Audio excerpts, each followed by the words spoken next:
Okay, here we go.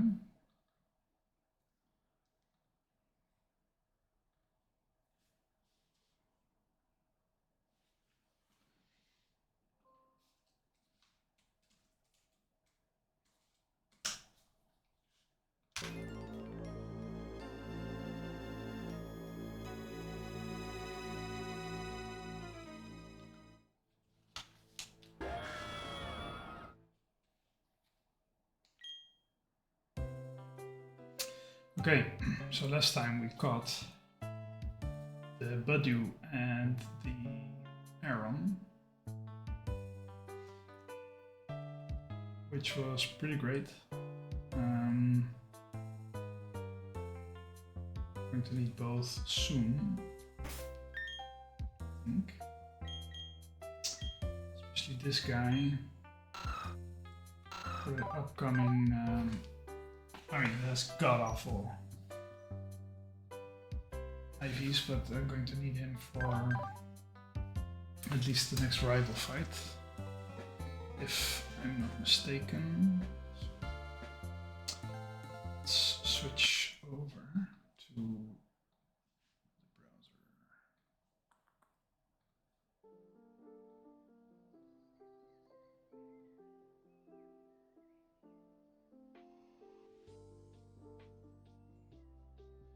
Audio should be good, I think. Not too sure. I think last time I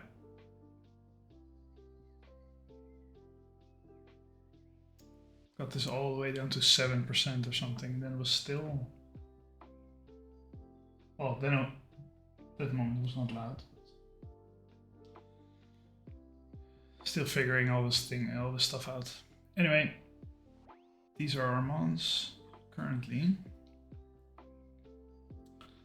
And the next trainer is Barry 2, the Chimchar version.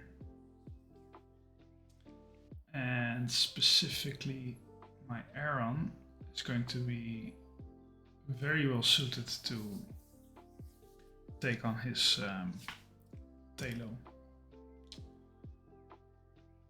Secret power though again.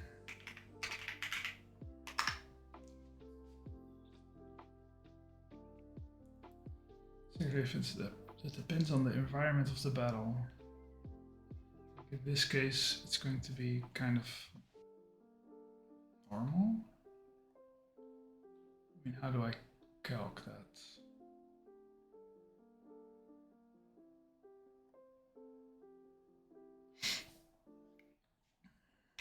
Let me check if that's secret power Gen 4.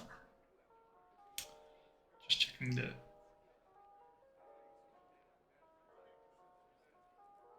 general effect.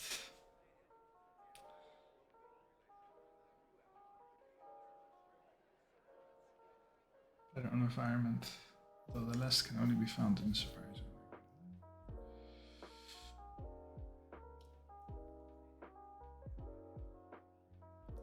So I'm guessing it's going to be plain.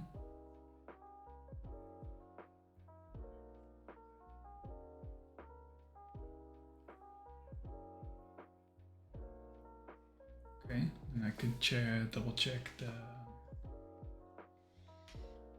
secret power went from 70 BP to 85 BP, so that's why it's doing so much. But then it's plain. So then what would the effect be?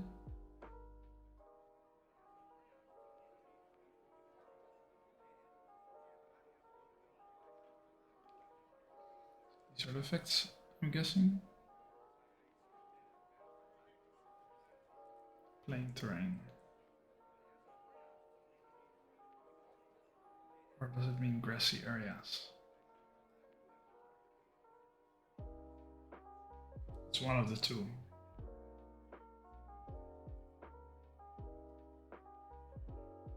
So it either causes sleep or lowers accuracy by 1 stage.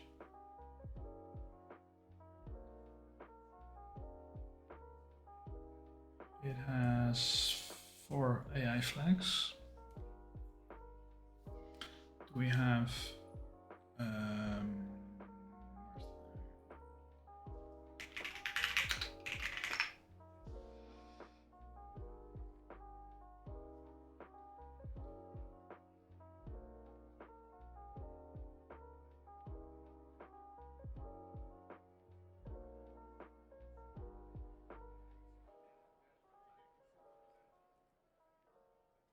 so that's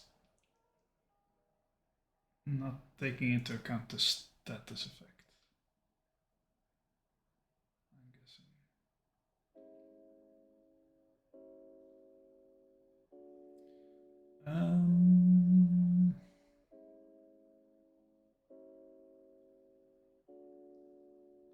I mean that would be great, of course,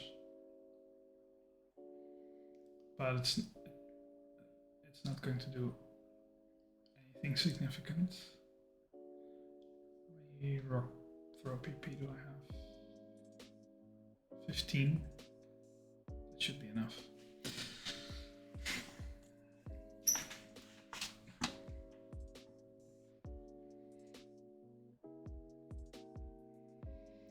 Let's say I chuck it in there. Even with crits, it's going to take at least 5 hits. At least. So unless it's sleeping me the whole time, I mean, at some point I'm going to break out and kill it, right? So, well, I mean, I won't aggro it.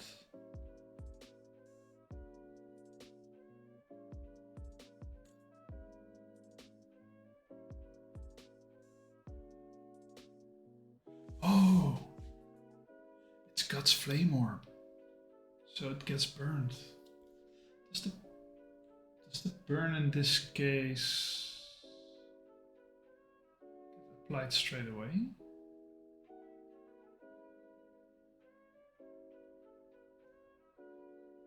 But it's going to protect first turn probably anyway, right? So if it does that, then it activates the flame orb.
Makes sense. Else, should just score a +2.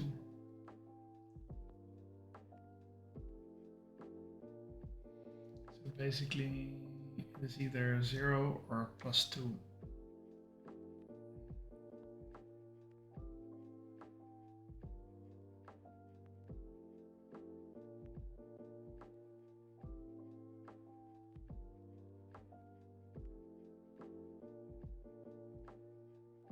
Well, actually, it's not true.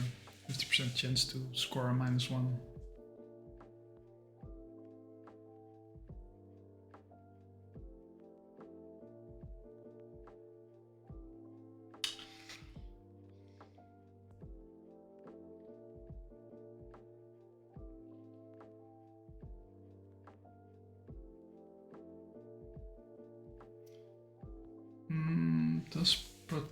How much does protect have? It's +3, right? Yeah. And fake out, so +3. So then it's speed based. Yeah. doesn't really matter because I'm not going to use fake out anyway.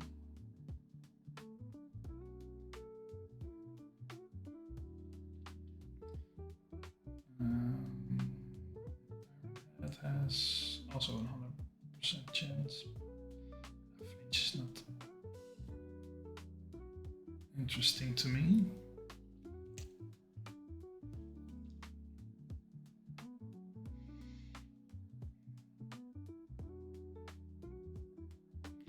Also want to check my body, not for the Talo, but is it Talo or Swallow?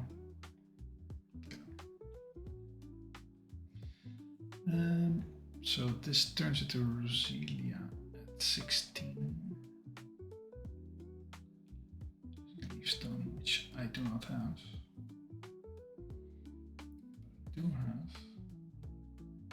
16 at my disposal, at least for Rourke. It's going to need it stat-wise. God, awful defense. Man, these stats are pretty good, actually. What does it get? Razor Leaf, Acid. Acid's going to be the better move. 10% chance to decrease target special.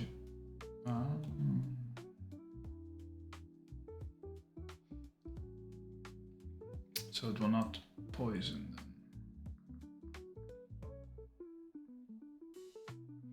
So what would the moveset be then? What gets Mega Drain at 16? No additional effects. Oh, that makes sense actually. So, well, we get Razor Leaf, obviously.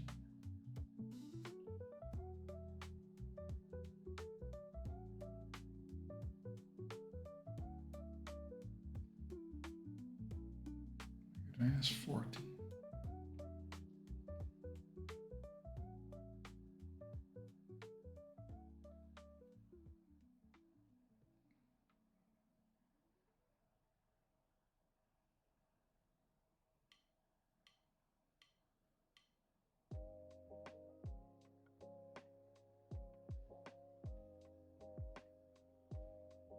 It's going to be interesting to bring it.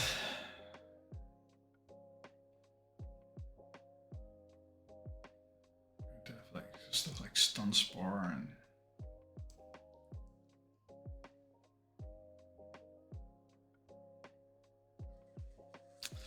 okay.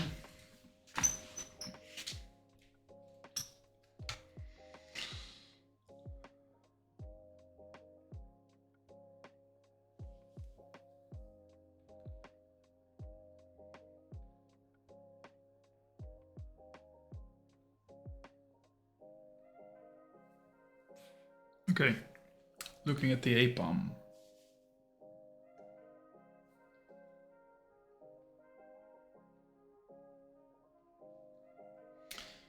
We have our Delibird that is faster, which could be huge. It's going to click Fake Out for sure, and then it's going to do U-turn shenanigans.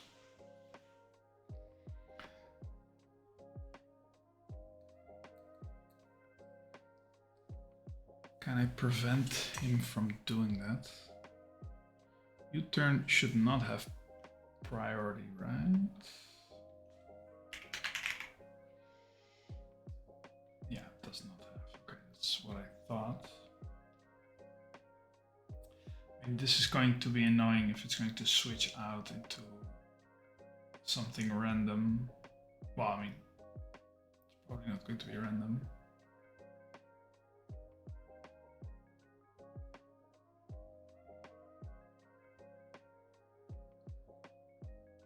I mean, for sure it's going to send in probably Electabuzz.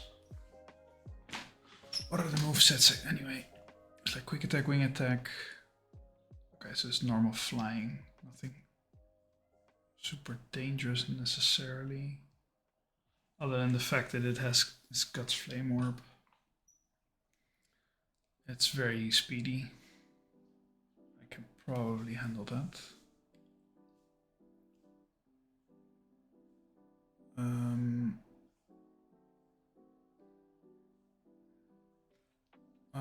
My Delibird outspeeds and Okos it actually.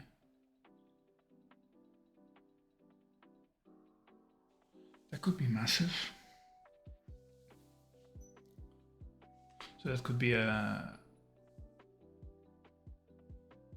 a hard counter. And unless it gets sleep for whatever freaking reason, I mean, it's going to turn 1 protect, right? I cannot gauge it from the calc necessarily, but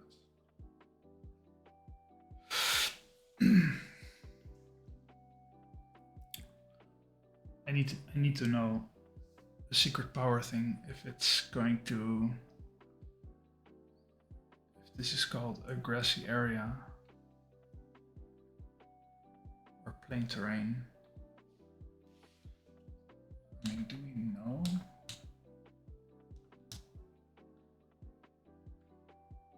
How does it look like?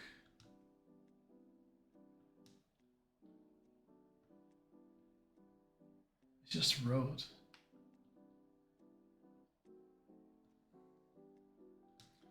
It could be.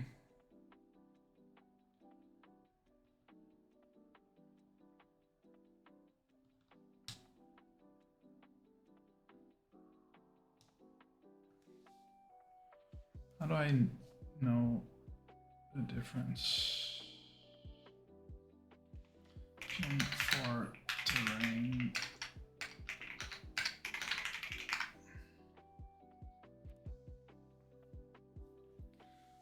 No, let's make it Pokemon then. I did say Gen 4.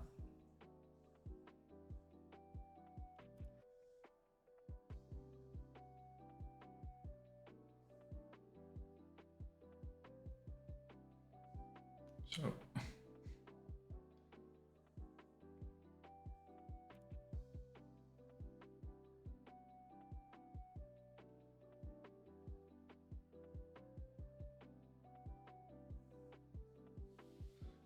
ask the chat.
Okay, so I asked a question in the Discord just to know how this works, if I can find anything about it.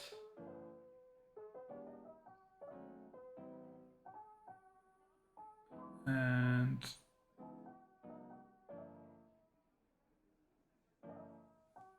how to distinguish that. So let's skip this for now because I think I have a hard counter here. I actually have 2 hard counters. Fluffy's also one, but don't want to give it too much XP, of course. For obvious reasons. I don't know, is I mean, I'm going to need some electric types here at some point. Not for Rourke itself, though.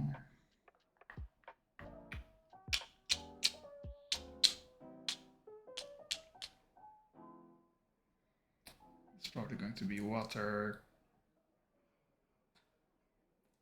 grass, ice, maybe ground.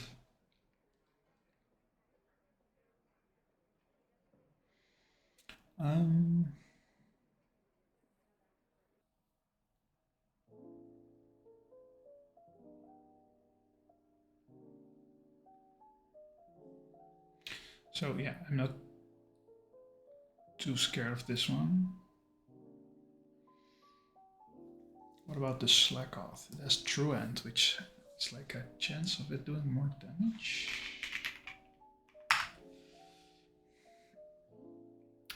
Oh, the user cannot move every other turn.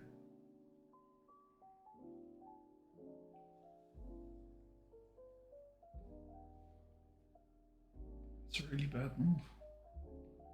Ability. So then here it gets Vital Spirit, and then it's slacking, it's true end again. Holy shit. Maybe that's the reason. 90? What? Bro, that's insane. You have a Vigoroth for like most of the game. That you can. I mean, you're going to choose to make it a slacking, it's even faster. And 170? This is a tank. Anyway, it's not interesting for now. What was I doing? True end. Oh. Nope, this one. Only has Crush Claw. This looks really dangerous.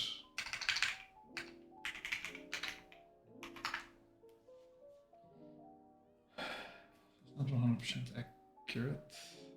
50% chance to decrease the target's defense stat by one stage. Yeah, I mean, this is not going to survive a lot of hits, right?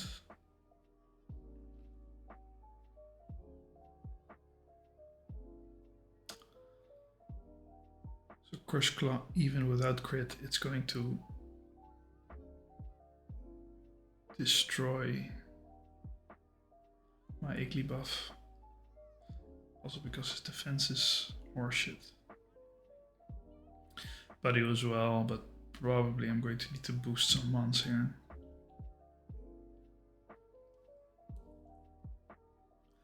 It's normal type. I mean, it's...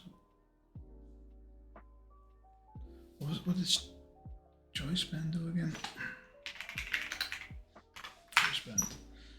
Decrease attack stat of the Pokemon by 50%, but locks it into being able to use the first move it uses. Yeah, it only has one move. So that's not an issue. But it's slow.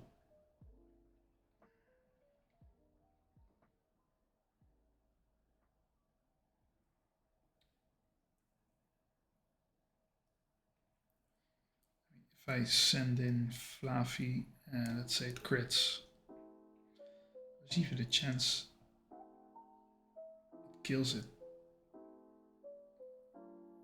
That's 50% of the rolls, let's say. I think it's more than 50 actually. Let's say 60% of the crit rolls will one-hit KO.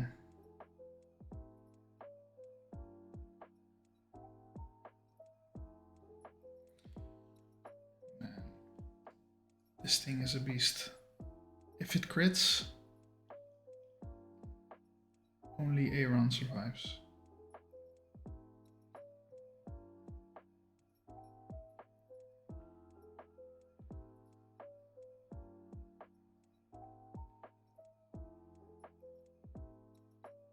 cannot do anything against my Aaron actually. It's faster.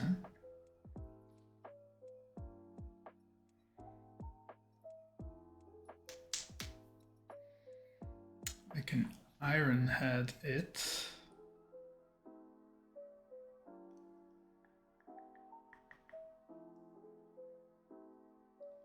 How much damage does that do? Iron Head does 15, 16, 18.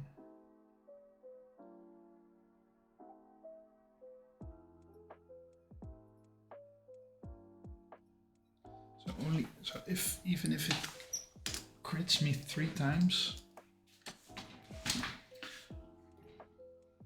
I will have killed it at that point. Okay, so that could be a wall. Don't have that many other options.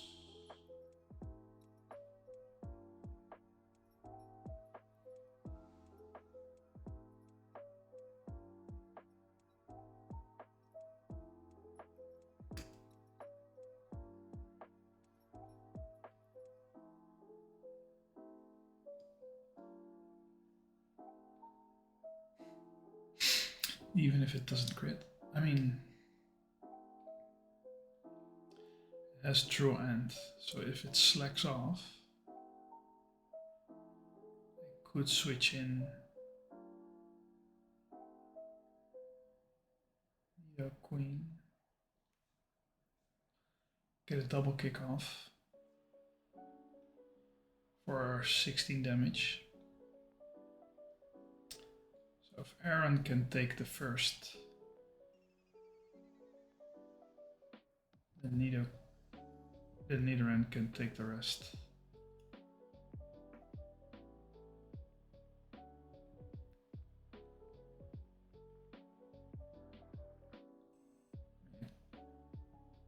Aaron could do a back-to-back.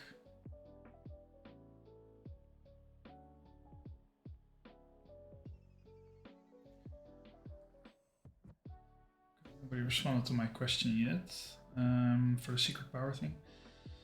So let's leave this for now. Probably APOM. I didn't check yet, but probably... Let's see how you do against my Skitty. Faster.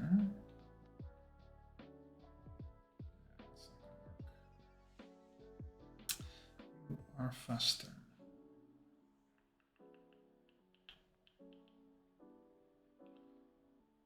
Is there anyone faster?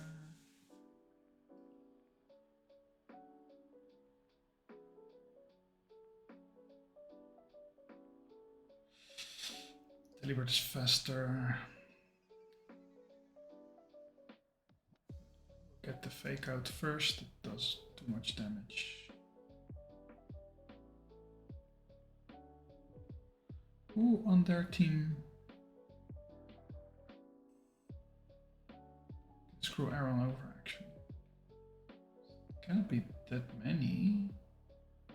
Okay, yeah. Okay, so then he's going to send out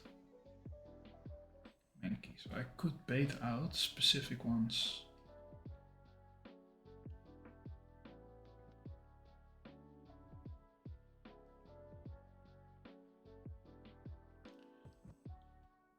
There's more U-turns in there.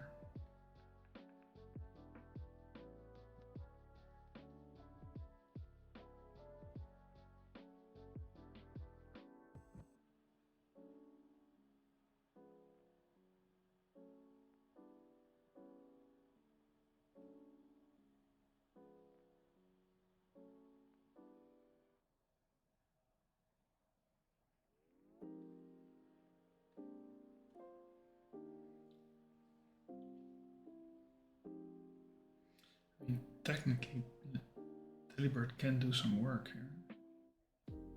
I need to bait out.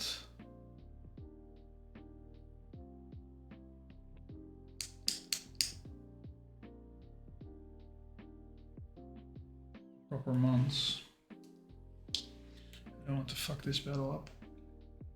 So, okay, so then let's say I deal with this, and I get like something like this. To kill, of course.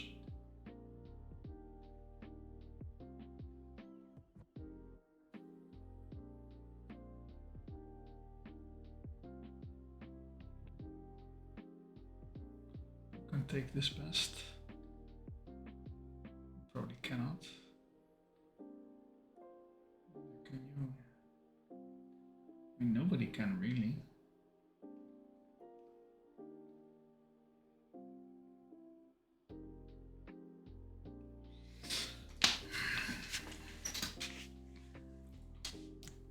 I don't really have a safe switching into Mankey.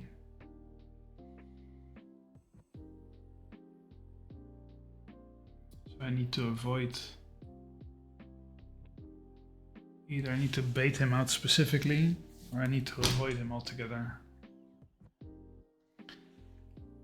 At least make sure that he... I mean...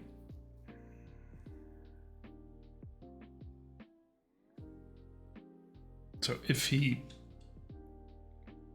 sends in Mankey,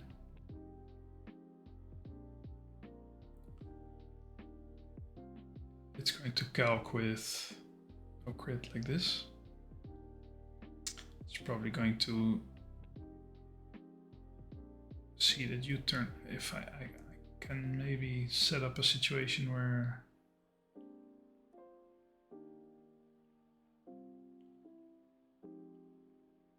you turn is super effective.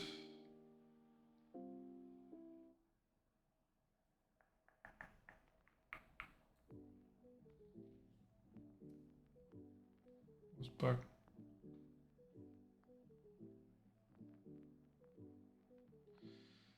Grass, Psychic, Dragon. Oh, sorry, Grass, Psychic, Dark. I mean, I do have Grass here. I'm probably going to bring this one anyway. Turtwig.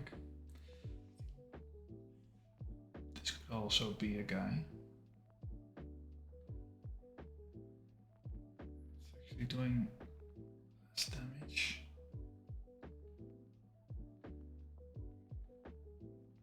By all means, this Badu is currently better than my Turtwig, to be honest.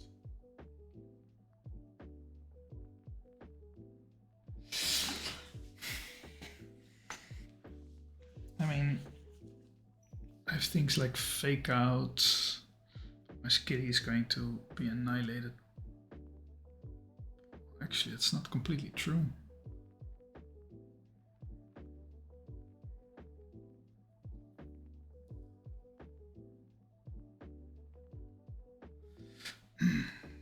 What does Reckless do?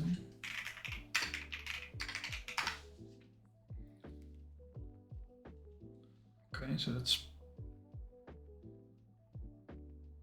doesn't have any use. Expert belt. That's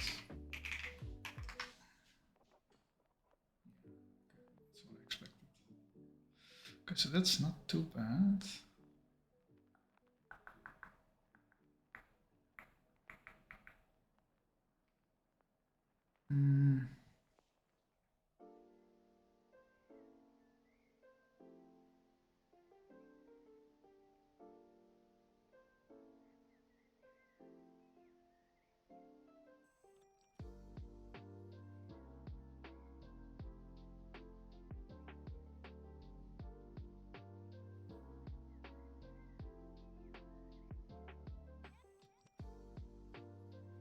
With quick attack, if it knows that it's dead, that's a good question actually. I have no idea.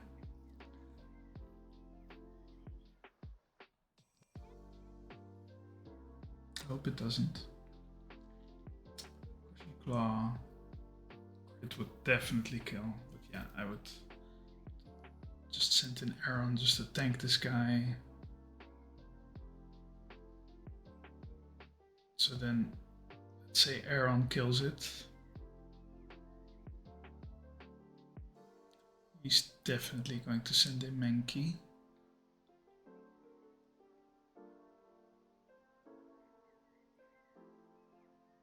Wait, what?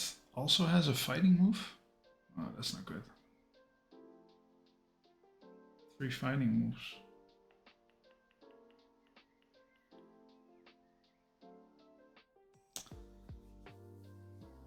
Having a psychic move would go crazy here. I mean,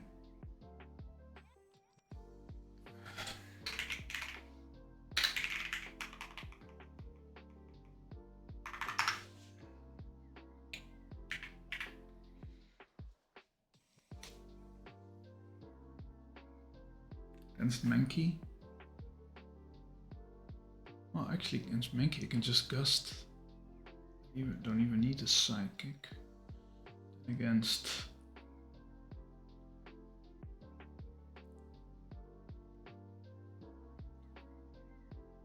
yeah, if I win here, it's going to send in Mankey.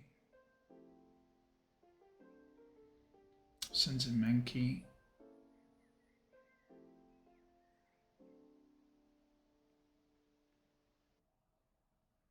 I mean, I can take something coming in. Then one hit KO it with Gust.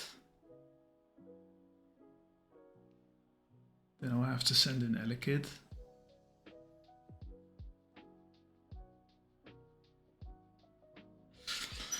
Is my guess.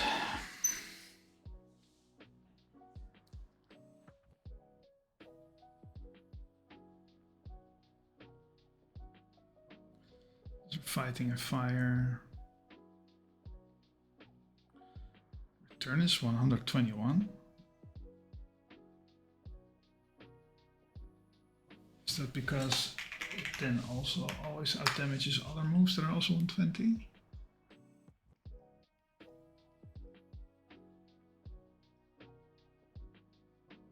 Okay, that's interesting.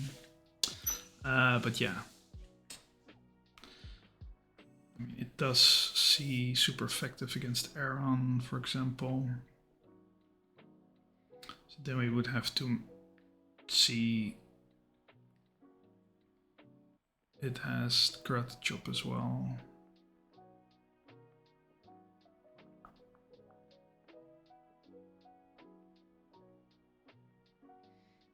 But they're both super effective, so it's going to send the Mankey first, is my prediction.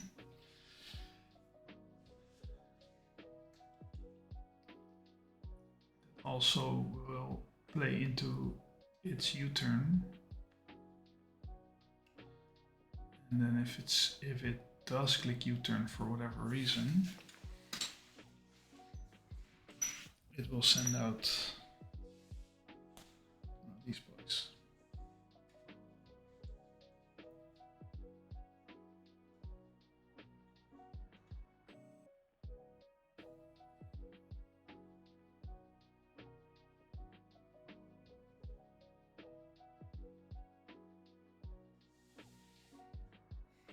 Goldbean has to be 14 to be able to outspeed Mankey.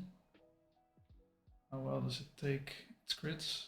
Takes it pretty well. Doesn't see kill with Peck.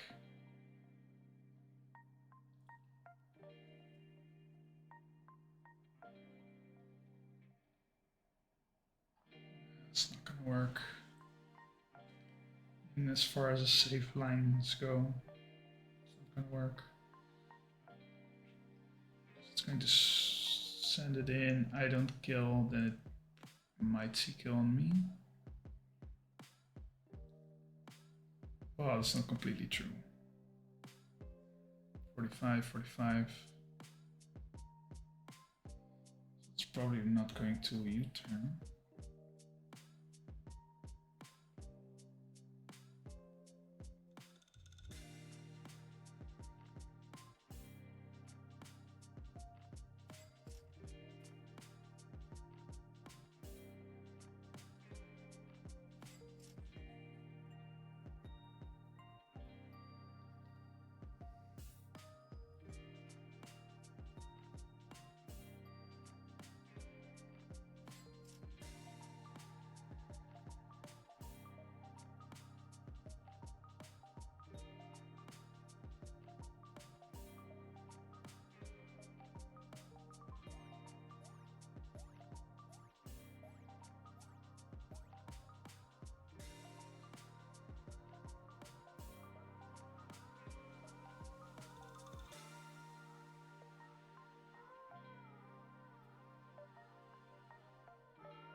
can pretty much kill me.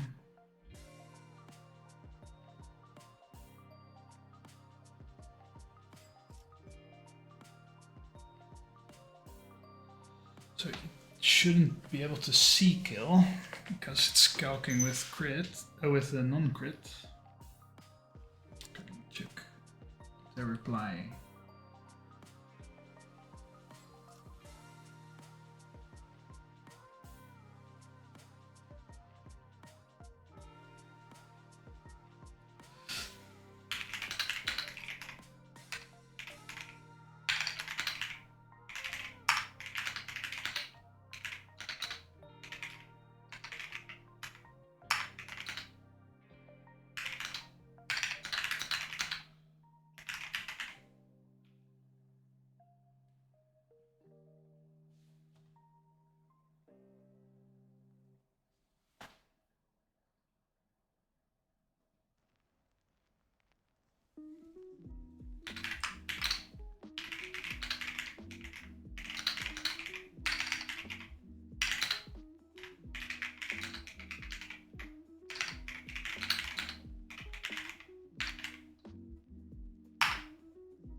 We have to Google what HP does in each.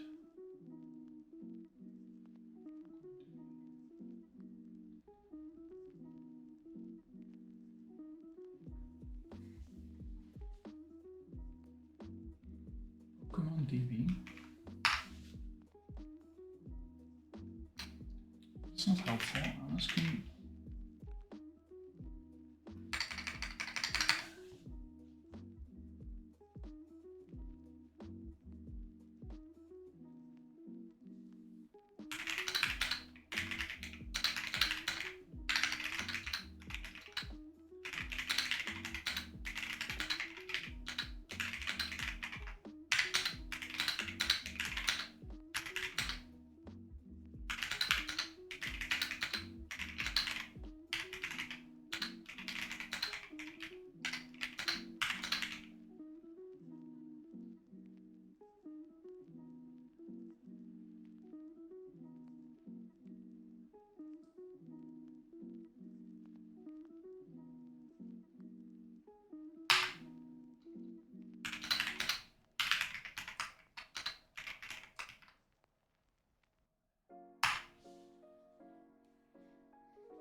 Skip that.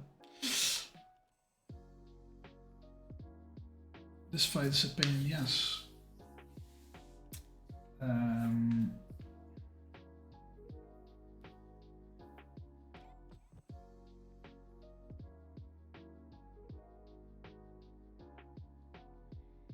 Just want to see if I can get the least, well, maybe not least, but very safe line.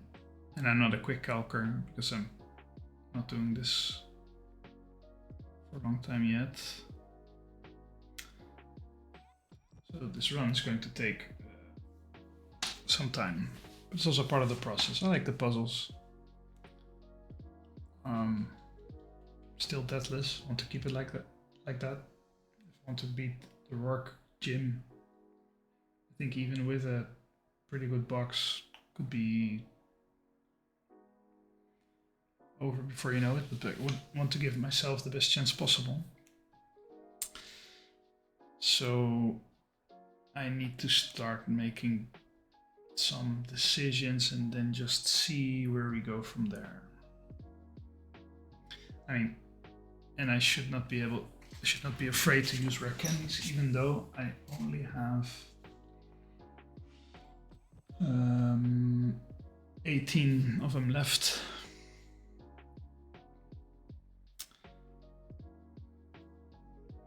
I'm not going to plan out every other trainer battle yet, so that I can see how many rare candies I'm going to need.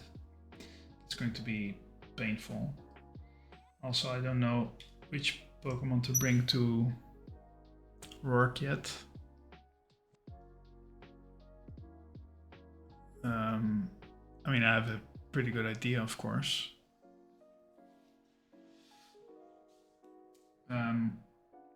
Also, I'm getting a few more encounters, so that could also change my lineup a bit. I think worst case, I could probably grind some levels, right? I mean, it should be possible if I really run out of rare candies. I don't know. We'll see. We'll cross the bridge when we get to it. For now, I have pretty good lines, at least against these three. And Delibird is basically wrecking all of them.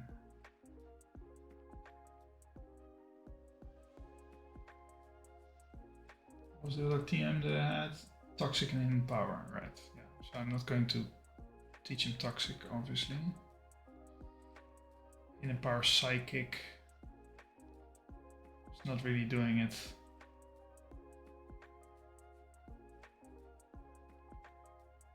Especially at 40 BP, it's not that much.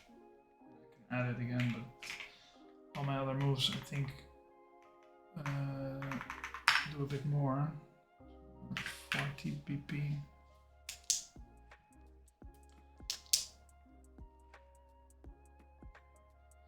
I mean, he's not killing. So just looking at the Psychic, doesn't do anything special. It's not great. Great. Does some work, but Gust is better. Not interested. Same shit here, Gust is better. So, no Hidden Power for you, at least for now. Looked like it could have been something, but no. Wait, can I do a quick...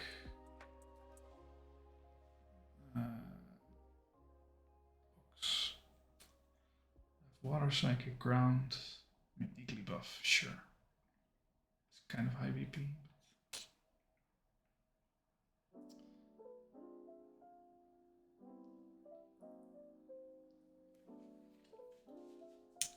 Probably Ladybug can do some work here as well. It's fast.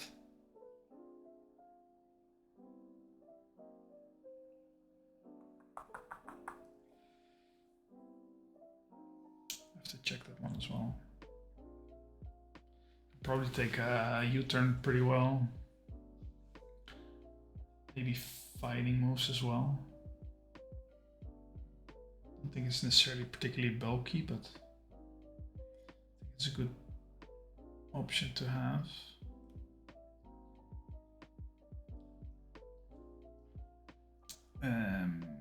So we have Ice Poison.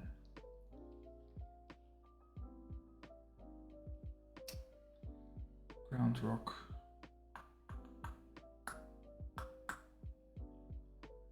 Yeah, that's not great. It's not great, I'm not gonna lie. Okay, so let's check Ladybug for a second.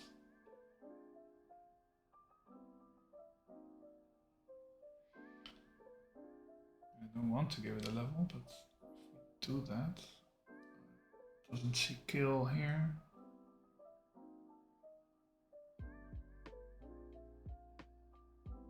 Doesn't she kill with Aerial Ace? Not. Aerial Ace is a physical move.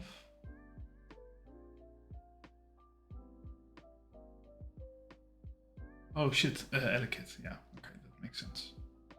Stupid, but for whatever reason, Bug Bite does quite a lot of damage. So yeah. It destroys Mankey, but the problem is that it doesn't outspeed, so then I would have to.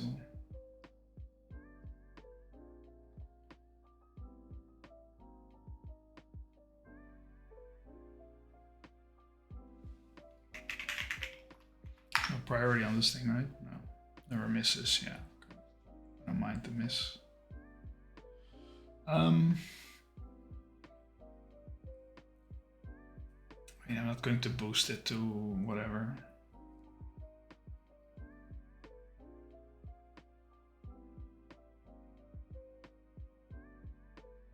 So Ladybat does take a lot of damage here. And this will bait Talo.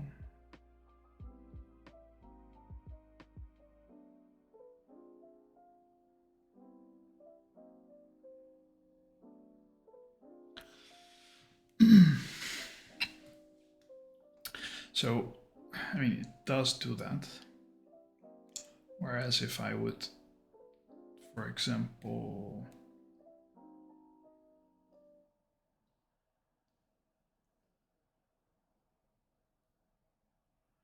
just tanking the fake out is also not great because I need to deal with this guy later.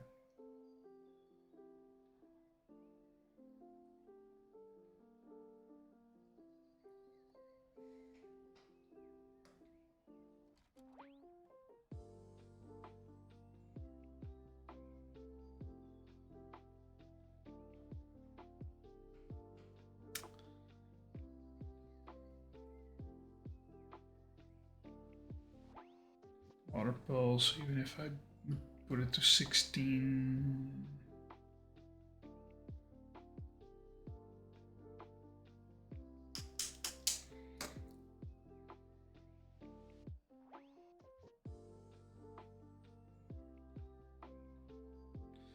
Could boost Skitty, then it could fake out it before it can fake out me.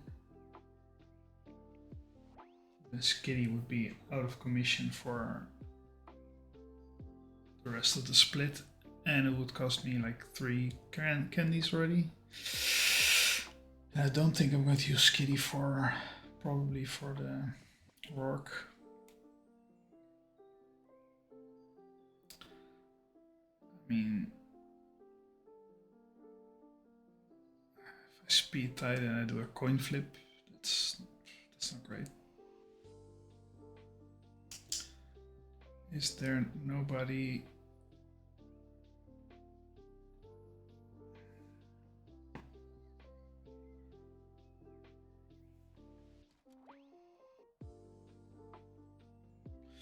I mean, it almost has to be Aaron, right? Lead with Aaron. He's going to fake out.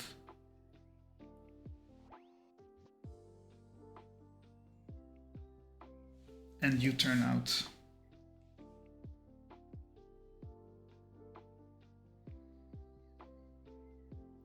Then I should know what's coming in, right? It's probably going to be Mankey. So if I Iron Head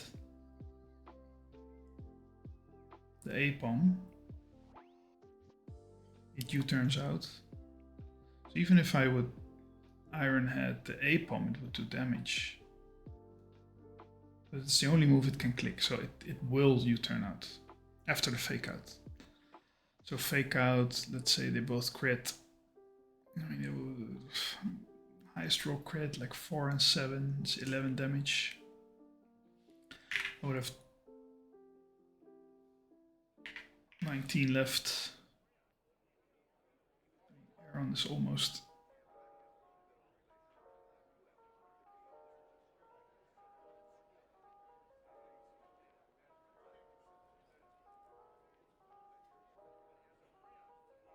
Fire, I don't have fighting, I don't have poison. I do have flying. I do have ghost, steel fairy. I have flying and poison.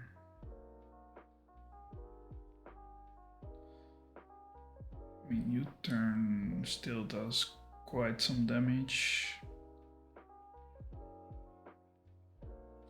25.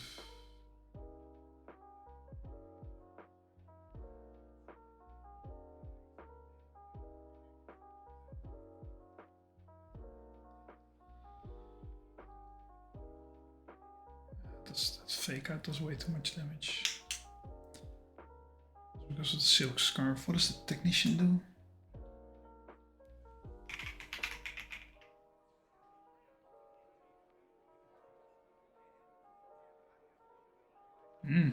Wow, okay. Of course. Oh, that's just the fake out. Yeah, that's why the fake out does so much damage. So it's the safest line. Sending an Aaron. Worst case, I get crit on both fake out and U-turn. Does 11 damage. I'm at 19.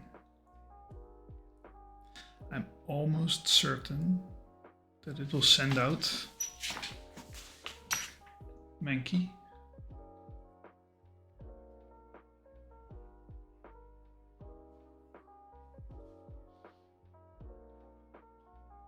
Let's calc that out.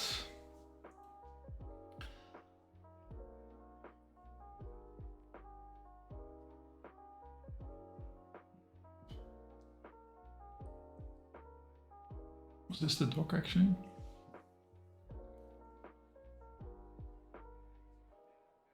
Yeah. Okay, so what was the thing again?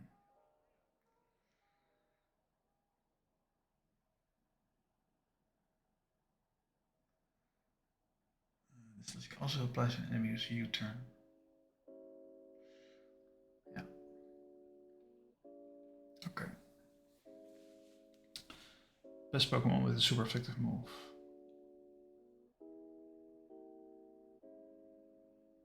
In this case.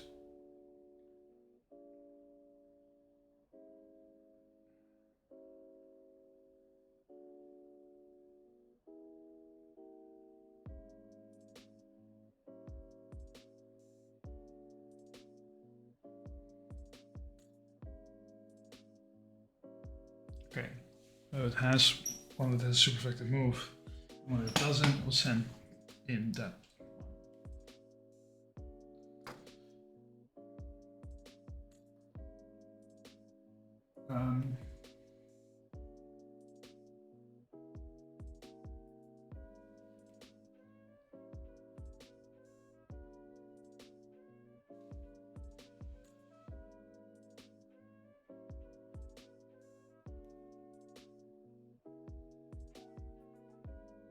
If multiple have a super effective move.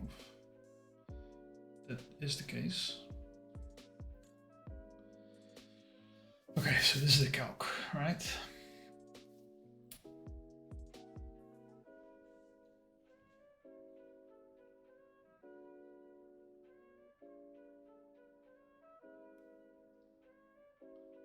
For each of Ambipom and Latios types, note their type matchup against Garchomp.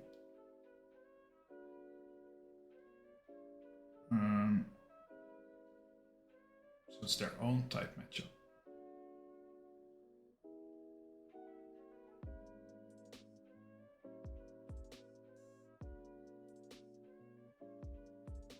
Three possible switches.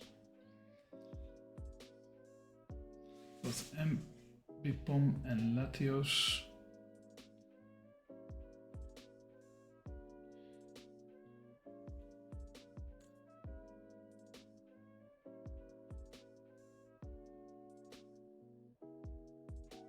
So then they look at the own type. Because Ambipom is normal, it's normal. We have Dragon and Psychic. Then you compare that to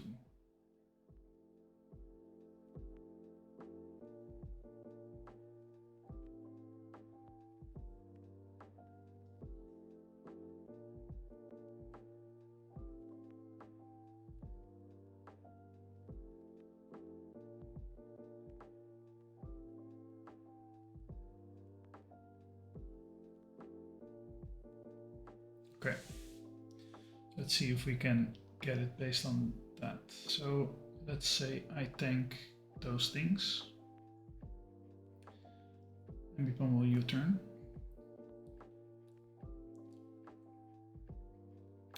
At that moment,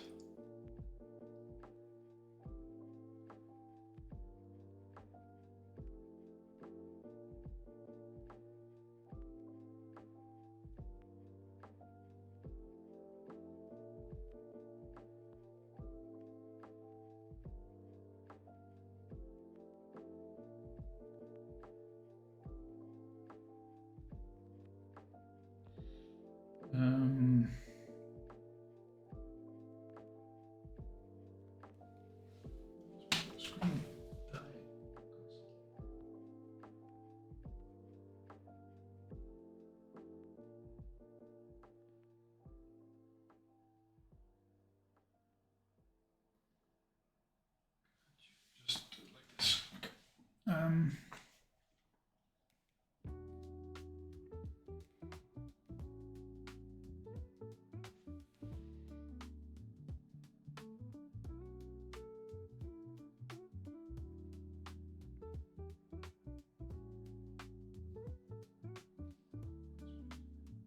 stream.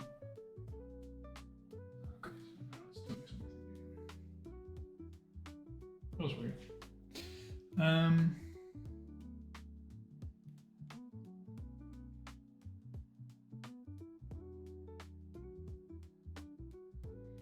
So Aaron is steel rock.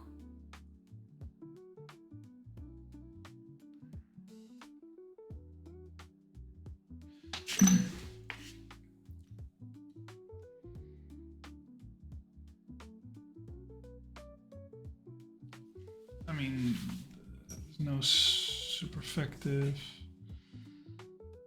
It's normal. And we have a fighting that's super effective against both. We have a fighting that's super effective against both. We have actually 3 moves, but that should not matter. They all see super effective move.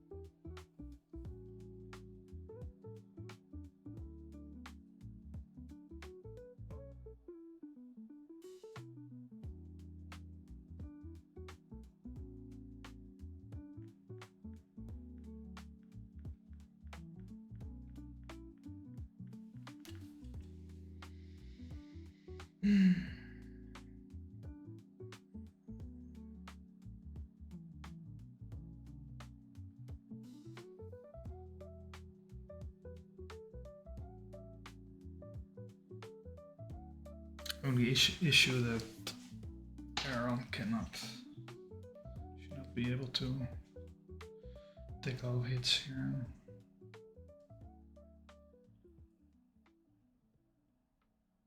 Anyway, so we have 3 months that see super effective moves. Then we look at the type matchup.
In this case, he would be fighting. Fighting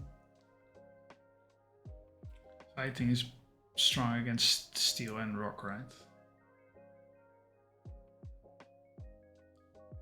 Rock and steel.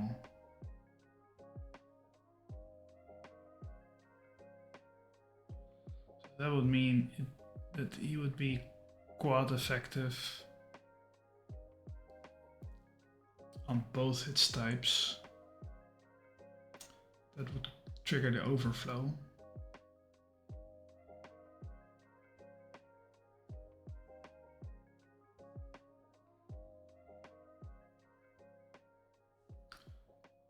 What is electric do nothing against rock and nothing against steel? No.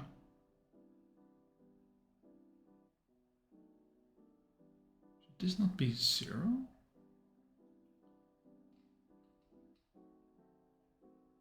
What? Okay. So in that case, I would have a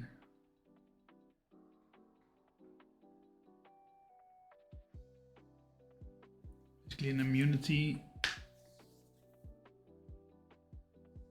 against one of the types.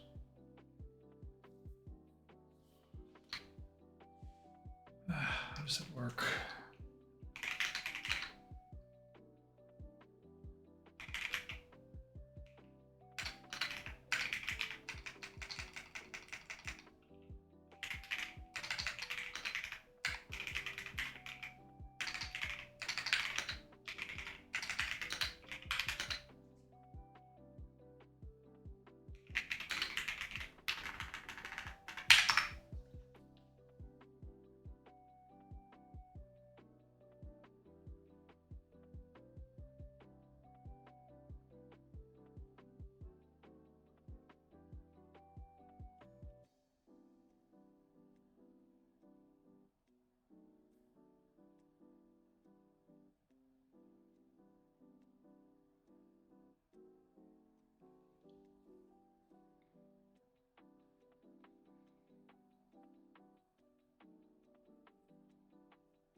Okay, so that would mean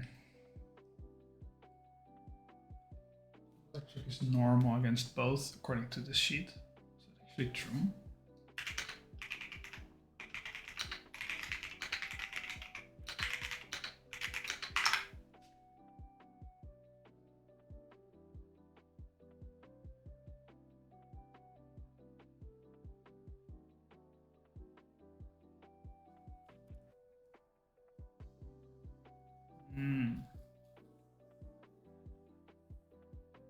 Right, okay. It's good to know. So that means it does 2 times normal. So then it would be 20, right? So in total 40. Is that how I read the doc?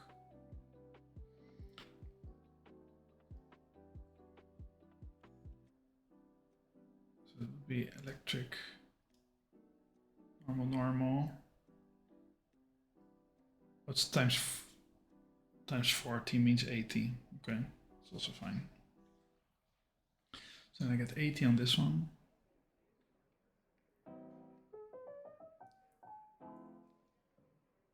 I get the overflow on Menki, and then I have fire, which should be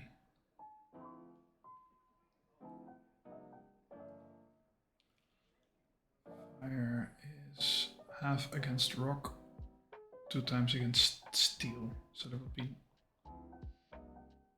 same amount, right?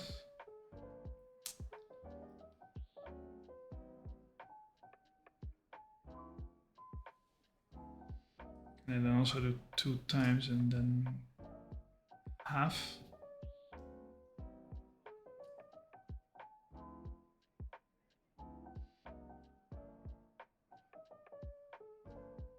Or would resistance be 0?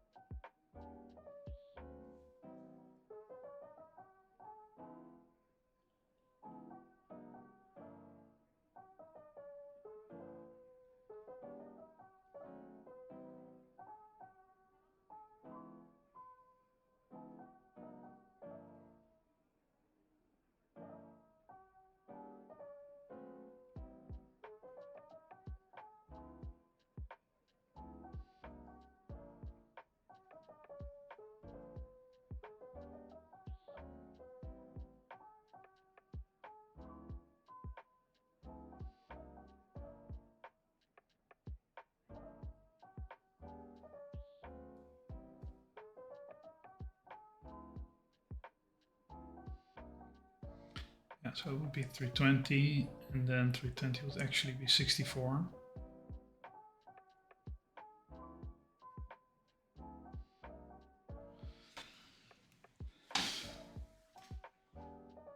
So then just 2.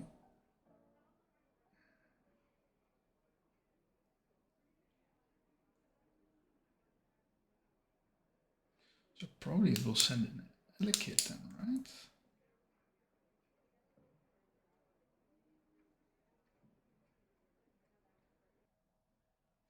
Why doesn't it explain about resistance? Is there a resistance thing?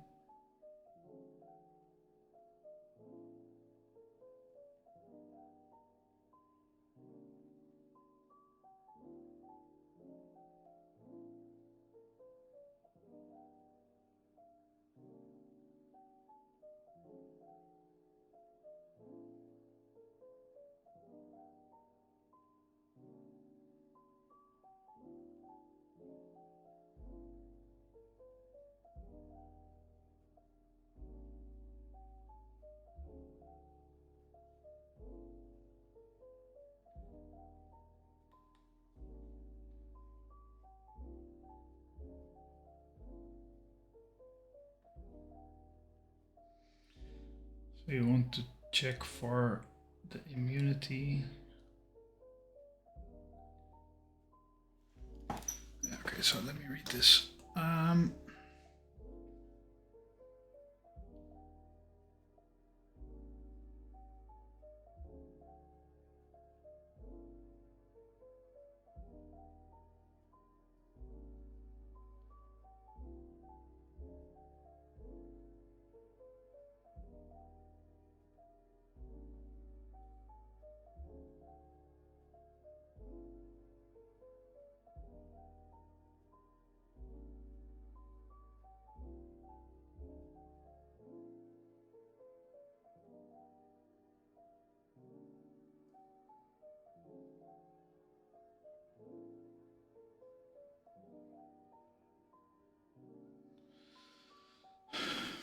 Okay, so that's not a lot.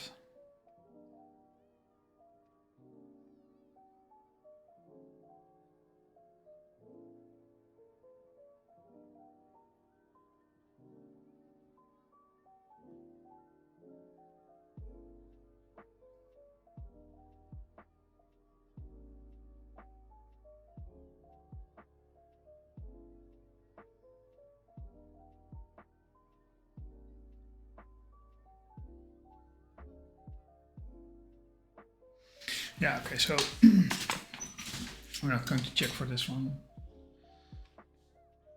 but it does check for immunity.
I mean, I'm going to be calculating for a shit ton of time.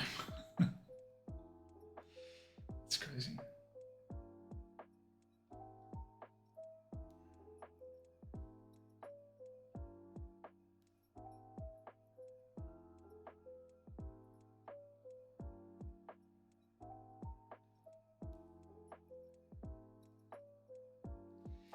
So Mankey would be 64.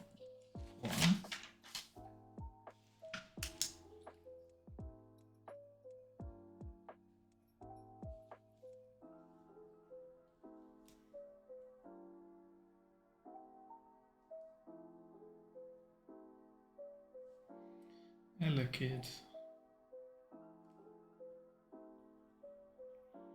would be 18. And Chimchar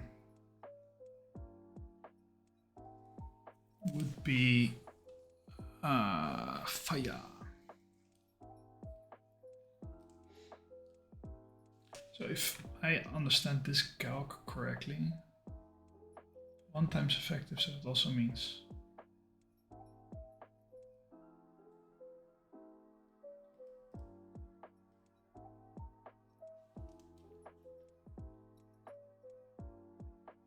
it checks for immunity, but it doesn't.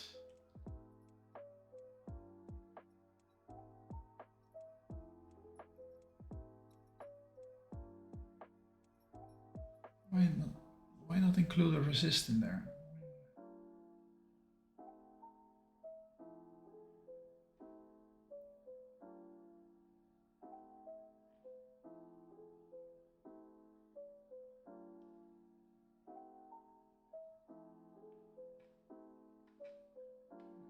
This whole thing.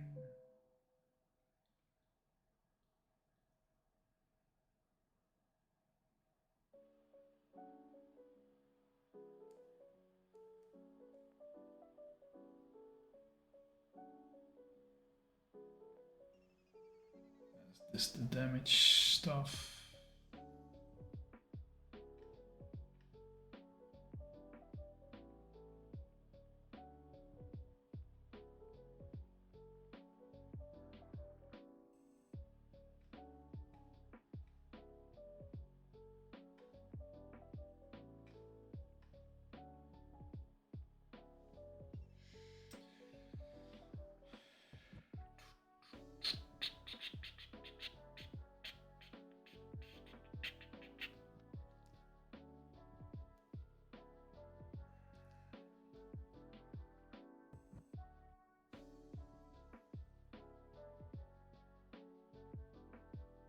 Yeah, I will not switch to a Pokemon the player's Pokemon is fully immune to.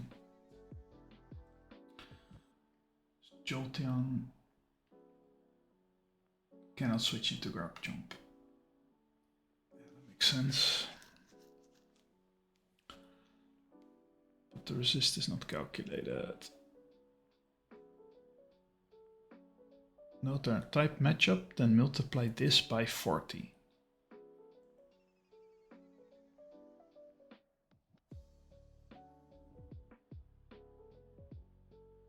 How can you have no examples with resistance? That's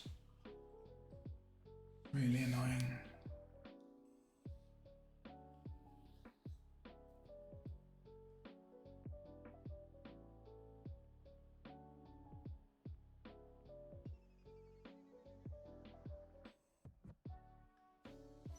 I'm just going to ask the question in Discord. I mean, if you make a mistake here, that's going to be bad.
Okay, so let them cook on that. I'm just going to assume that this is actually how it works.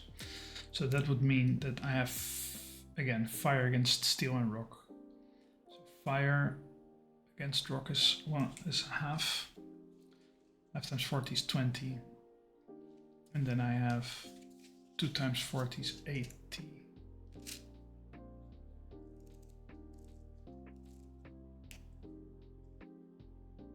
Right? Am I crazy? 20, 80.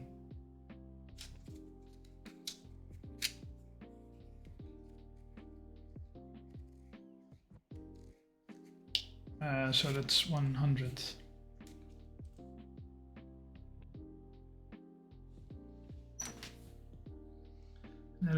Elegate should do 2 times 40, so it's 80.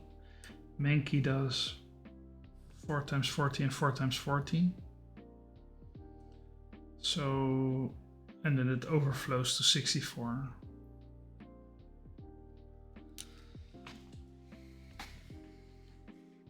So then Chimchar would be coming in.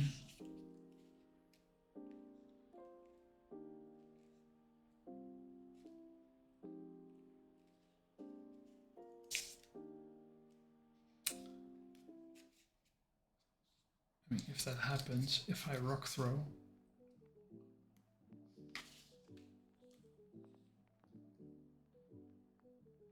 can I boost this? Because I want to one-hit KO it if possible. So if I boost my Aron to 13,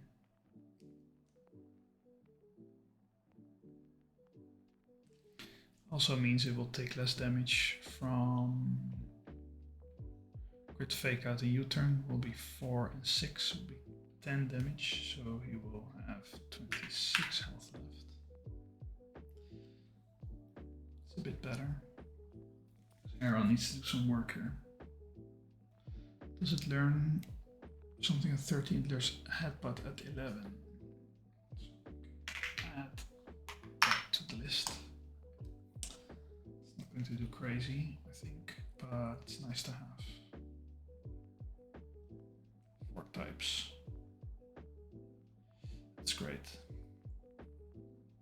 Okay, so then I click Rock Throw.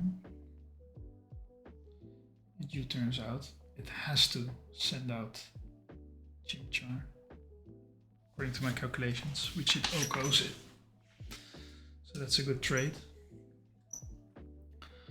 But even if it would send out Elekid,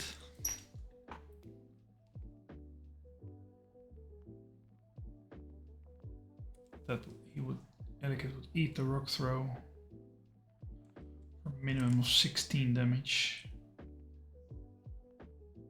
Which would get him stuck at 13. In that case,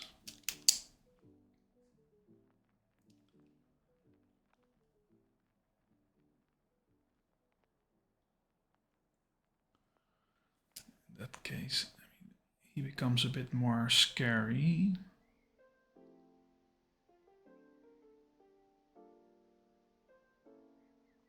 If Elekid comes out, I might need to bail.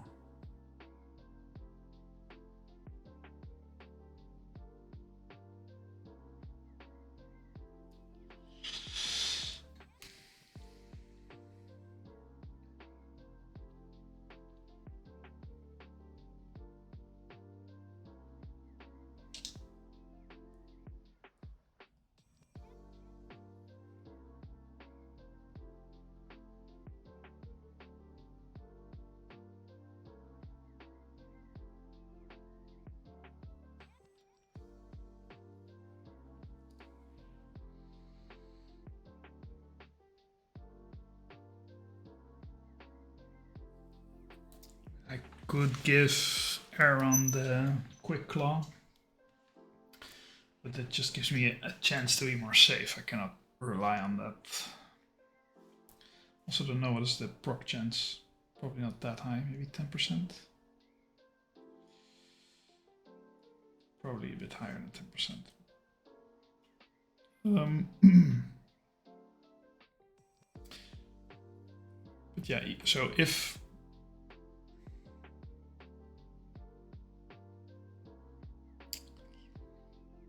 I kill the chimchar like this, it's going to send the Elekid anyway. Because of the same reason. So either I get the Elekid directly, or I get it after chimchar.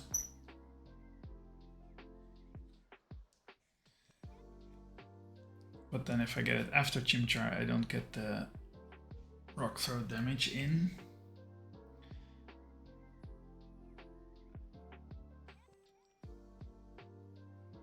So let's say it can crit, then if rolling kick hits, that's a 1-hit KO. Check rolling kick. 30% chance to cause the target to flinch.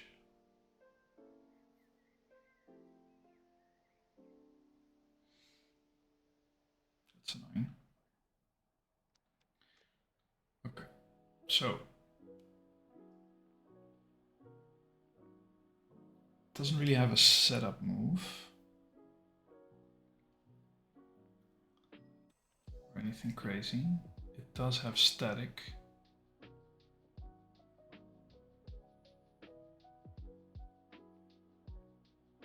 That's annoying.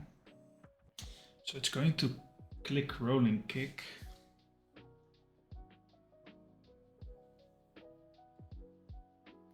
Fluffy cannot do jack shit against him.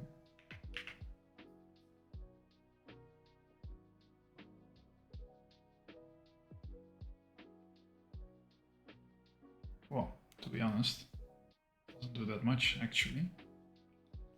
And that Elekid is not very strong. So that means, oh, but also Fluffy is like 6 levels higher. Also have something to do with it. I mean, I don't want to use Fluffy if possible. This is really so high.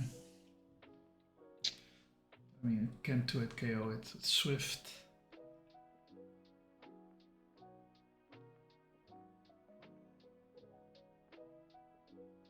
And then we would get highest damage.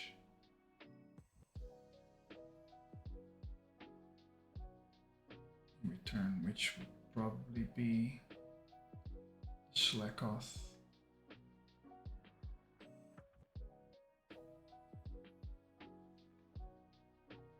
Has it changed time?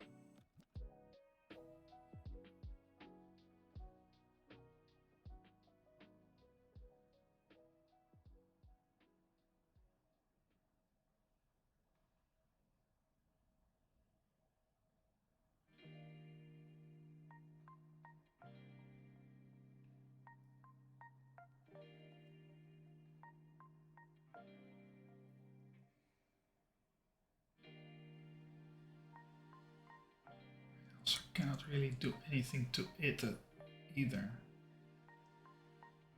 It's not a great matchup.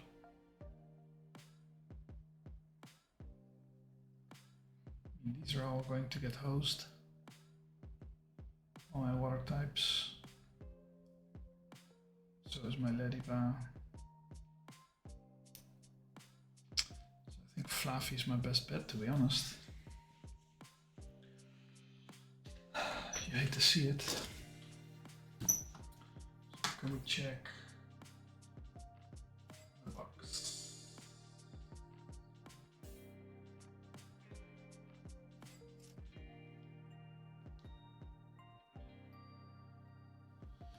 $384. And we'll take another one, not 204, but we'll take another 102. I mean, we have to do it probably if you want to stay safe. So, I mean, it can crit all at once at that point. Just have to swift it 2 times.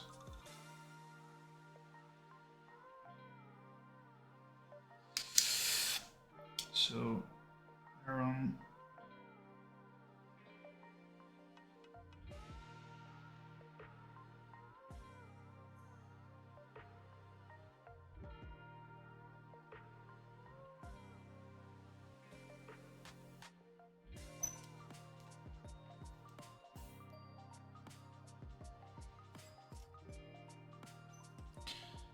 Aaron, rock throw.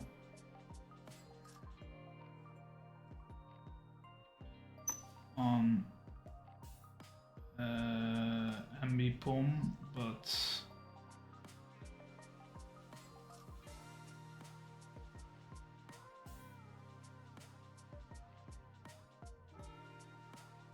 it should become Chimchar at that point.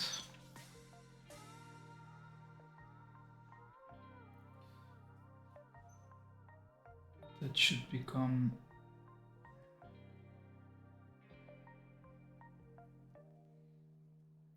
Elekid.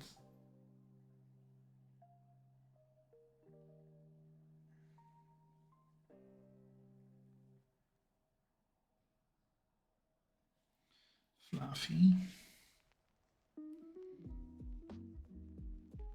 Which can take all its crits. At least 3 times. Yeah, so it's going to come in. It's going to come in on a rolling kick. That's fine. I don't have anything that resists fighting, right? Like, no, I would have seen that. Okay, so then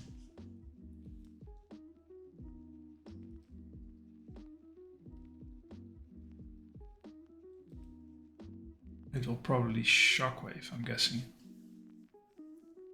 Thunderwave, sorry. Hopefully it will have been. Hopefully the static procs. Does static proc both ways? Probably does, right?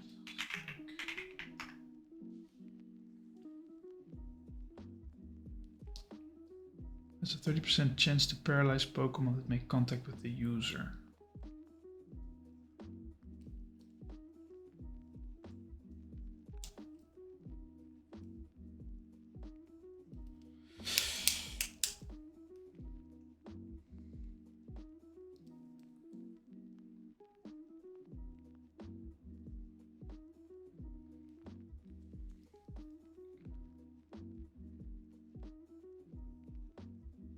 So both of us have a chance to become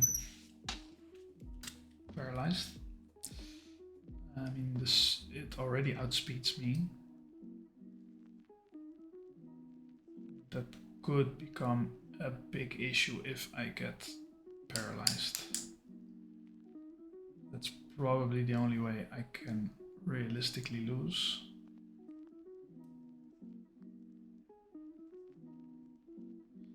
And if that happens, I have to stay in as long as possible to either kill it or at least to proc the static. So then I can outspeed it with something else, maybe.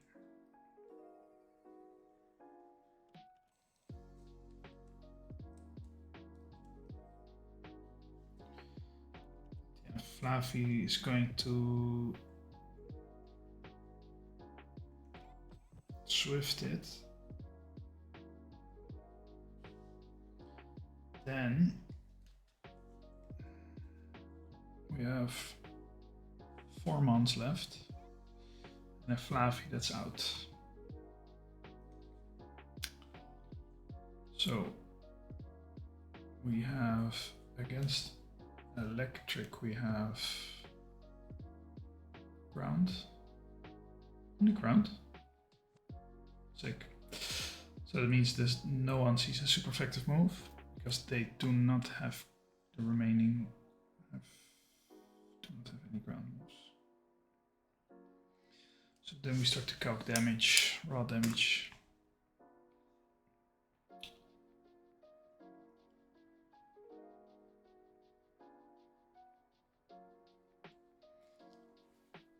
This check is a pure damage calculation. Again, this check only runs if no super effective moves exists. That's the case for all switching options. All their moves with fixed power have their damage calculated against their target Pokemon as if the move was used by the Pokemon just fainted. Oh yeah, that was interesting. As if the move was used by the Pokemon just fainted. So as if Elekid was using the move. He has decent stats. Oh, oops. Was I calculating right?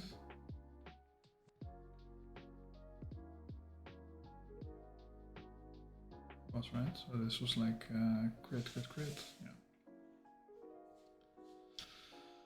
Okay, so let's say this one dies. It has pretty good stats actually. That's not great. Well, I mean, for calcing it doesn't matter. It's not actually going to do the damage. It has an even split, so that would also mean that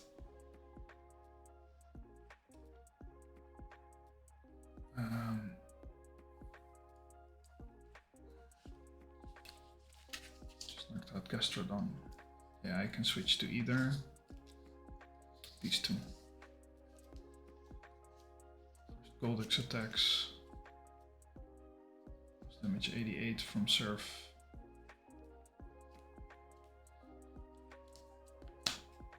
Venusaur attacks. 86 from Leaf Storm. 88 is louder than 86. Goldex Surf wins. Goldex sent out. Life Orb damage boost does not apply in this case stage. Life Orb, but then also not Flame Orb. Variable base power are not included.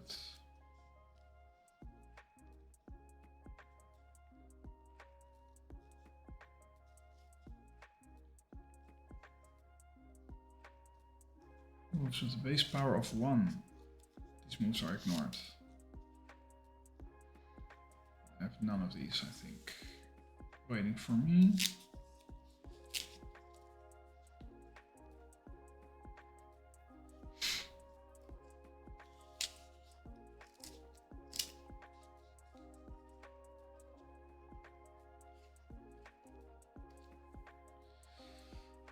There is some kind of type adjustment related to abilities.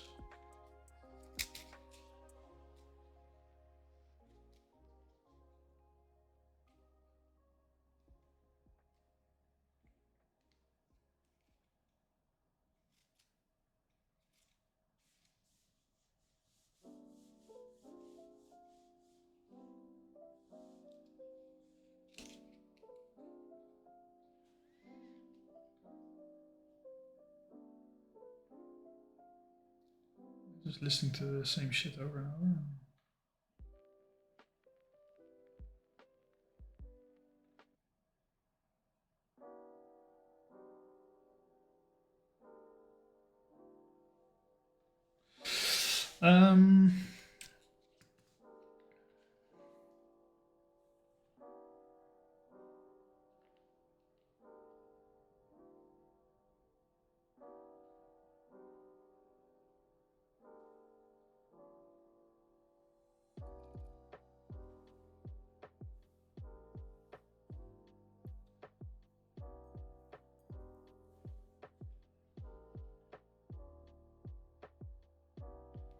Damage overflow.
Okay, so it basically means we have a liquid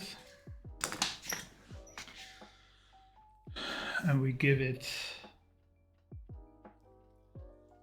ambipom's fake out U-turn.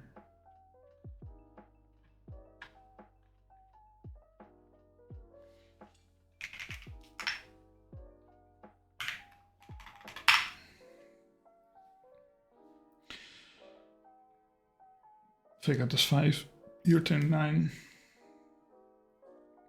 So that would be 9.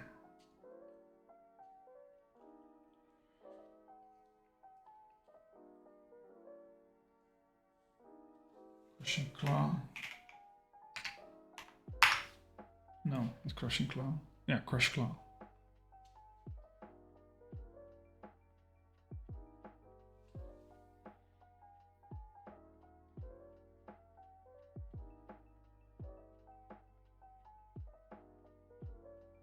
Where are you two? So karate chop. Turn. Fury swipes.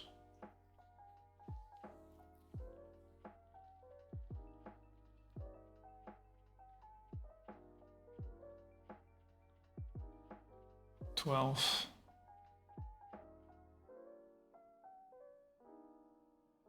Well, it's actually going to calc with 1. So that would be then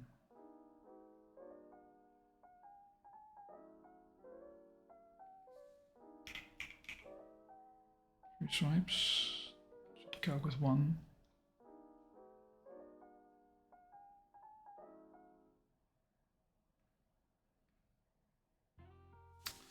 It was 12. One hit should be 6. So then,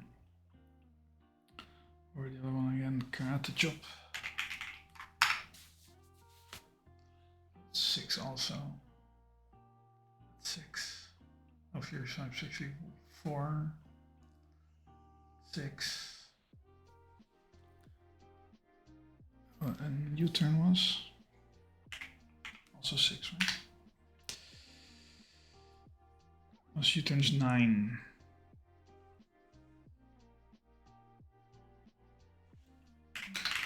Just double checking. U-turn's 9. So both do 9. Let's say we check crush claw. Should be a lot more, probably. 12. Crush claw is 12. We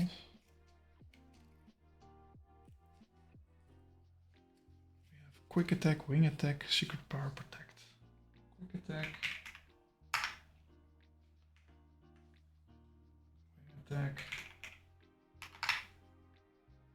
Secret power. Protect. That's not going to do shit. So this is 5, 3, 9. Okay.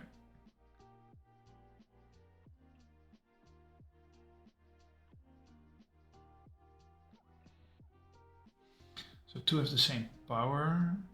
So then it would be ambipom coming in again.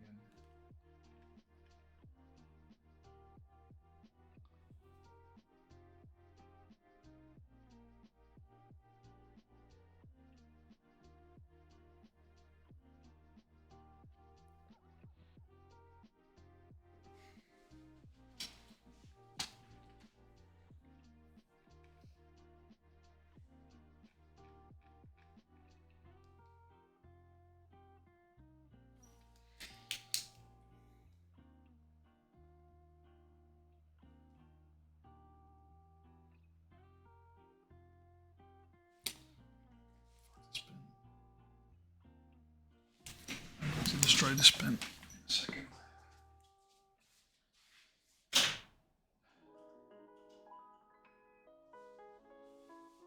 I had another pen.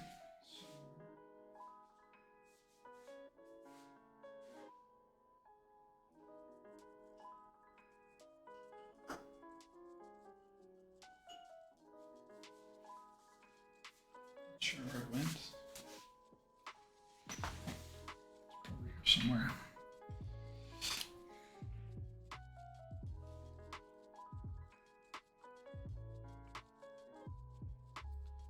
pawn again. So these two should have died. Okay, so then we have a beaten up Fluffy against an MB pawn.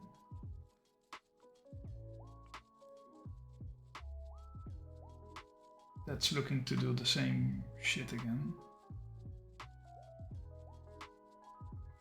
I didn't hit it with anything. It is faster than me, and even if it wouldn't be faster, it would still fake out faster. And I probably cannot take that many hits at this point with Fluffy. So there would be a real chance for me to switch back into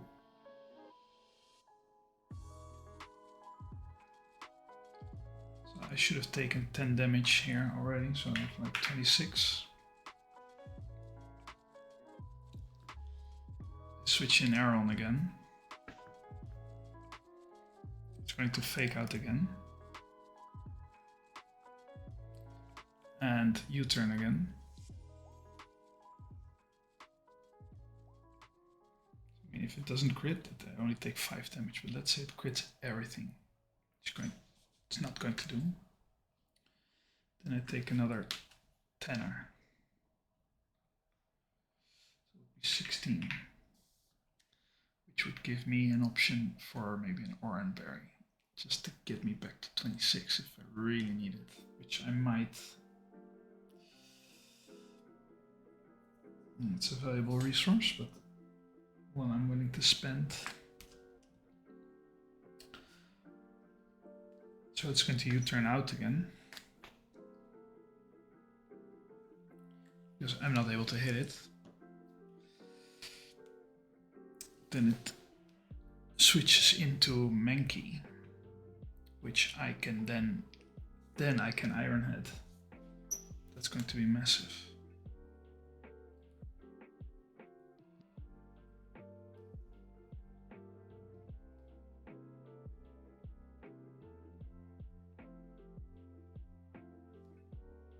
Because I switch in the Aaron, it does the fake out, then I rock throw, then I Ironhead the Mankey, I kill it. It needs to switch to, what does it need to switch to? At that moment, all three are dead. Doesn't see a super effective move against my Aaron. Let's say I'm at 16. That shouldn't really matter. Let's do the. So as normal flying, normal none.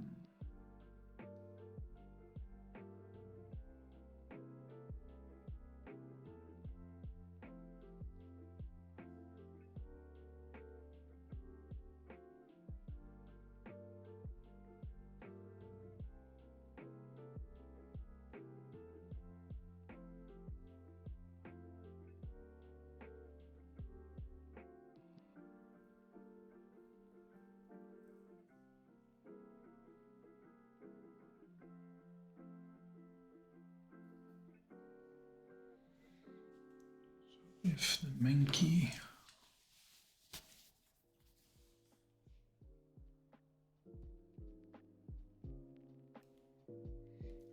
I'm getting somewhere. I mean, it's kind of hinging on my Fluffy to not get paralyzed and then need to have some kind of other option for this one.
Okay, so we're getting somewhere.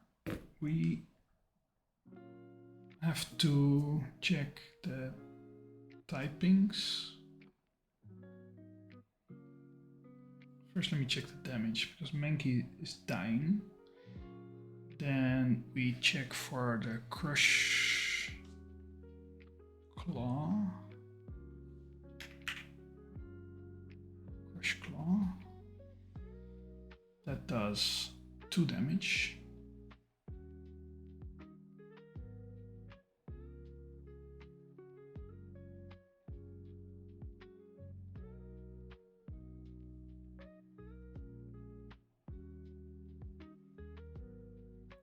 Which is not a lot.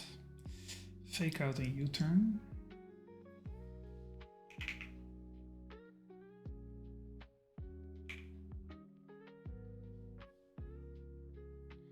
Does 3 and 1, so enemy bomb again. That's annoying because I don't want to deal with the stupid enemy bomb over and over again. Good thing is it will switch into Aaron then again. But let's see if we can get Swallow, Talo. It's quick attack, wing attack, secret power, protect. Quick attack, wing attack, nope, wing attack, secret power, protect us nothing of course. This is 1, 1 and 1, okay, so never is it going to send out.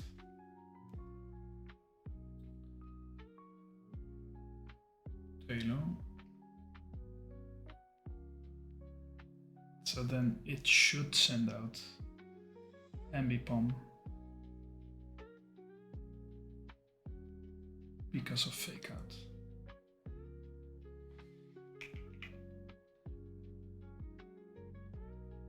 No, not because of fake out, because of U-turn. It calcs U-turn at 3 damage from Mankey. Oh well, already had it, of course.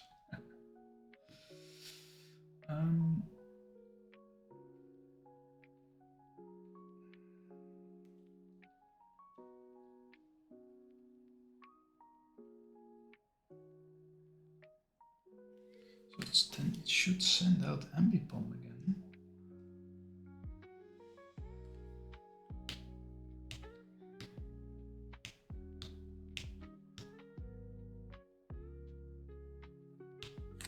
So it's the 3rd Ambipom.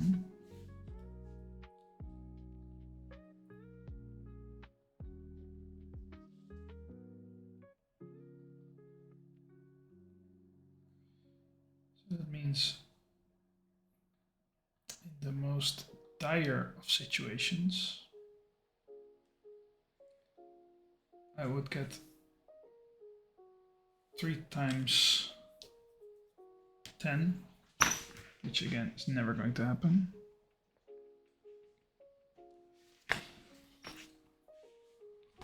I could even just take it.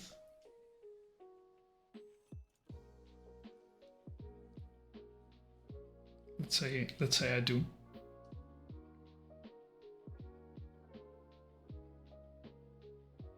It's going to switch out again, right? So then I would really like it to be Talo, because I can just one-shot the Talo.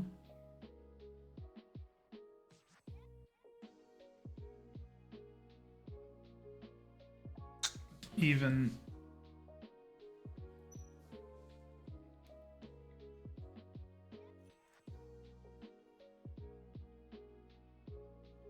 how much damage can that do? 8.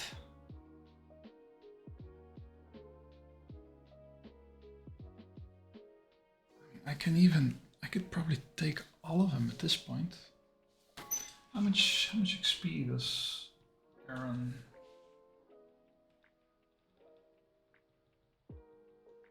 take? Oops.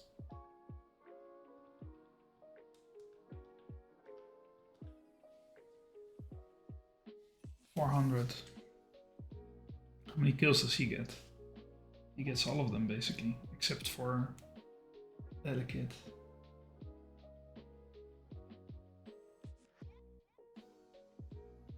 I mean, cannot do this forever because Ambipom at some point just keeps sending Ambipom because of the stupid fake out.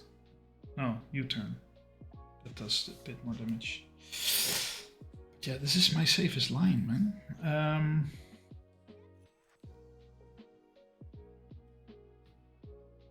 So what would this take?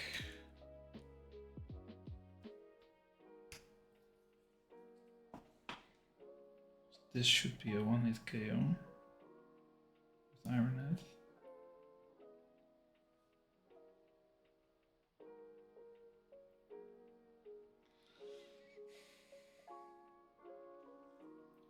I mean, it's sharing the XP, of course, because this is sharing.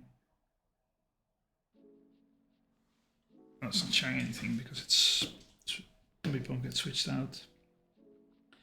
It kills the Chimchar by itself. So that's 138. Then splits the Elekid XP. So that's 104.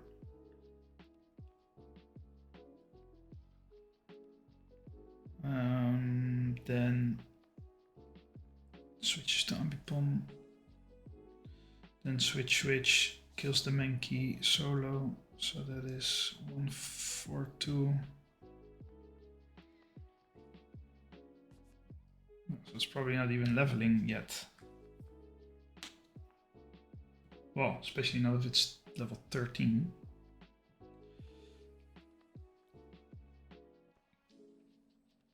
Then gets Ambipom again. So we're down 3 mon, which are the super effective ones.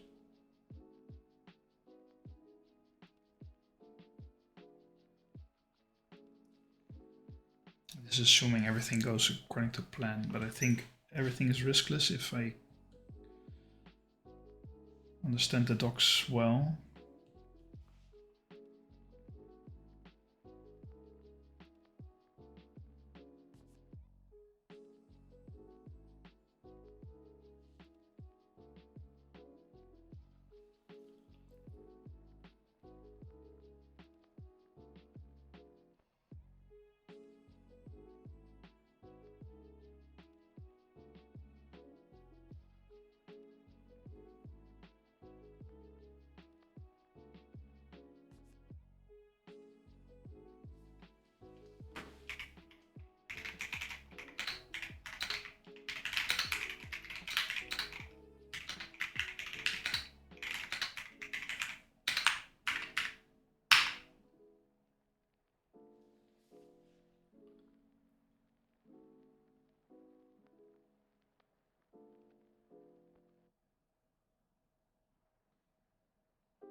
Okay.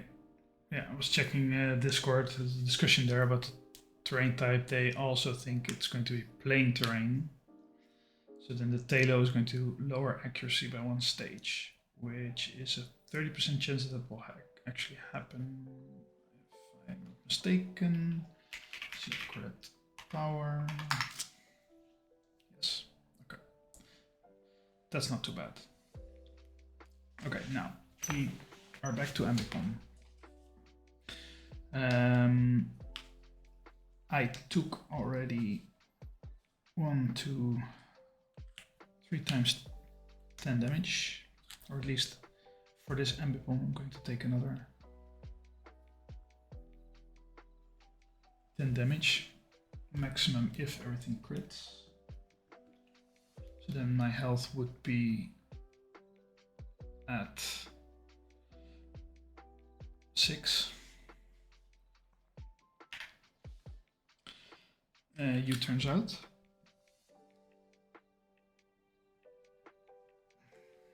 Ambipom did a lot of work, but also really helped my Aeron just OHKO everything. So then it has basically 2 options. I want it to be Talo, but basically I need to be on Ambipom to check whether or not Crush Claw is going to do 3 damage. And quick attack, wing attack, secret power. Quick attack, wing attack, secret power.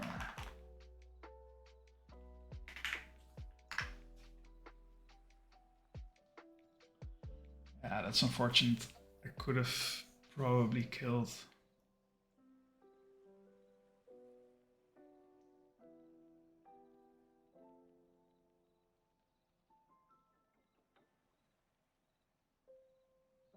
I could have probably killed this guy.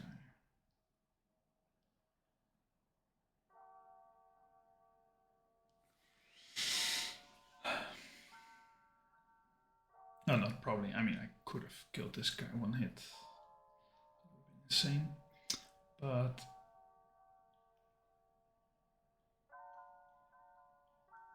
now I Iron Head it. Minimum of 19 damage. So leave me with 13.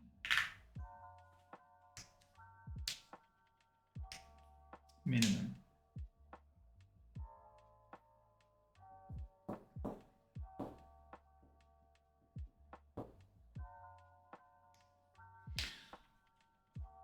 So it can do with crit 8 damage against me.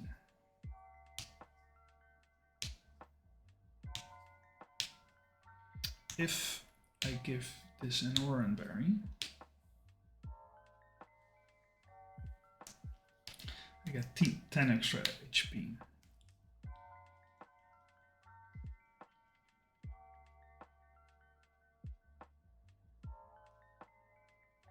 I mean, I could give all this XP to Aeron. How wise is that? Because the rest also kind of needs it.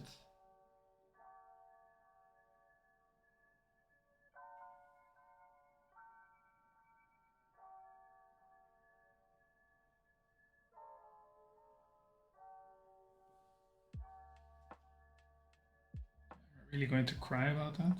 I mean, spending an Oran Berry is, if I don't really need it, it's maybe not the move. So Aeron gives this was an Iron Head as well, right?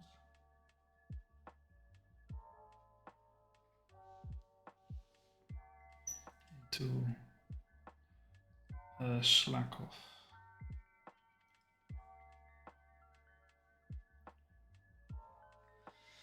The Slakoth has 13 HP and now I'm going to switch it out.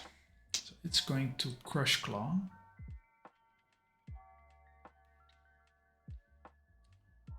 Into a mon, and any mon I switch it into is dying basically.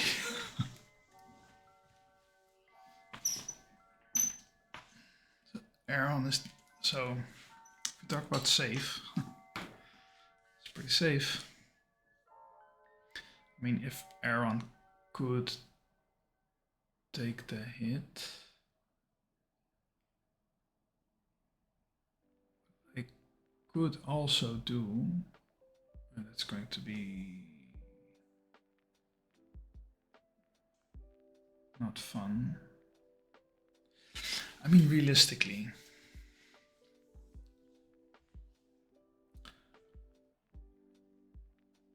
Apom is not going to 1, 2, 3, 6 times crit, right? So his crits will do 5.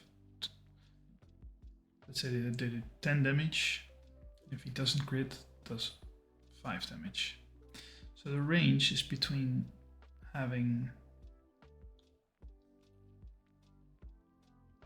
36 and, let's say,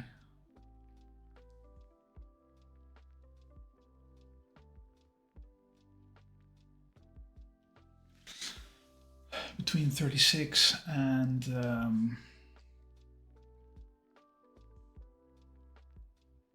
15, then I would still have 21 health. 21 health would still be above 50%.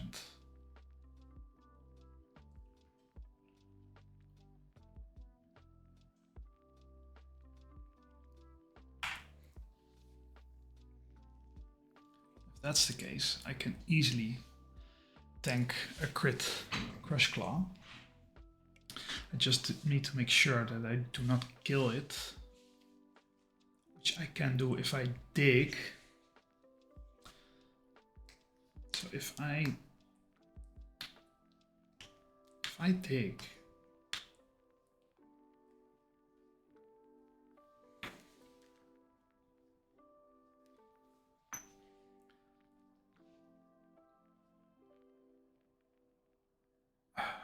so the problem would be if I do not low roll and I actually high roll.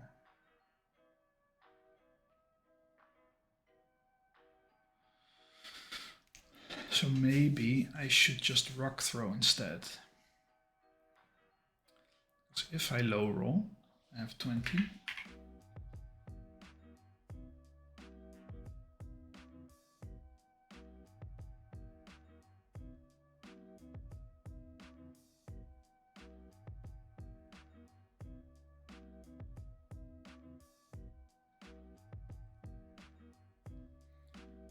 If I low roll, I have that.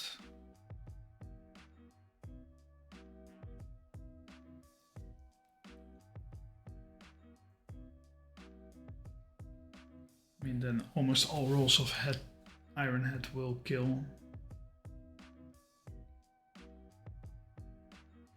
But the thing is, the whole thing is that I take another hit, right?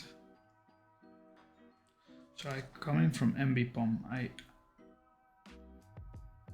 Let's say I rock throw. I do 12 damage the first time. Then I'm going to do a move that shouldn't kill. So then I can again rock throw. It's going to do minimum of 12. Then it has 8. Then the true end activates because it cannot attack me anymore. Then I have a safe switch to anything that can deal 8 damage. The question is, do I want to give it now to my shitty ones, or do I need to start investing XP into the better ones? So for example, I mean, we get Talo after. And I have my Delibird waiting for Talo. So I could send in Delibird.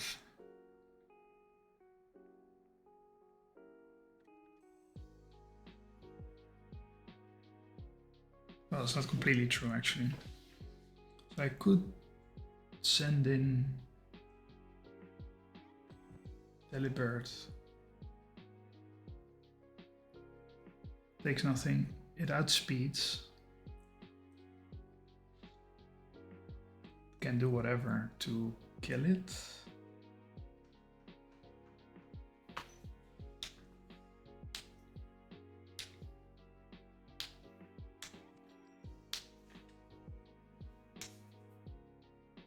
I mean, the rest of the fight's kind of free, right? I want to kill its Delibird.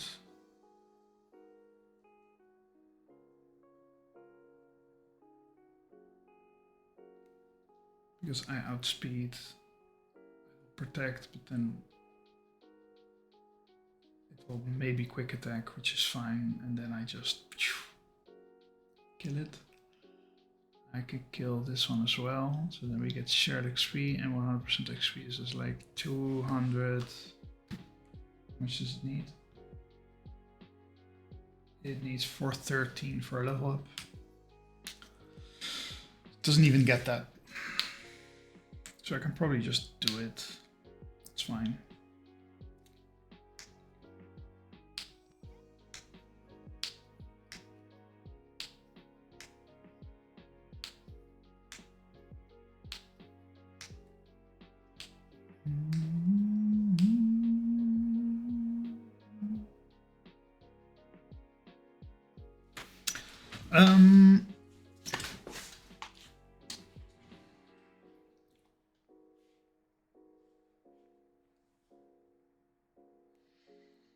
So then I kill the slack off because it doesn't do anything when switched in. I outspeed. I can do even my lowest roll of Powder Snow or Gust will kill it.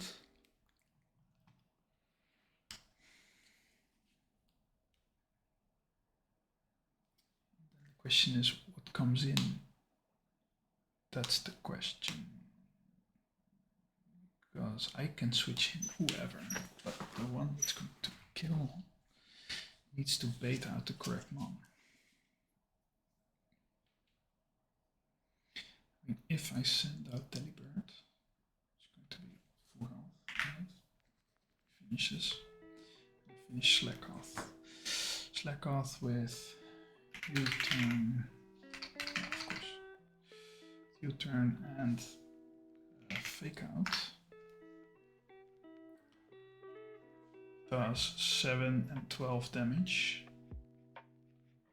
Or quick attack, wing attack, secret power.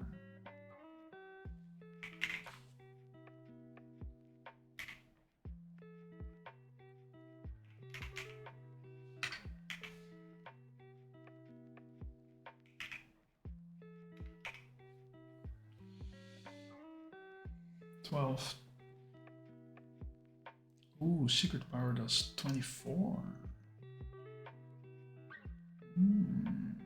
Why would it do so much damage? That's actually perfect. So this thing with secret power does 24. If you look at the typings, we have to first look at the typings.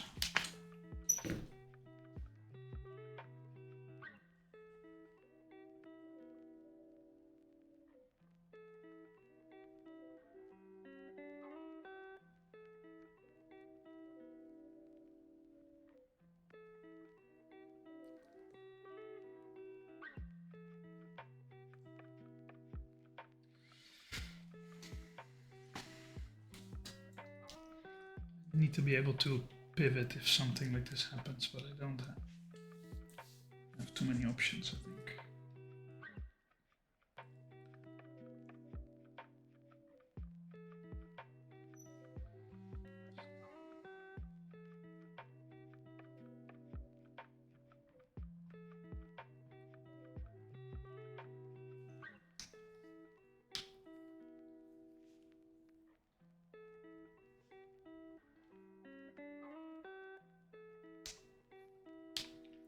Delivered ice flying. So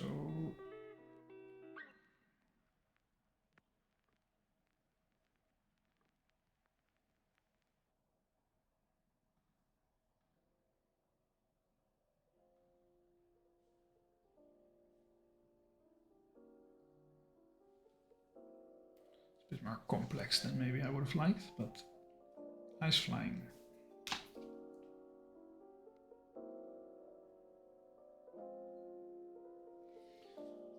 Versus normal.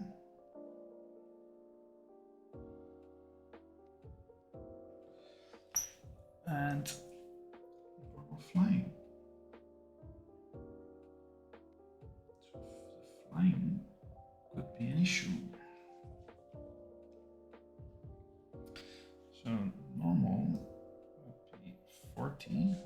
This would be 40, so this would be 80. This is 40.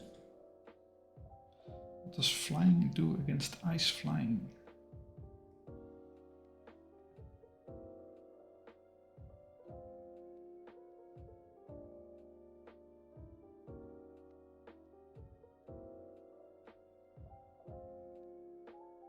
Ah, no, that's only if they see a super effective move. What am I doing? They don't have super effective moves.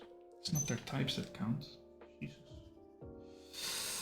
Almost made a bad decision there. It's also pretty late.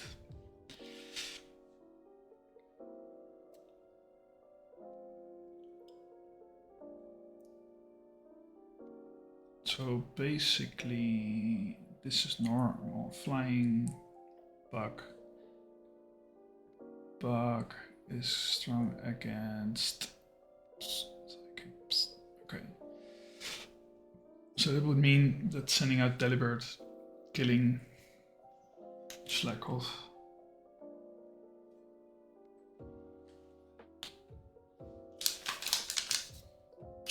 Delibird to I don't know, Gust. Slakoth, then the Slakoth is going to switch in Talo, that the Delibird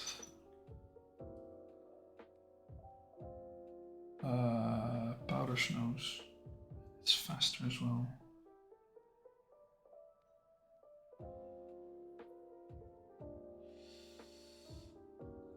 And then it's going to send in Ambipom. Nightmare. Well, it's not our nightmare. It helped us win the whole thing. 31. Then my Delibird should not have been hit. It will fake out first turn. Which, depending on how much damage that is, could be 30. Could also be 12. I mean, if it's depending on that, I could make, let's say 11.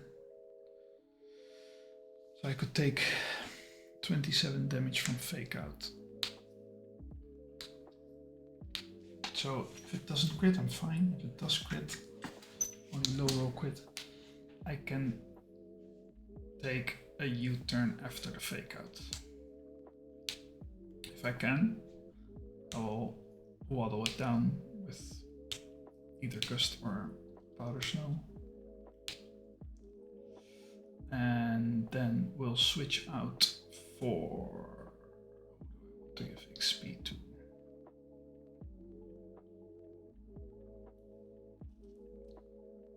Doesn't seem to kill anybody necessarily.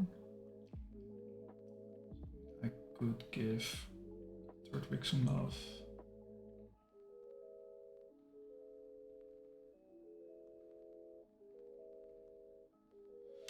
Is there any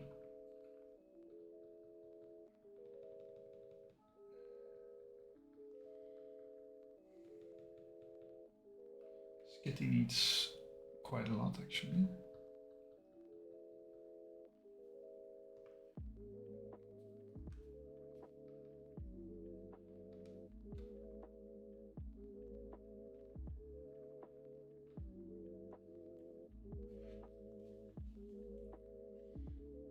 I mean, I could do.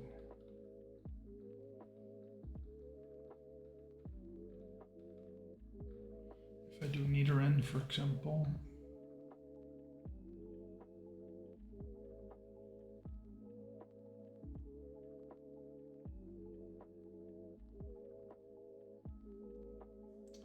What are going to be the moves for Rourke anyway? Lots of Earth. Let's Rock actually. Oh,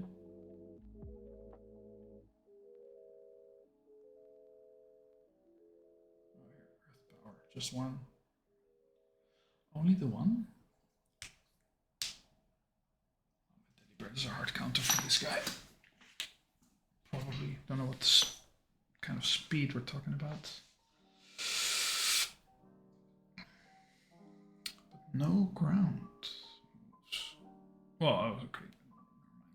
Centum.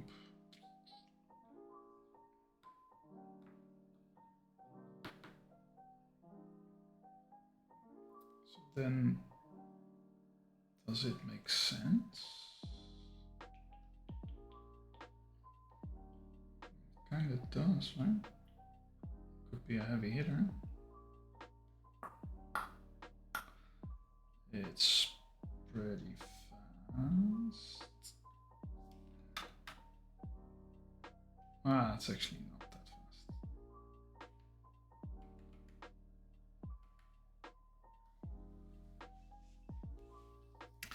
I mean, yeah, nobody's going to get a level up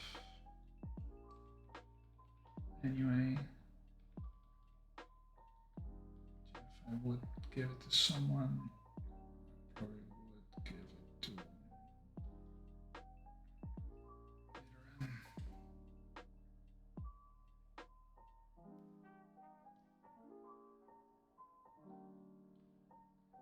just include it. And Nidoran can then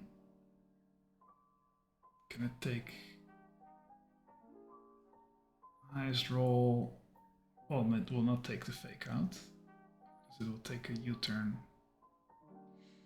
So it can handle that, so probably that'll be it. That'll be GG. 1, 2, 3, 4, 5. Where's number 6? Am I missing number 6? Dice here. Because at Powder Snow, then I send in Nidoran and that does probably double kick or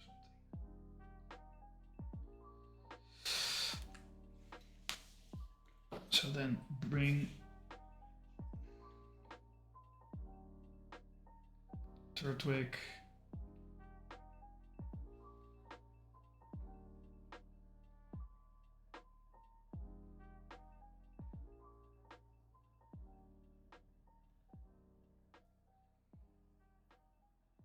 Just have a fake out mod in there.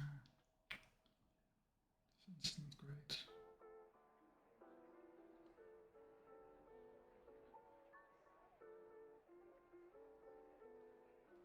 These are my stronger mons. Okay, but the Aaron is the. I think I have my line. took like 2.5 hours, but I think we have a pretty riskless.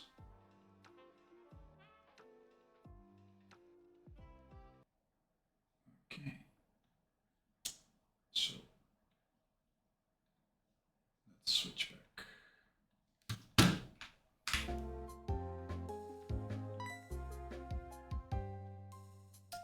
So let's see what we have.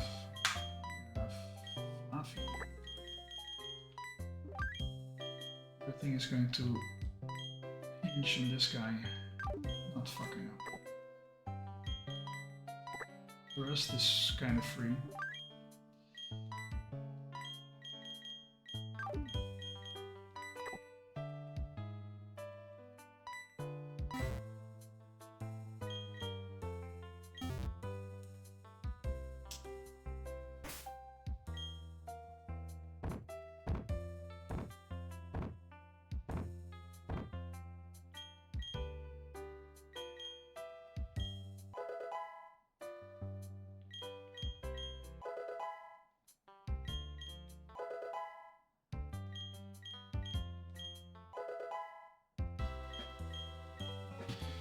Great, so my Aeron is 13, let's save that in the calc.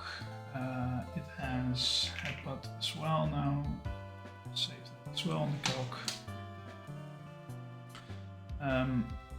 Just want to check, I'm not going to get this soon, right? Yeah. Okay, so I will get the rock throw, which I already have. That's interesting, okay.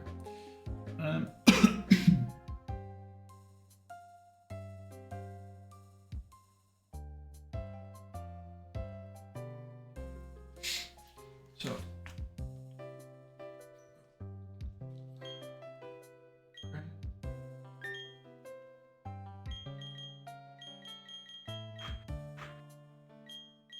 Let's set up the order of things.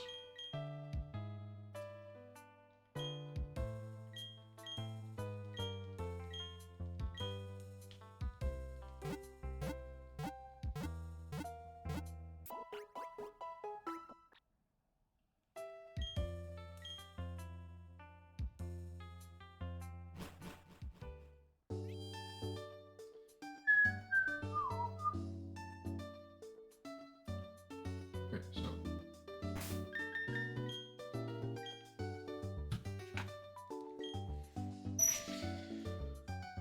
I'm gonna do a quick rundown.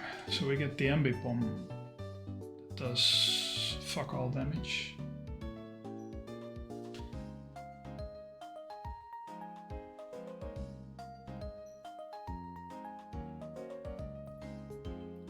And I'm banking on it not critting 5 or 6 times in a row, so I mean that's quite fine, I think. So I take the fake out, I take the U-turn. It should send in either Chimchar or Elekid is my prediction, because Monkey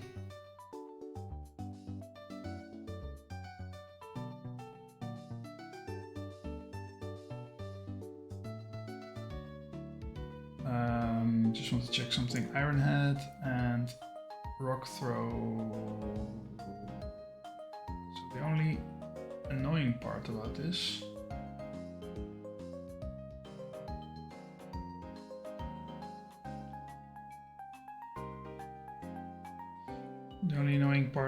is that I do not know for sure if I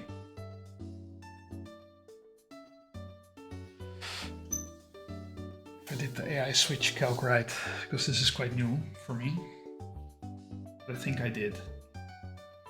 And because of the overflow bug, Mankey should be fighting, and both fighting is quad effective. So it would be 40 times 40, 160, and again for the other fighting, it's 320, because that's higher than 255. We hit the overflow bug and actually becomes 64.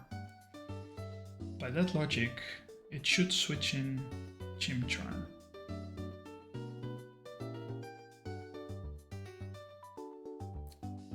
because Chimchar has Fire.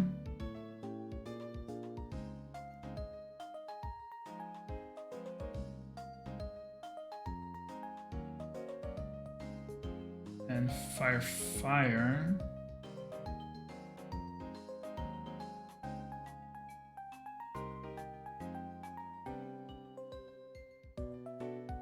This one is important. This one is really important.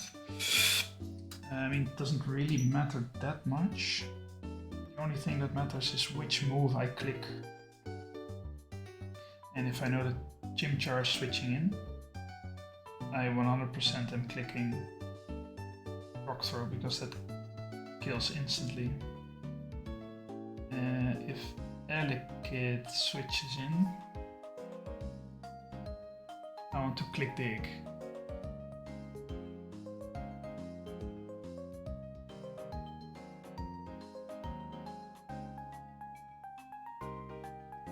That's basically the thing, the difference. And also, if Elekid switches in, then I don't have a guaranteed kill. It doesn't change the line that much. It actually is better for me, I think, even because that removes all the jankiness from the Fluffy fight.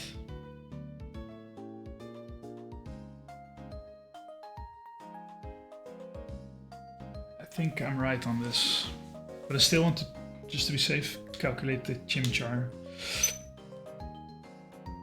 Fire. So then, based on this thing, Fire does wait,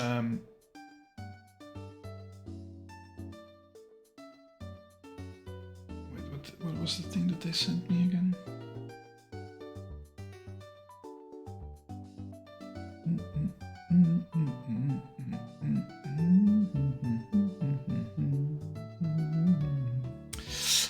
Yeah, so that means that Fire, I have Fire against Rock and Steel, so this does normal. Oh, so this could be an issue actually. Okay, so let's do a quick calc just to be safe, because I want to be able to predict these things. So I think because Fire is normal because of these two types, then it's 2 times normal, basically the same as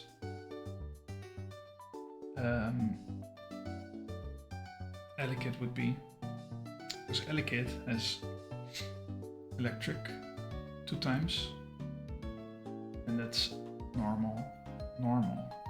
So both would be 80.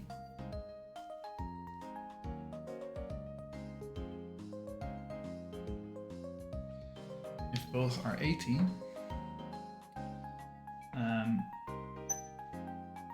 Ambipom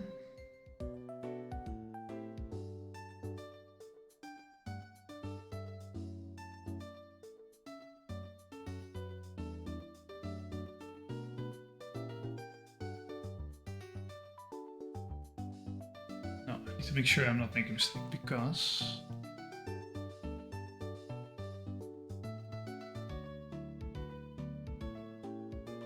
what happens on a tie? Then if it's a tie, then they go in order.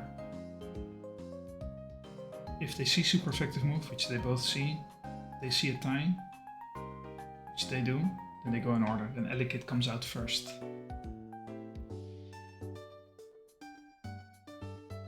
If Elekid comes out first,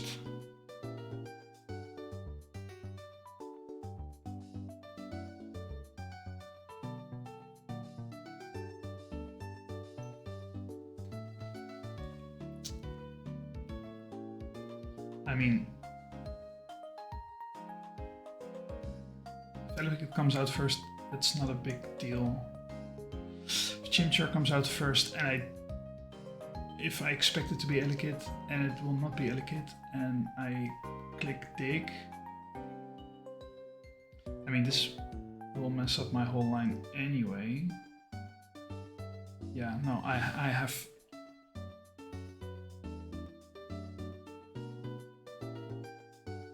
I have to click rock throw.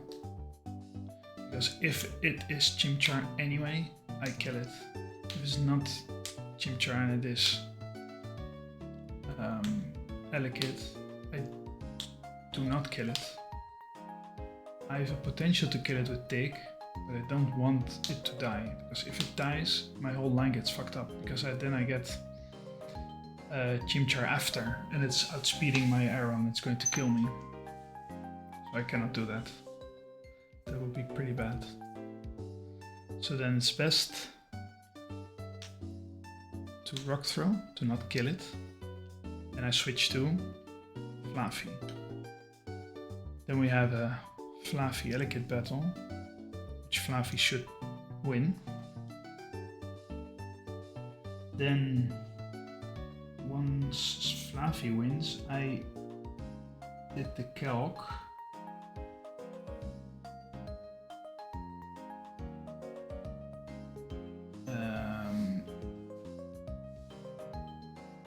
From Elekid, I did the calc and put in all the... No, that's not what I did.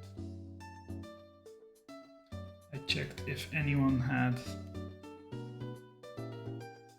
super effective move against Fluffy. Fluffy's electric was only ground. Also, he doesn't have a ground type. So then we check moves. If Chimchar comes out after Elekid, I'm so screwed. I have my whole line. No way. That's why it's always good to double check.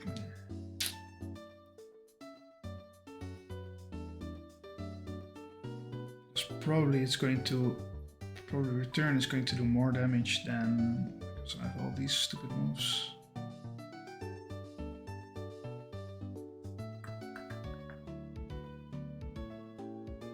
Why did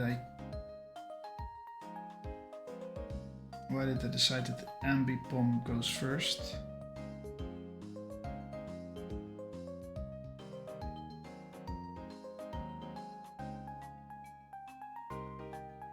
Let's check. U-turn. Fake out.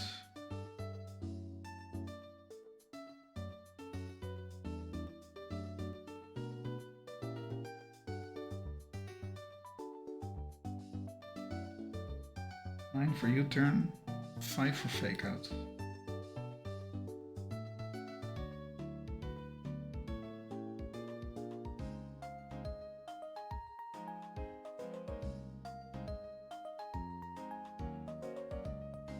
So it was 9, right? Quick attack, wing attack, secret power.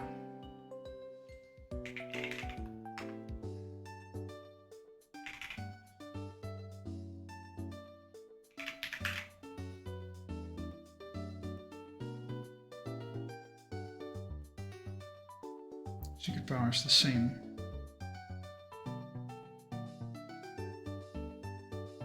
But Ambipom is first. We have Crush Claw.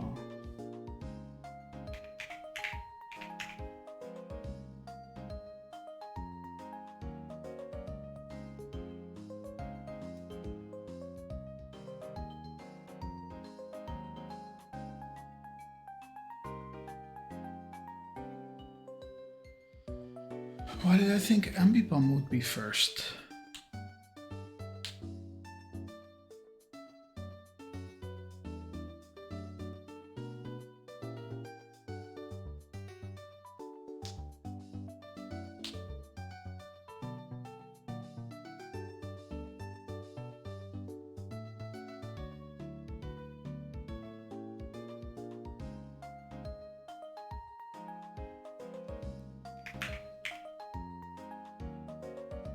Because of course, Crush Club will do 12 damage. So it kind of is for the... That's probably a good idea. Then I'm going to take 2 hits from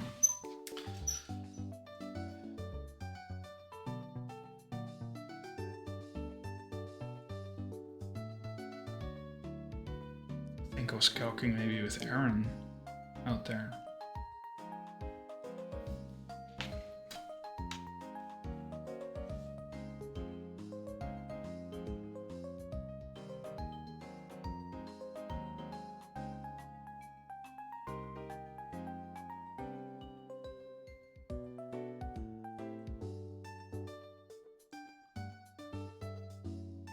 Can I force Ambipom out?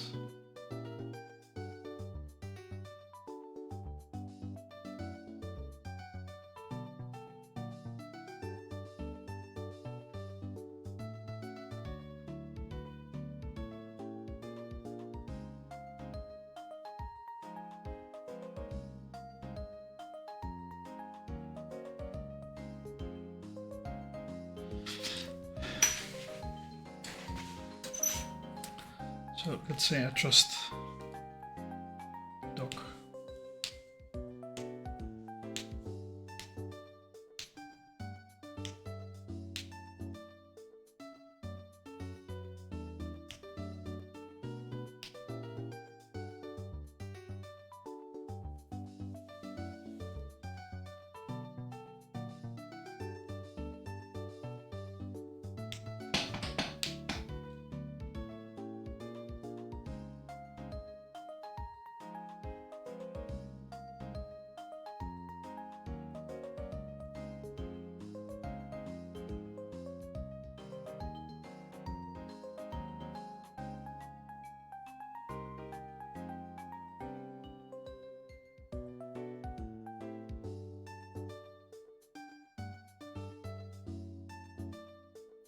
When you roll skill,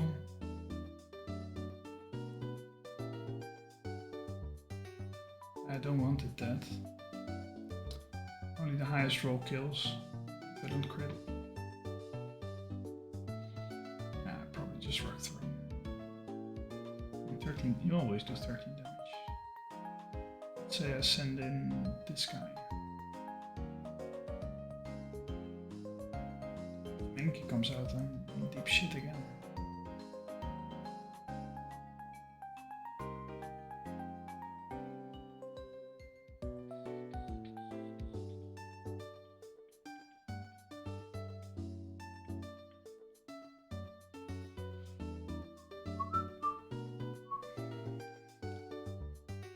What was Bug? Bug was Storm against Grass, against Psychic and Dark. Pretty much screwed here because it sees a fire move.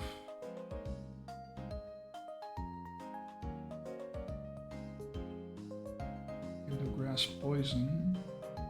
Does that change anything?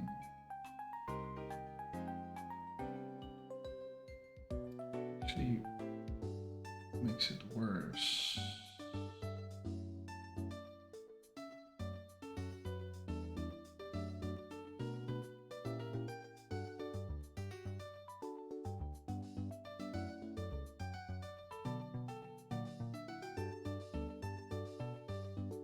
Man, I was so close. Can I bait it any other way?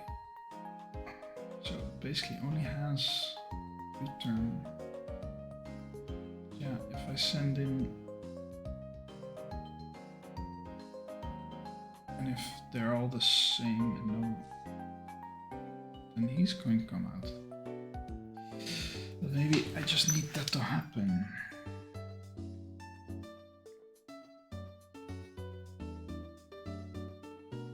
So I can make that happen.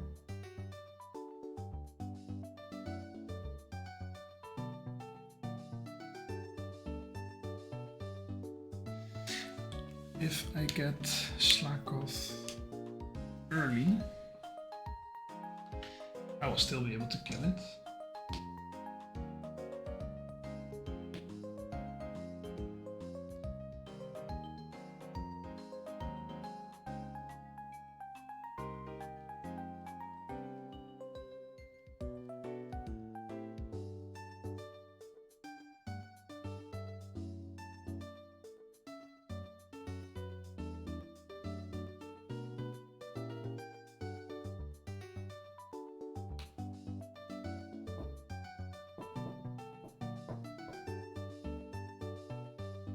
If I would want to KO the delicate, then I would send a Chimchar.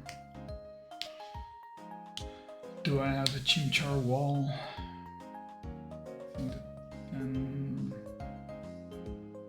solve my issue.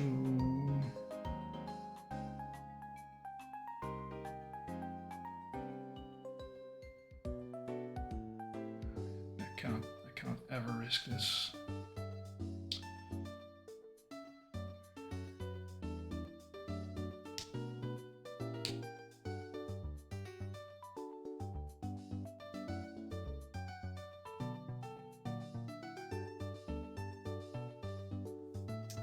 Mankey, and I need to go through Ambipom.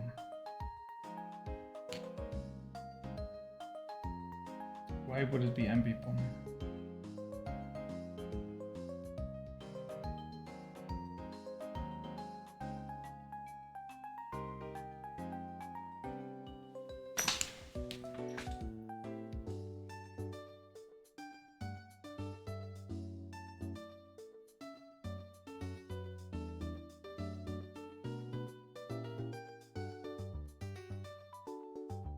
Okay, so I get the Alikit, right? So then we do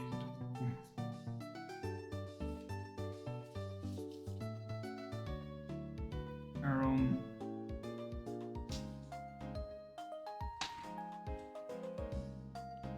Ambipom. Switches to then Alikit.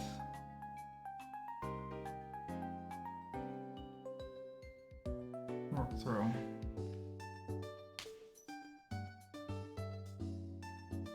Does.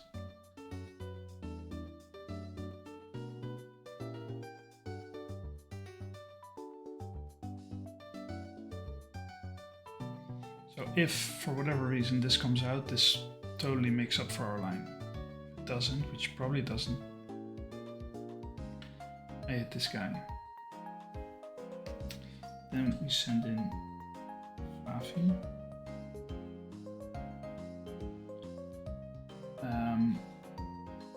And we Swift. Just have to Swift one time. Swift does a minimum of 17 damage. I think he has 16 left. I rock throw.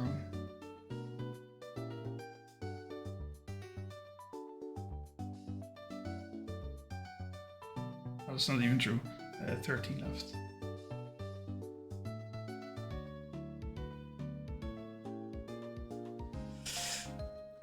So Swift will kill it. Elikit will be dead at that point. They will switch out. Oh. Sorry guys. I was so caught up in my calcs. Well, give me some.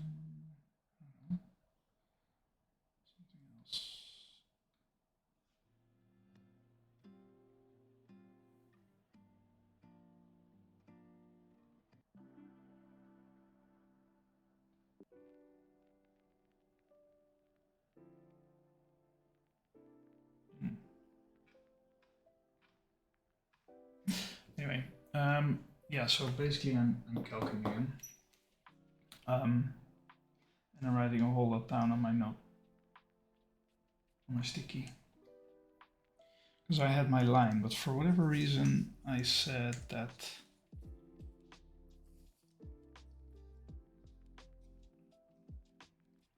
after Chimchar would come in. Well, that's probably not true. Probably Elekid will come in.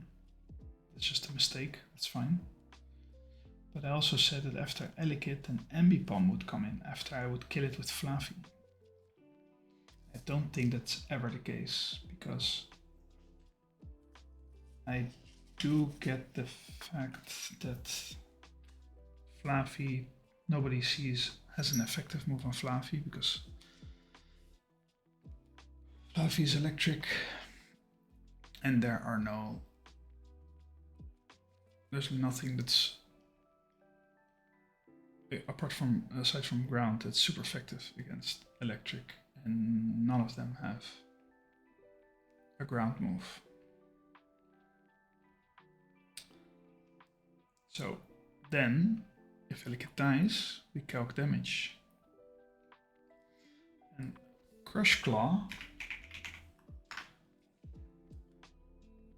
does 12 damage on Fluffy. You can still check Chimchar, Ember Return, Karate Chop, Rock Smash.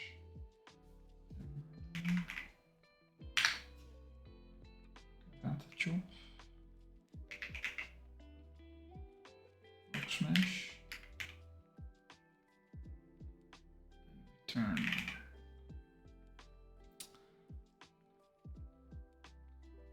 Okay, so highest damage move would be Return. If Elekid would be performing it, and that's how the AI works. So they would be tied between Slakoth and Chimchar, and then I would send in Slakoth, and there I also see the next problem.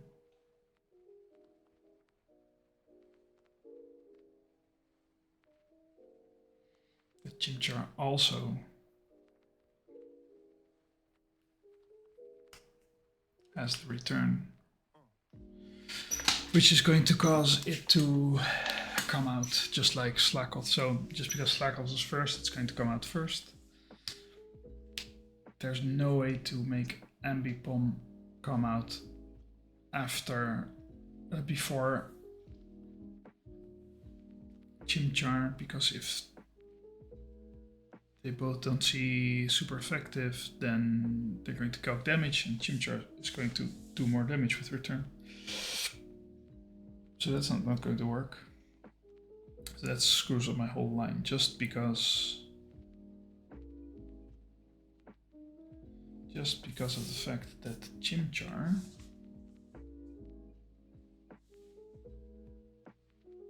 did not come out, basically. And now I have to pay for that. Is there a way to still make it come out and to kill it? I mean, I can bait it out. I'd have to send one of these guys in. Yeah, just a fake out, and the U-turn would probably already kill me. Same goes for this one. So Aaron is basically the only one that can actually take them like very well. So there's no real alternative there.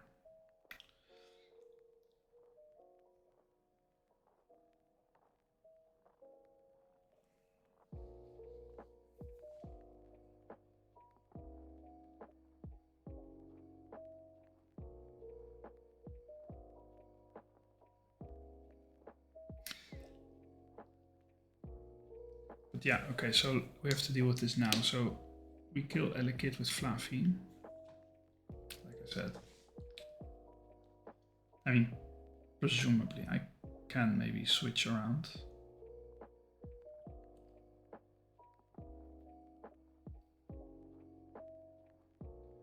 Oh, this actually would work.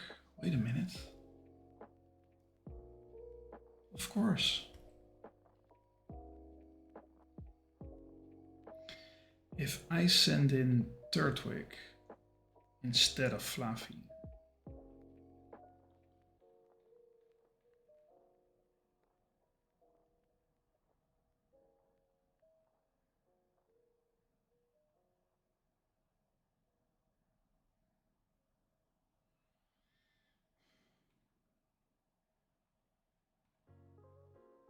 Ah, that's why that doesn't work. No, it doesn't work. Because this is super effective moves and then it's going to compare types. And then Chimchar will always have the highest value. Because it has then fire against grass. So that's the annoying part. And even if that is not the case, then we would get the Talo with the exact same principle. So we need a way after Elekid to somehow get into Apom.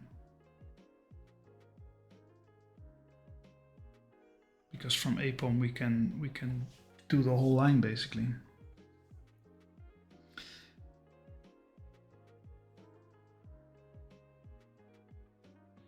There's a way I can potentially one-hit KO the Elekid, but if I do that, then it's going to send out Chimchar against my Aeron, which it's going to annihilate, and there is no real safe switch in to Chimchar. I mean, not really.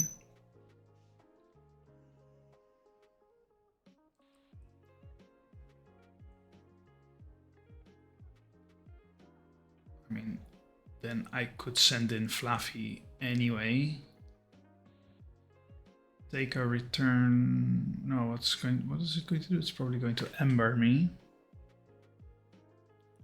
I'm guessing, because that's going to be the most damaging move, right?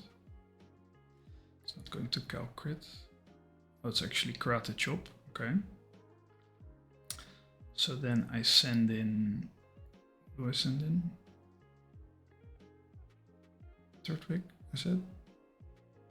No. Who was I sending in? Oh, Fluffy, yeah. I was sending in Fluffy into Chimchar.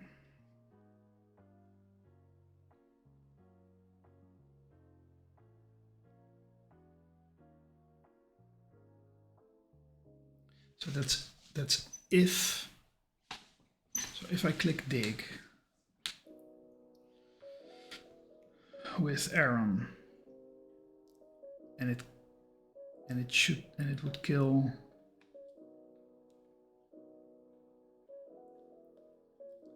only highest roll or crit will kill. But there's a possibility. Then it would switch into Chimchar.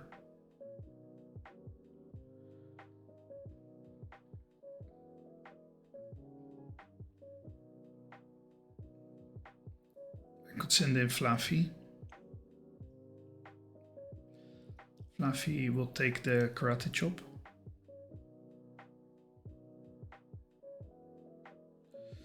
That is maximum 14 damage. So that's 34. Then Fluffy is faster. There's always a chance that it paralyzes. Fluffy can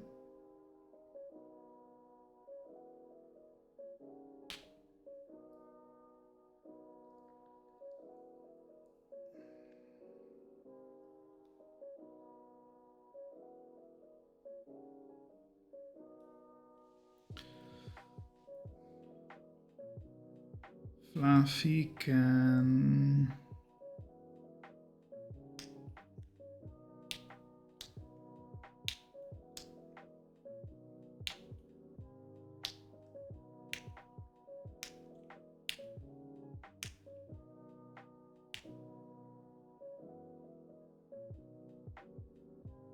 oh shit, it has berry juice as well. That's not good.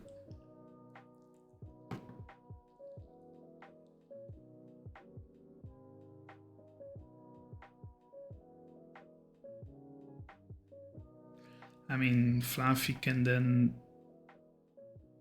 Thunder Shock. It can take the highest crit. Can deal like 16 points of damage minimum, so it's like 15 left. That would proc the berry juice. And berry juice heals quite a lot, I think. 20 HP, yeah. That's basically all the damage it took. So that would be full health again. And my Fluffy would be pretty dead at that point. So if possible, I really need to get to Ambipom. Is there a way in hell? And I don't think so.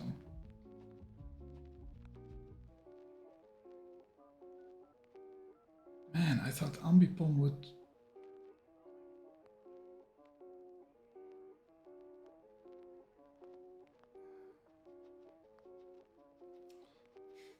I might be screwed, man.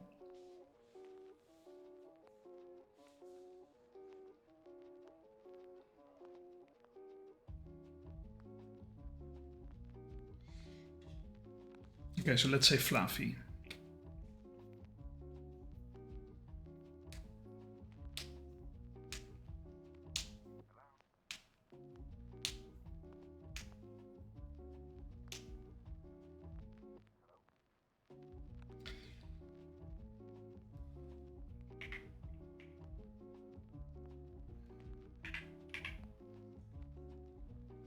Elikit would take...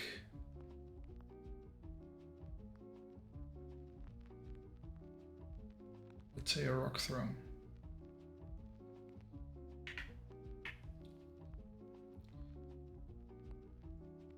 Switch to Fluffy.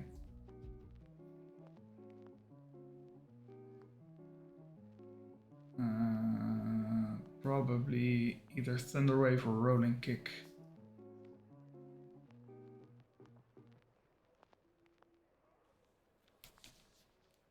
I'm guessing it's going to be Thunder Wave.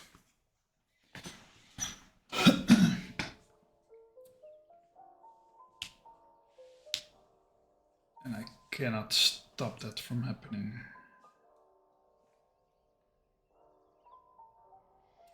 Good thing is that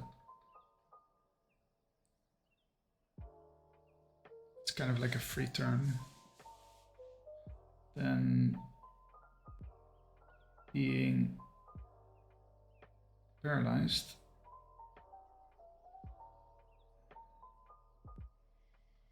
I can still swift. So then I would just not get fully paralyzed for a lot of times.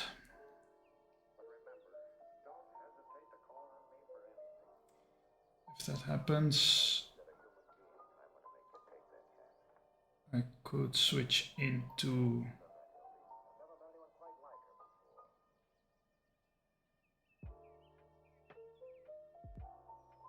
him to finish it off.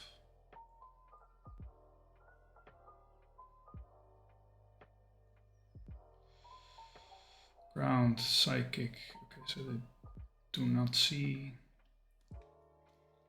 Say I finish Elikid with Nidoran. Or I finish him with him.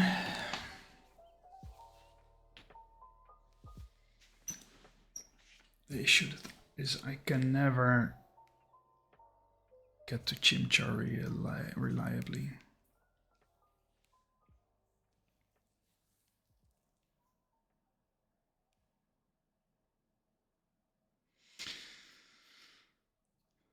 It's annoying. Scouting for so long and I thought that I had a pretty good line and now everything is borked. Now I'm in deep trouble. I don't want to sack anything. It's just not my style.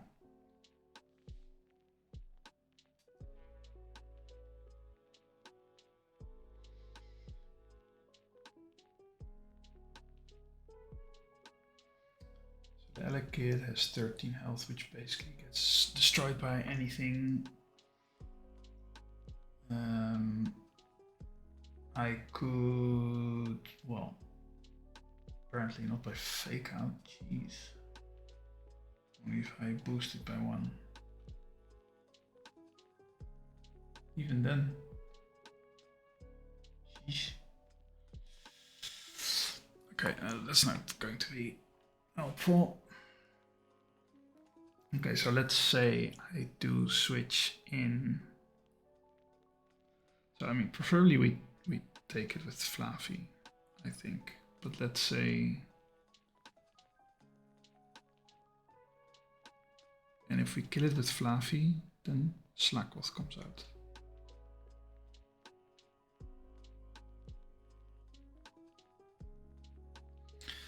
If I'm not mistaken.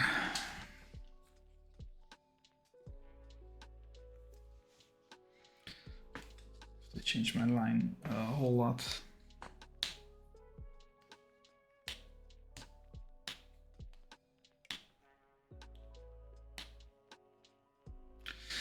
Nothing has super effective move.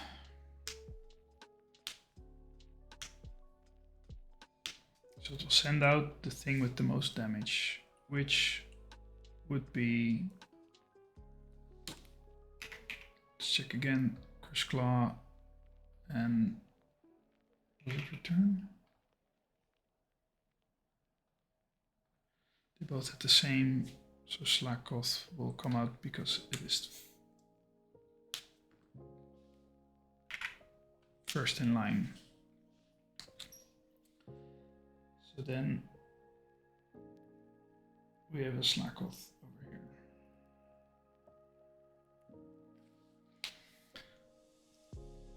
At that point I have to switch in Aaron.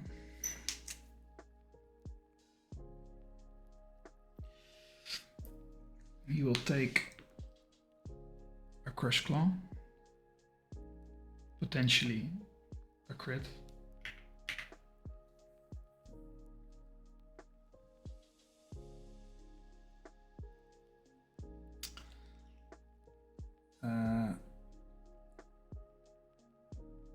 So it will have to take 2, because if I don't do that, it's going to send out. Well, you can check it out, of course. If for whatever reason I kill Aaron,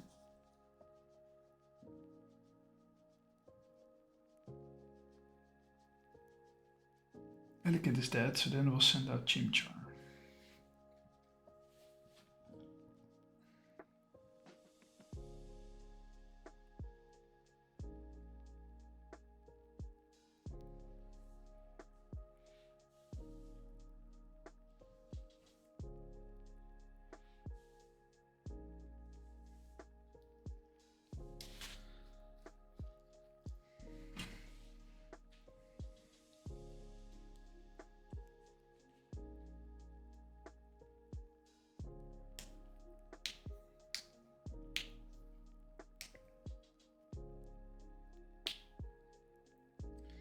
So, such an Aaron, I get attacked.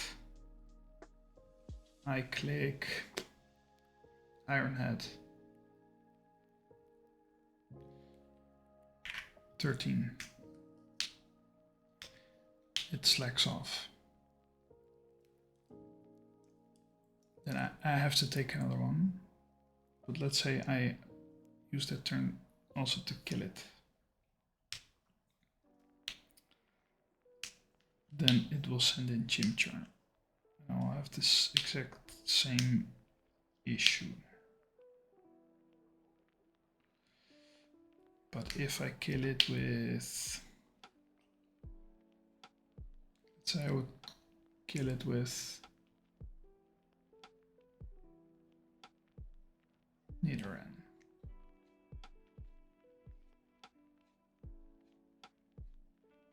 And do double kick. 16 damage, right? Then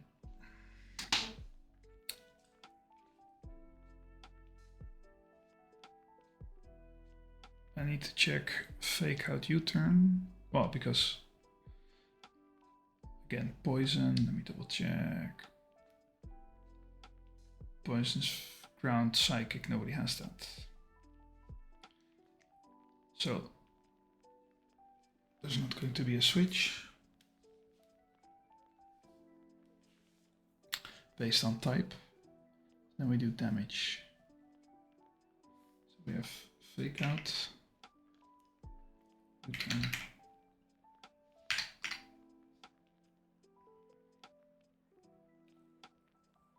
Fake out does 10 damage on a slack off. Okay. Quick attack, wing attack. Quick attack. Wing attack. Secret power. And protect, I think.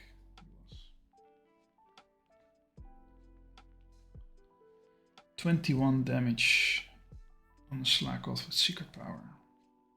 That's a lot. Mankey has karate chop, fury swipes, U-turn.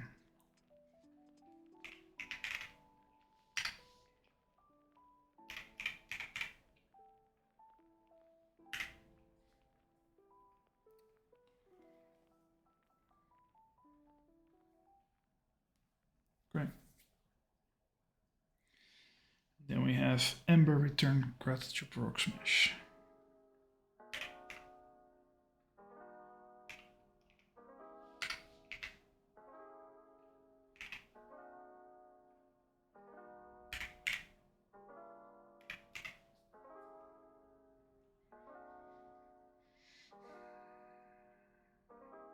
Balls. Just return and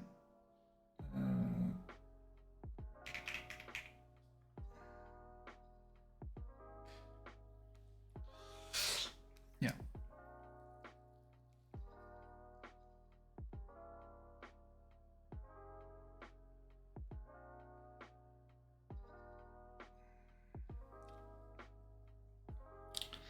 It's not faster. Probably kill me, right?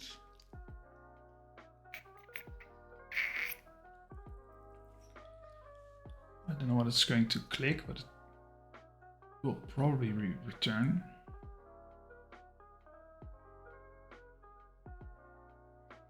I could sludge. The chance to poison, that would be huge.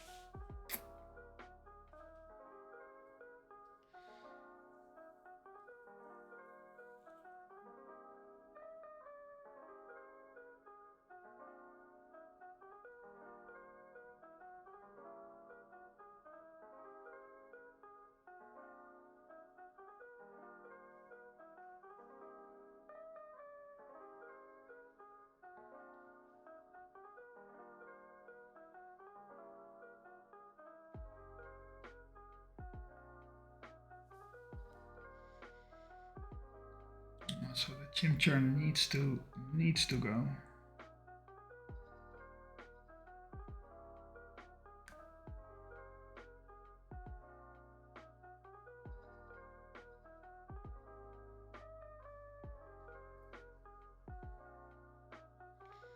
Ember crit almost always kills.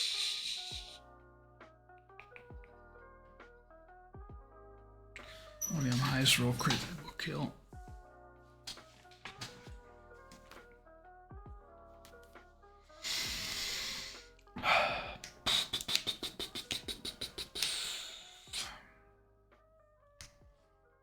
What options do I have against this guy?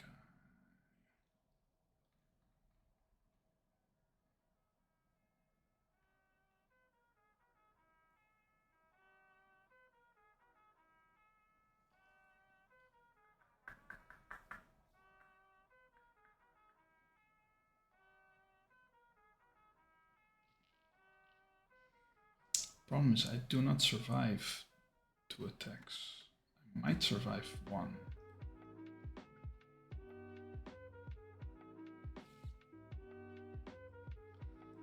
Okay, so let's say I boost my Goldeen.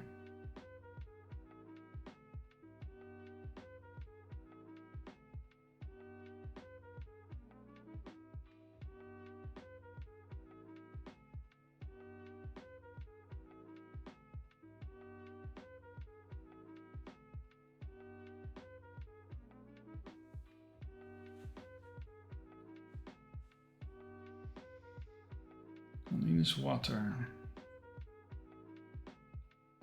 Grass, electric.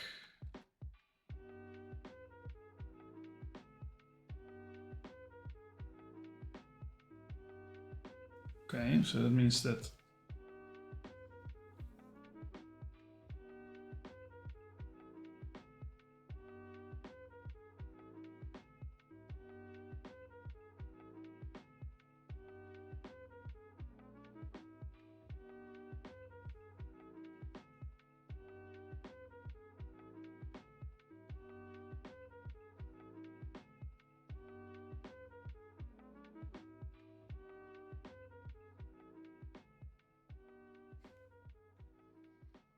dan krijgt hij 30.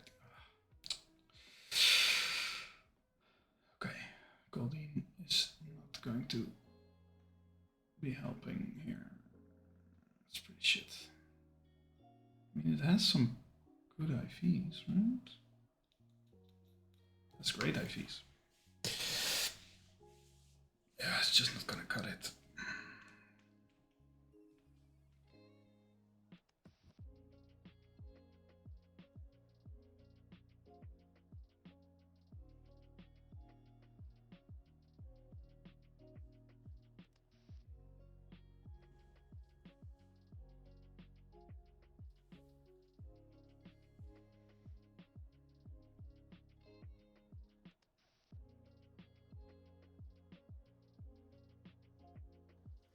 Even if that would be possible, what could...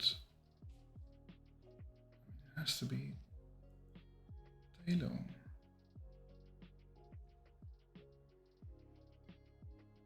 Halo's never going to come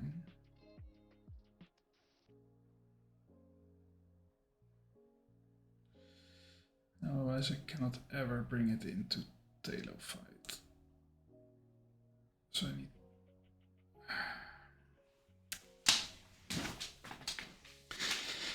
Everything is breaking down. Talo fight, can I survive? I mean, potentially I'm even dead. Of course, that depends on which attack it gives me, but it can always quick attack, which is super dangerous.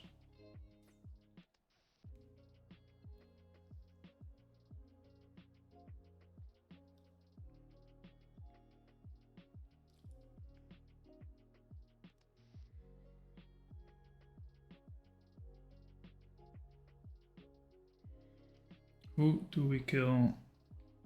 What can he do?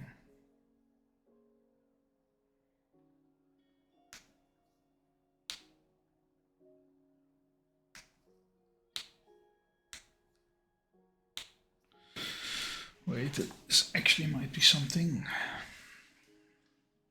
Well, he's never going to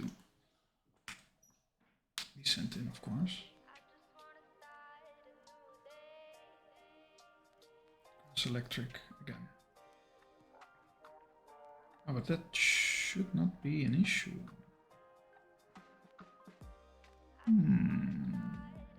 Let's say I send in Love Disc.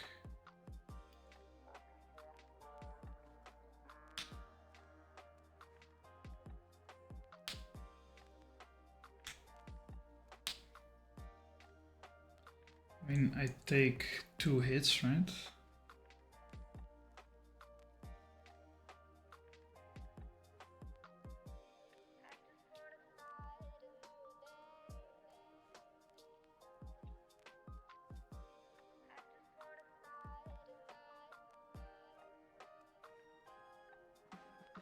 You're telling me that Crush Claw does more damage here then return them.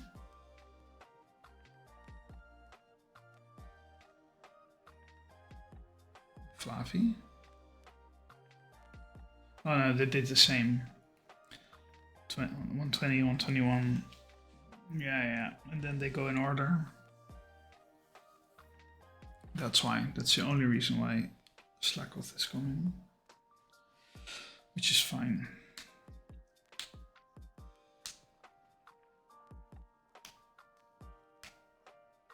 This is perfect actually, because then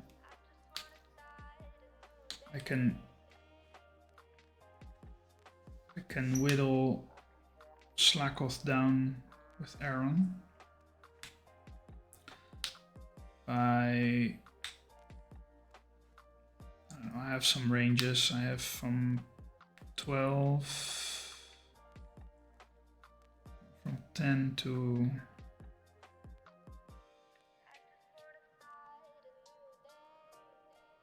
a lot. So depending on, just need to make sure that when he comes in, I can do 12 damage. Just I have to get down. I have to make sure I get rid of 20 HP.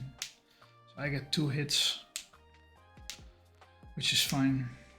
And preferably I do not take them.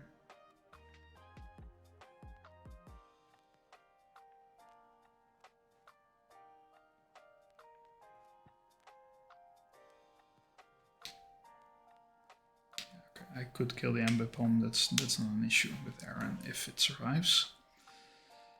But for this guy, so we take 1 Crush Claw, we make sure we manage its HP in a way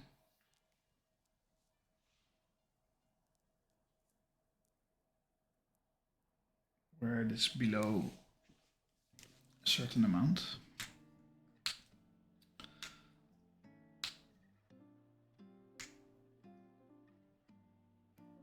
Then we switch in Love Disc, which even on a non-crit has, well actually we would have boosted it by 1, I think. Isn't that what we wanted to do? I don't know why you want to do that. Not yet at least. So what I can do is I can do 12 damage minimum.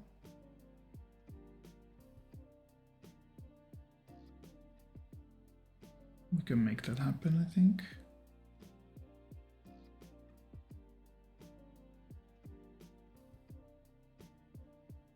Let's say that kills the Slackoth.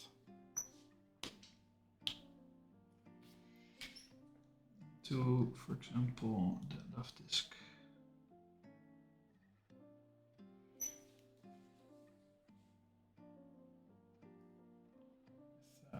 Water Pulse, it's faster.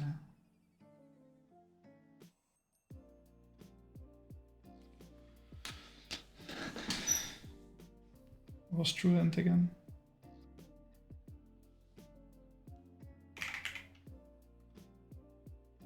Oh, okay, yeah, of course, yeah.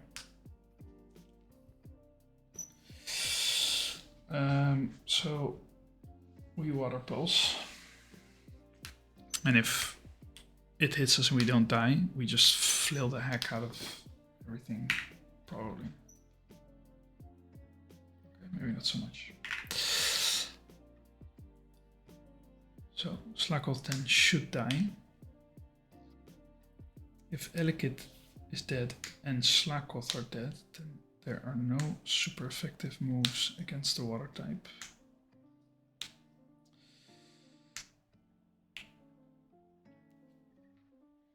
So then we, from Slackoth perspective, are going to do biggest damage again. Return. U-turn.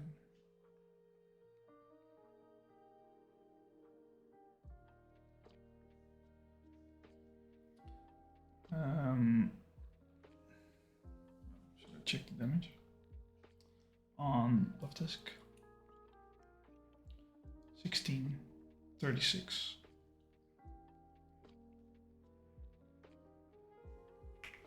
Quick attack. Wing attack. Secret power. 13, 13, 25. Let's remember 25. Got a job, furry swipes.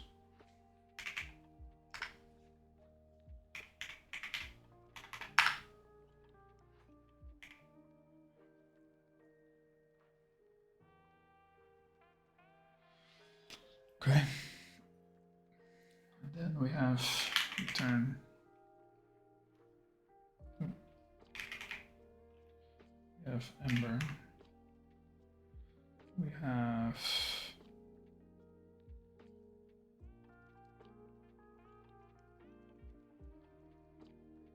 some other stuff. 36. Got a chop block smash.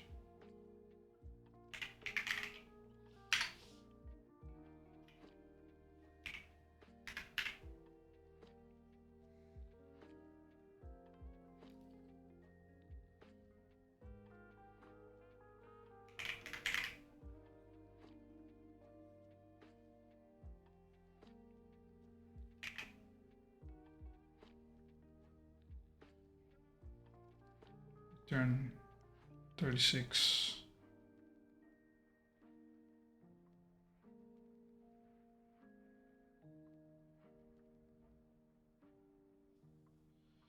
So then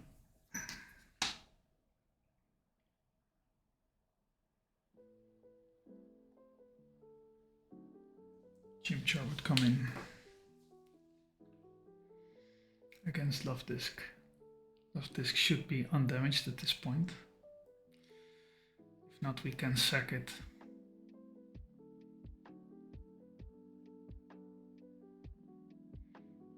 It is faster.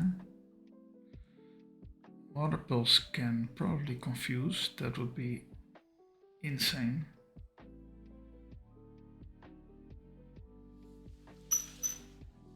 So crit would 100% kill my Love Disc.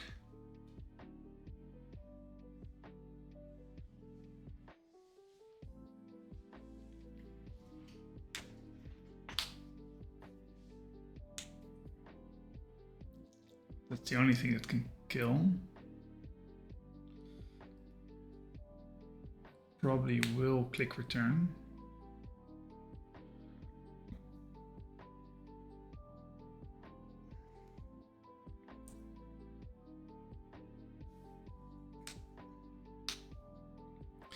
So let's say I Water Pulse. And it does 20.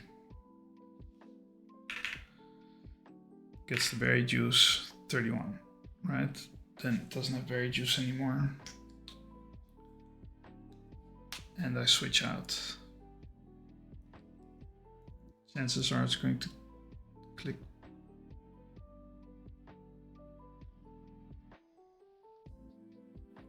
I mean, it could click anything, I think.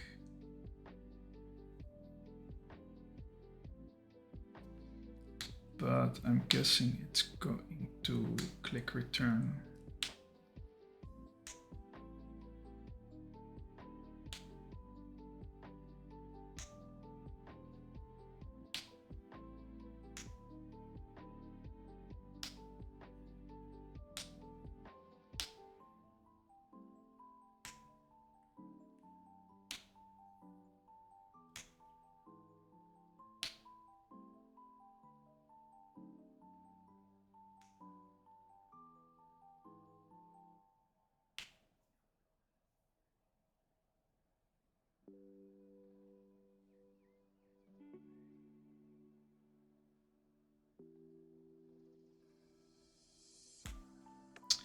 That's not doing enough damage.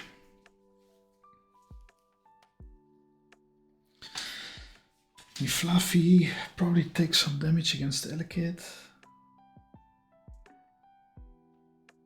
least a thunder wave. I mean, there are no safe lines.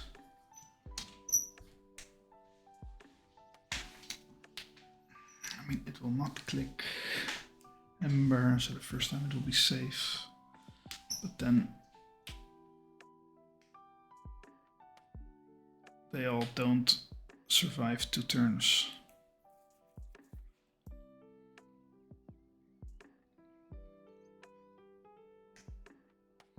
Is there anyone that can actually take him?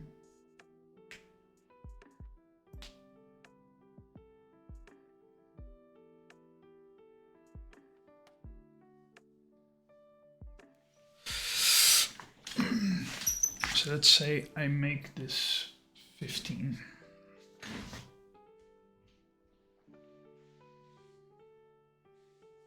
This is all counting minerals, by the way.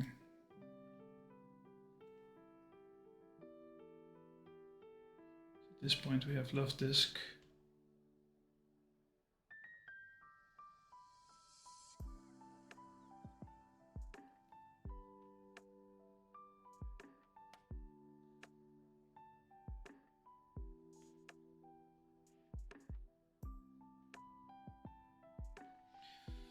So currently I have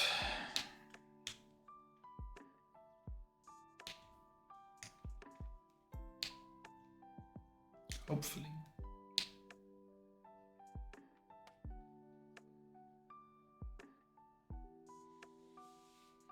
so return crit is always, that's the only thing that can screw me over.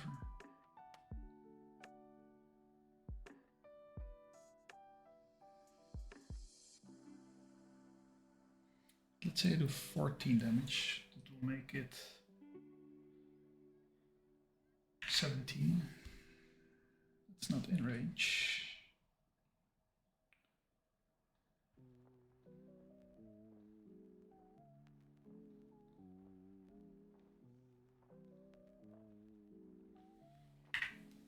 That would be in range. Only the lowest roll, Aqua Jet.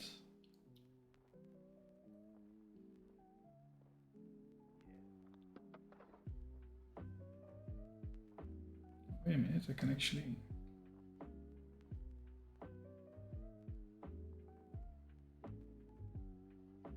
If I boost Love Disc...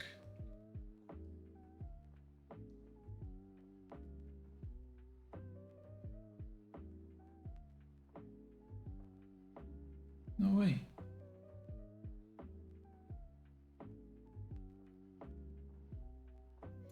It's the last one I plan to boost, but...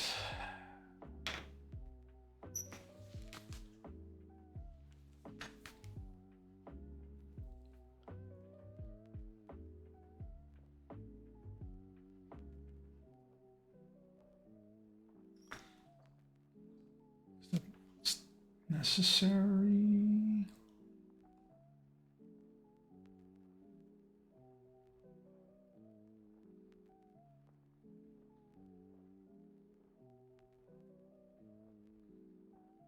Okay, so now, so this is what we have now. A crit will definitely kill me.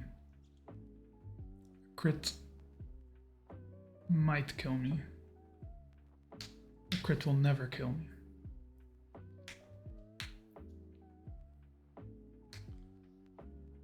Again, water pulse 2 times.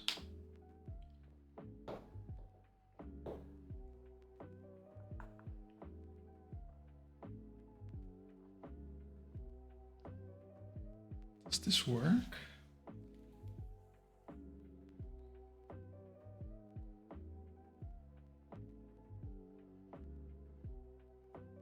So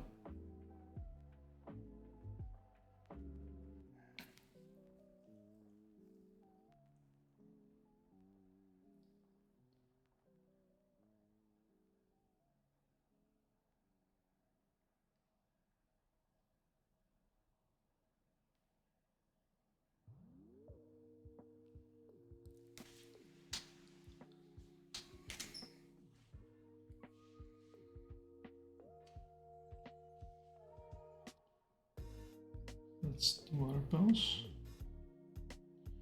Since a Chimchar, I water pulse again.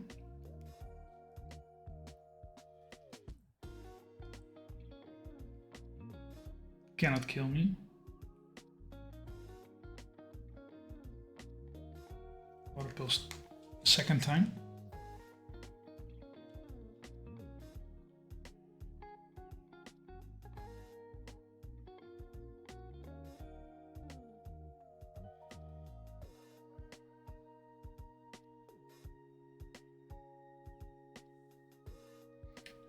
But that would proc the berry juice, right?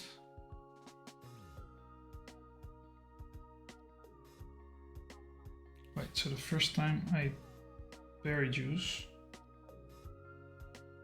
I can Oko it, that would, because then I circumvent the berry juice. I think that's necessary. Because let's say I water pulse for 26. He has 5 and he gets 25 back. No.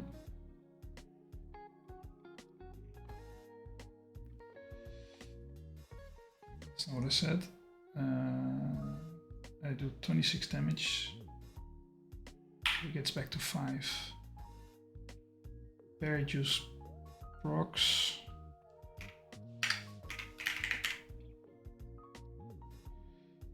HP. It's to 25, which is again in range of water pulse. So even I don't even need to one hit KO it, because I do plenty. So I do water pulse 2 times. The Chimchar's dead. Now we're getting somewhere. And Chimchar's dead.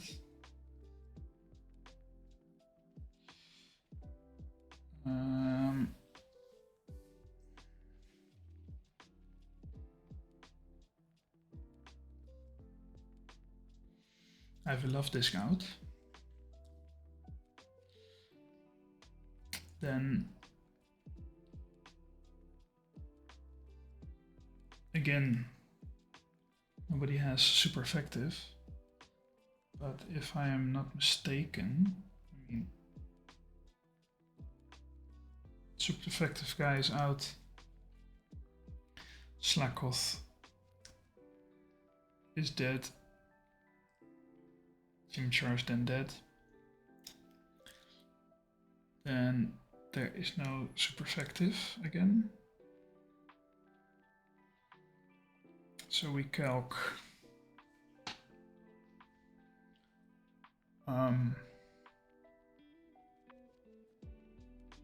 fake out. U-turn. Those two are against left disc then. 12 for U-turn. Get quick attack, wing attack, secret power.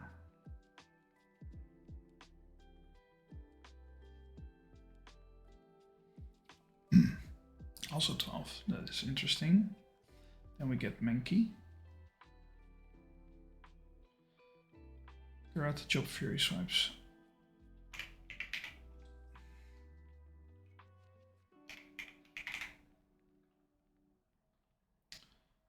And U-turn.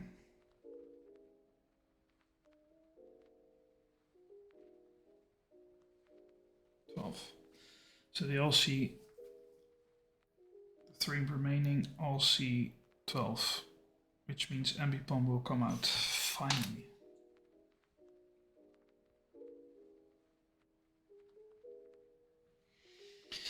That's what I wanted. Then we send out Aaron.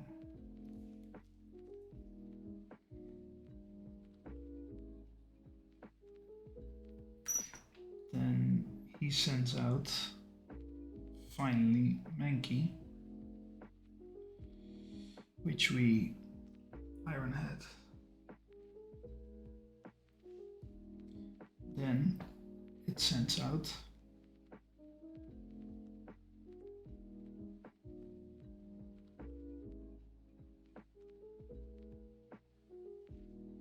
should send out ambipom again.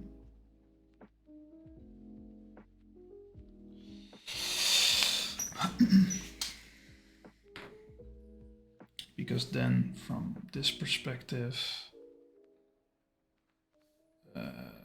secret power and you turn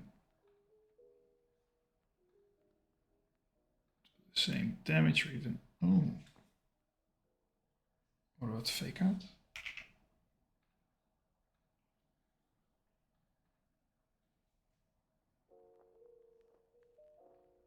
Really? Oh, against Aaron, of course. Not against Love Disc. You turn fake out. Secret power. 1, 1, 3. So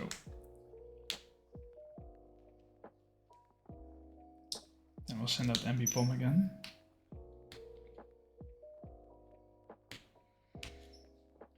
Which I had a line for that. Well, I actually didn't because Mankeden's dead. I have ambipom and Talo, so it's going to send out Talo.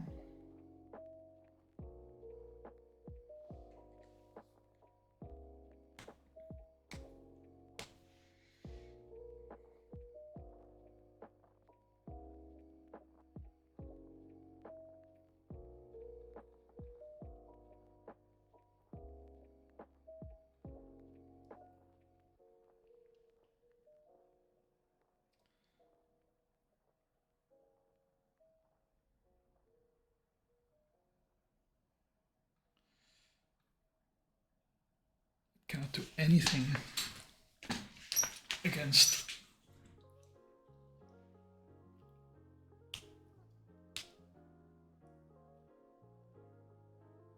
should I at this point just kill it? Because it cannot kill me. I mean, it does nothing.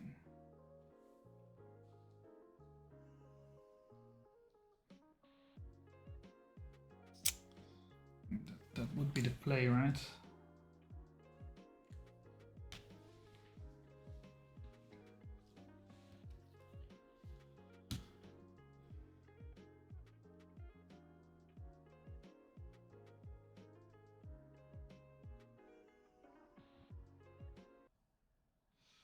Okay.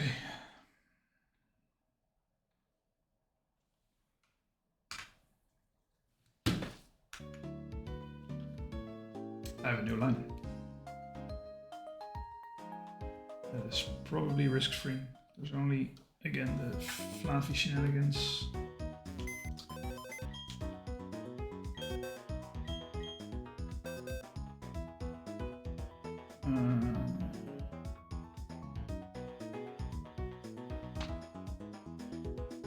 Aaron, Flavi, Aaron, Love Disc, Aaron.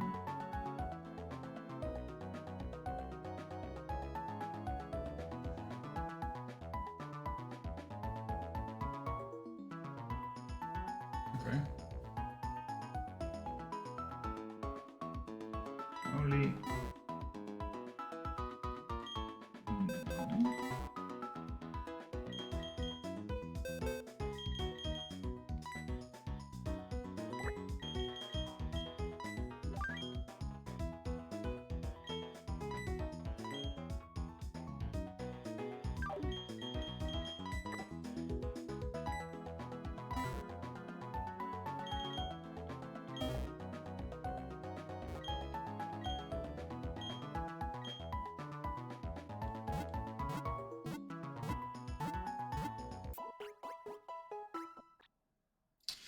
I didn't check level up move section for everybody.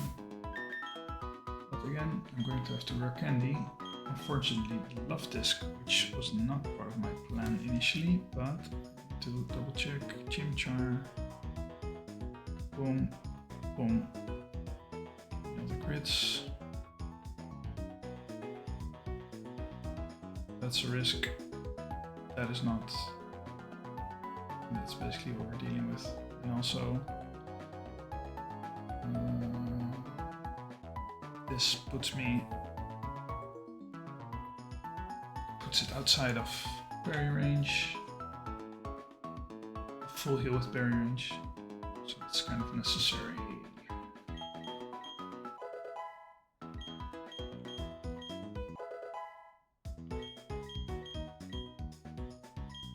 Okay, more of my precious.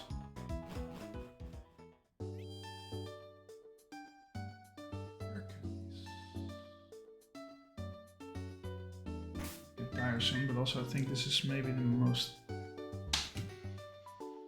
difficult battle. Okay, so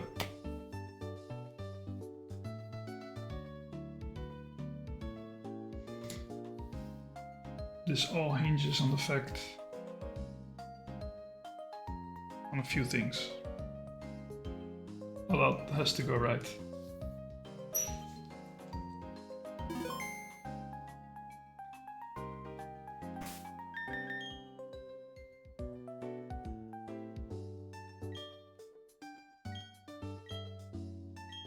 So it doesn't really make a lot of difference. Okay. So we start with Aaron. Rock throws the Ambipom. Well, first gets faked out, then Rock throws the Ambipom, who U-turns, does no damage, U-turns into Elekid. Elekid doesn't die from that. It shouldn't, but it will not. I have to switch into Flavi.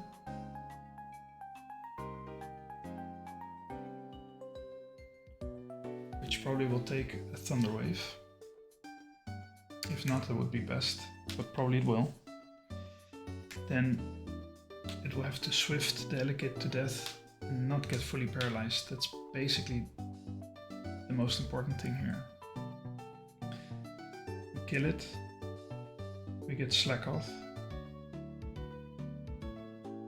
We switch to Aaron.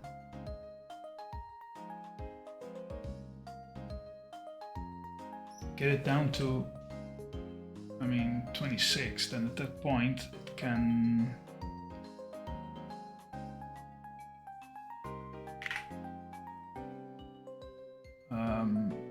that's perfect actually, because Aaron is going to, I don't know, it's going to Iron Head.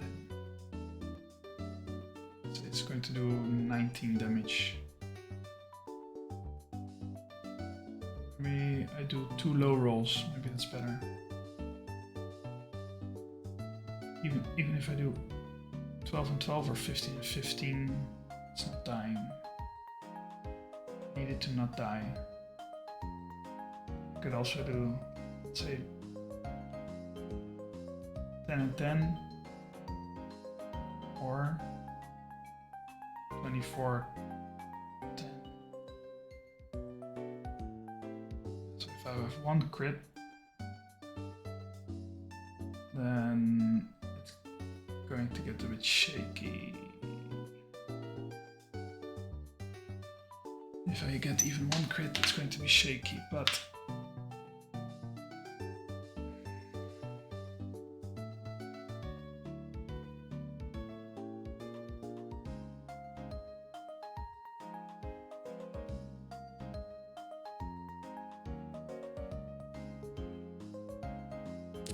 because basically I need to stall a turn. Maybe I can switch. Switch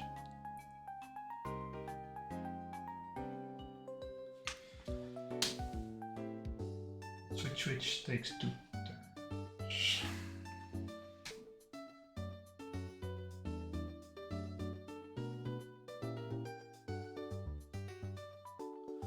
So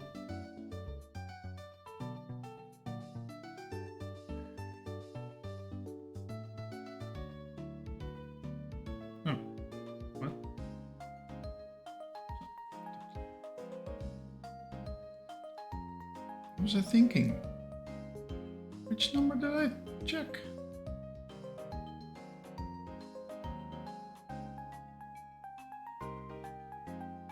And sometimes I'm really high on some shit, I don't know.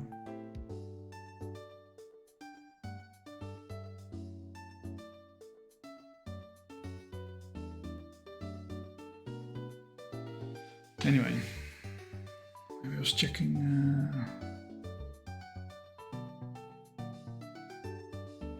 checking on Chimchar. That's not what I wanted. Okay. Lowest roll water pulse does 16 damage. So I need another 16 from Aaron. At least.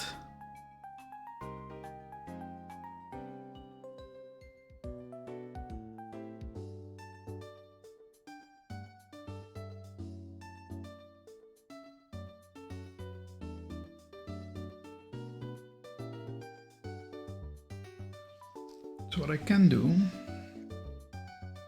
I switch in Aaron to take the Truant. Sorry, to take the Crush Claw. That does a maximum of 8, if I believe.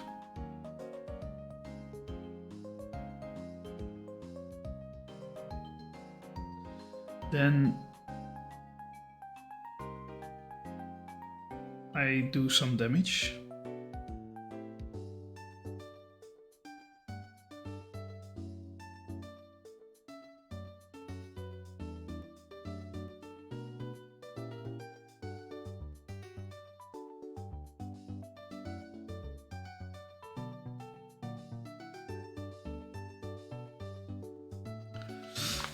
No, I cannot do that. What I can do,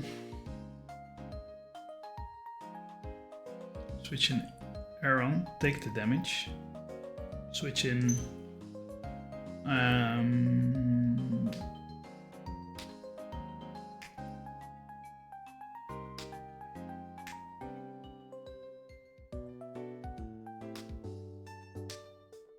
no, cannot do that because that has to kill, because otherwise I'll take a Crush Claw if I switch in on the Truant turn. So that one is to kill. Okay, so Aaron takes 8 damage. Then attacks with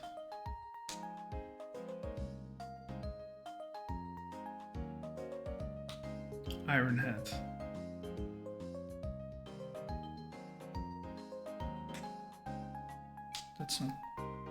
That's not the play. With Rock Throw.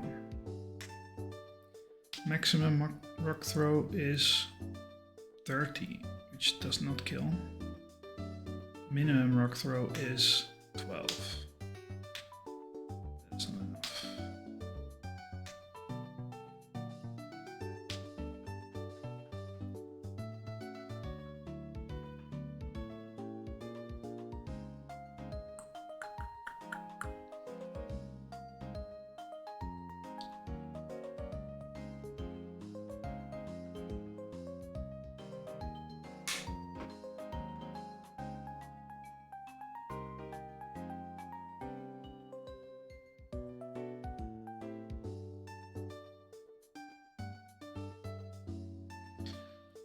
If I crit 2 times, this is bad.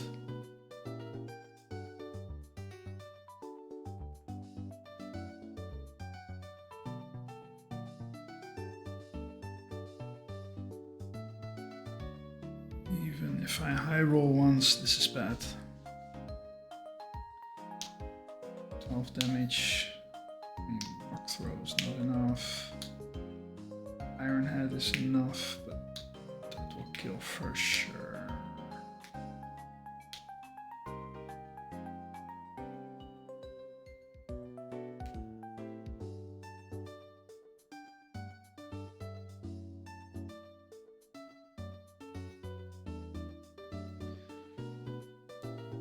If it kills, then I'm royally screwed.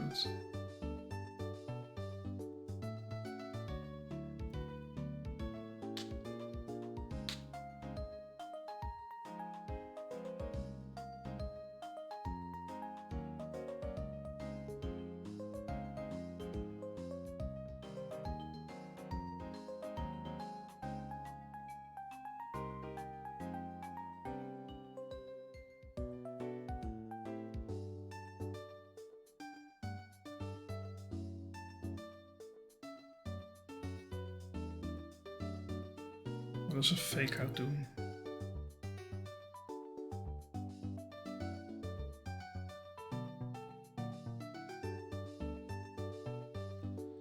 Highest roll fake out does 24.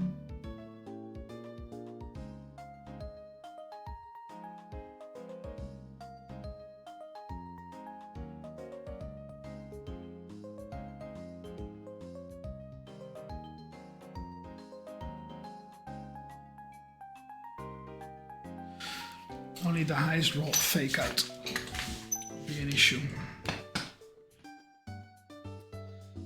So I mean, Aaron can take a few, right?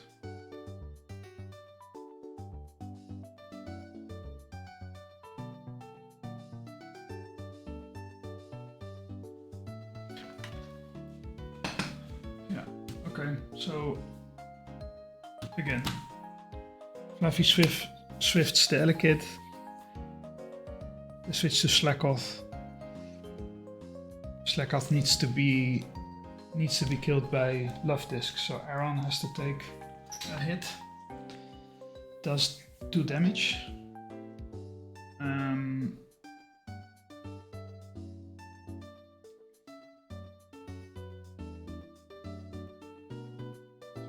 So we have to play it out.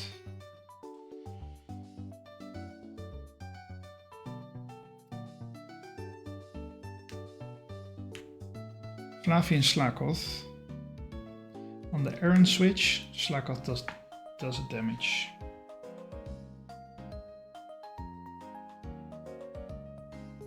That's a damage turn. Then Aaron does damage.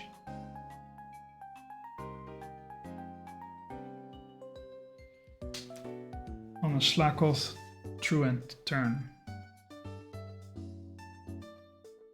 Ah, okay, so that's maybe not the play. No, it has to be. Because we don't switch into the... Oh, we can do that. So, okay, so we switch in Aaron.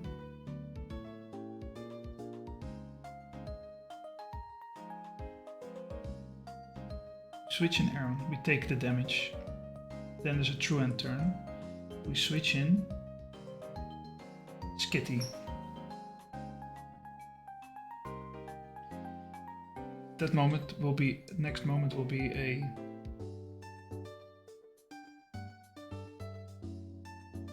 damage turn. We fake out.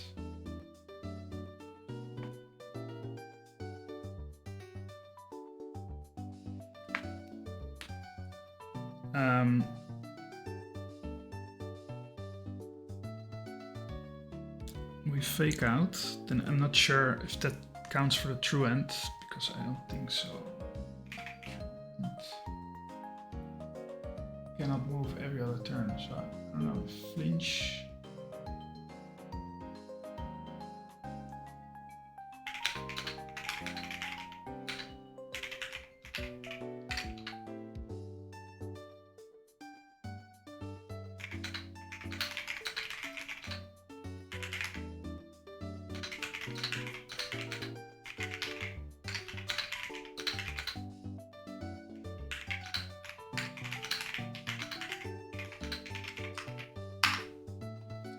Just ask it.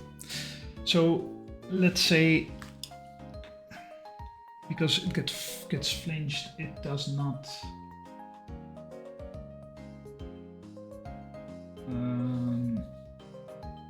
take action. That's my guess. I mean, it does take action because it didn't take action before, so it's not slacking off because it couldn't.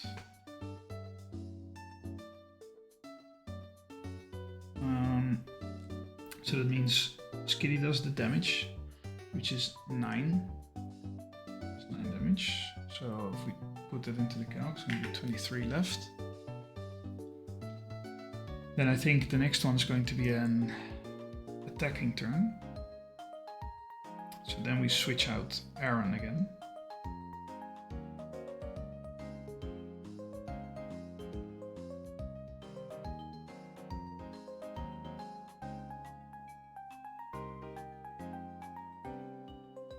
But that would work also. So then we switch in Aaron. So then he will get damage. Again 8. So then he would be at minus 16 health. Which is fine for the ambipom line. Then the next one will be a Truant one. So we switch in Love Disc.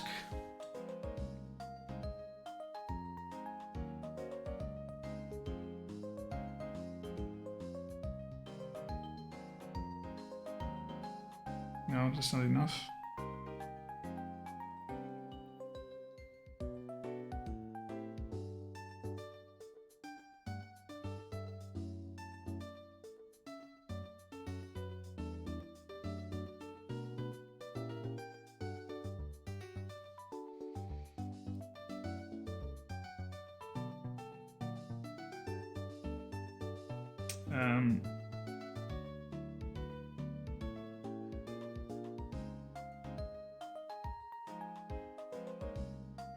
Or we switch in Skitty again for another fake out.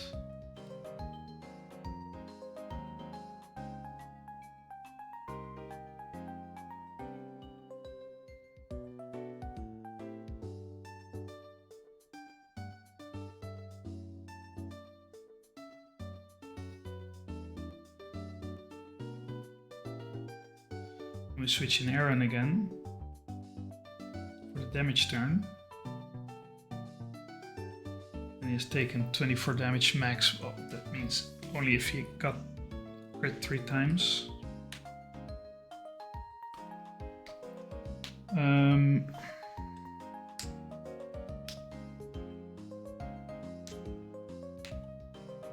he's not going to get crit 3 times, but then he would have 12 left, and we need him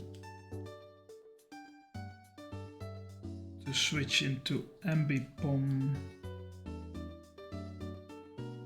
We need 2 full turns of ambipom,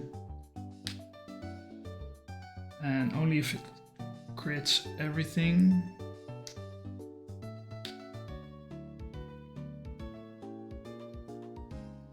To Aaron, it does 10 damage.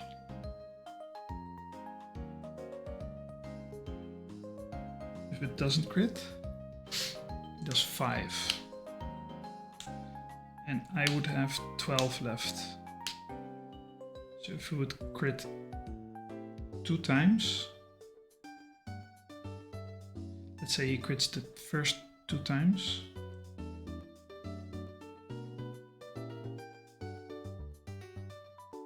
Be 10, and I can finish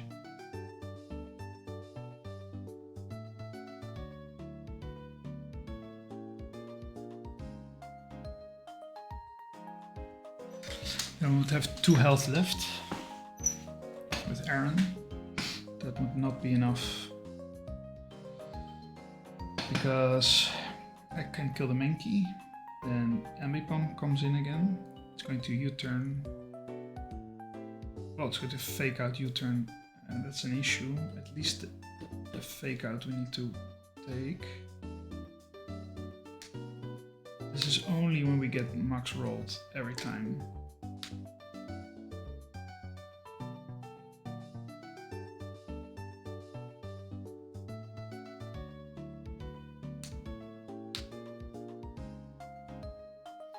Because if Aaron gets a normal Crush Claw, it is only 4 damage even.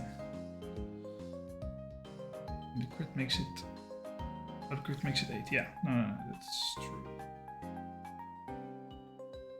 So it takes 3 times, so it's between 12 and 14.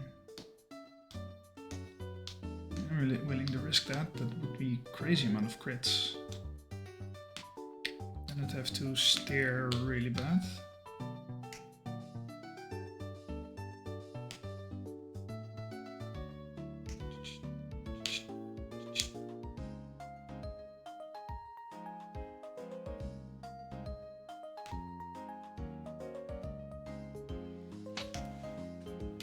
because then after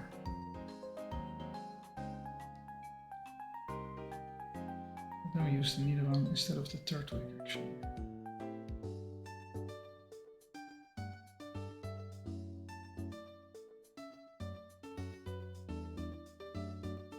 So I kill Mankey, then Ambipom comes out.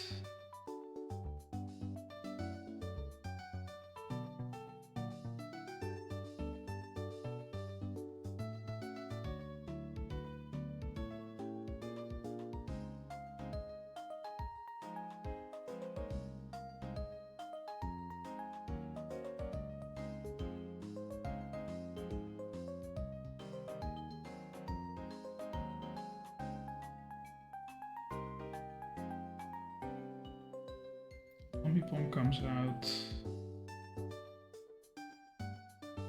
Can only swap to Talo.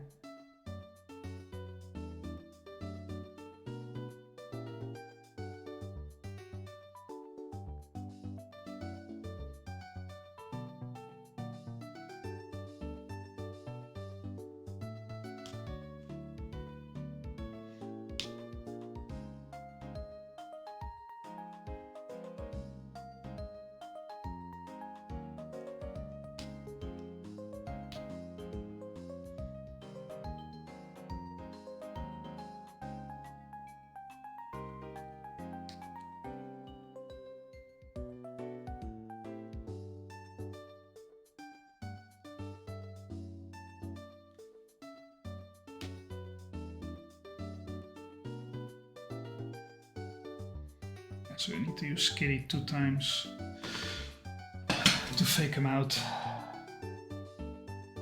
Get some damage on Aram.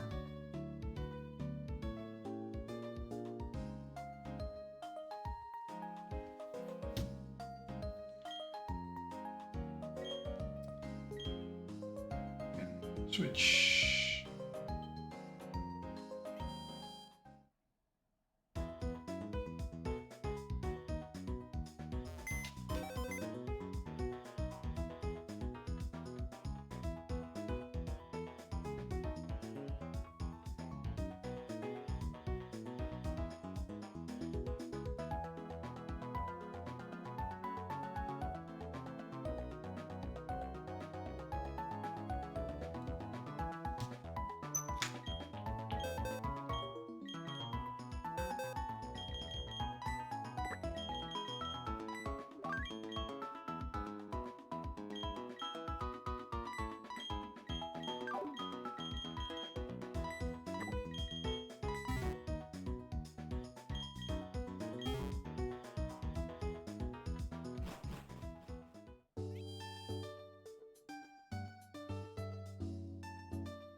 Yeah, to give the quick claw to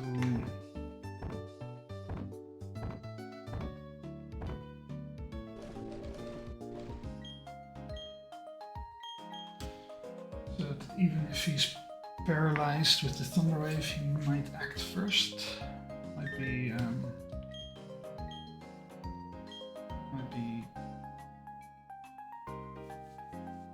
needed. Aaron Fluffy, Aaron Fluffy, Left Disc. Nidoran, Delibird. Skitty.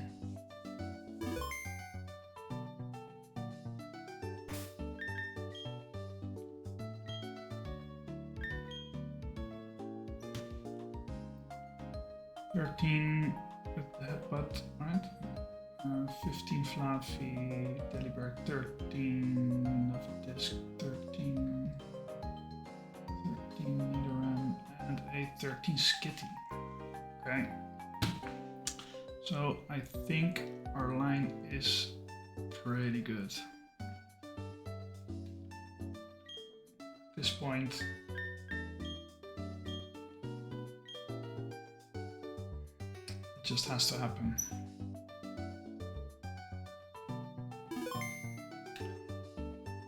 Okay, boys, strap yourself in.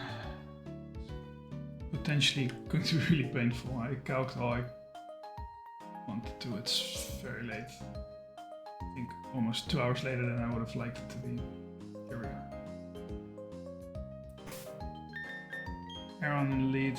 Yep. This should work.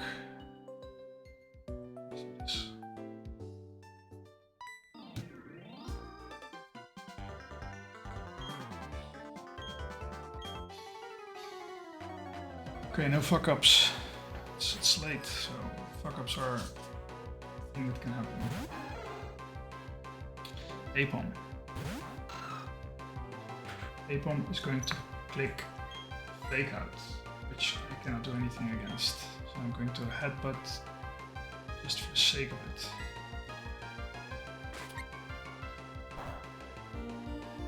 Damage. That's great. Now, it's going to switch out into Allocate, which I do not want to kill, but I want to damage enough for the next mon. So if I did my calculation correctly, it should not be Menki because of the type overflow. It's not Chimchar because Allocate and Chimchar both have the same amount, but because Allocate is first in the line, it should be Allocate.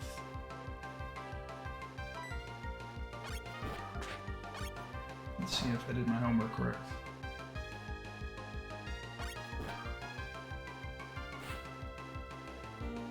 Okay. Takes the rock throw.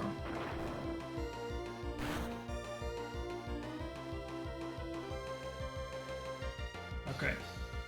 Now switch into Fluffy, which probably will take a Thunder Wave.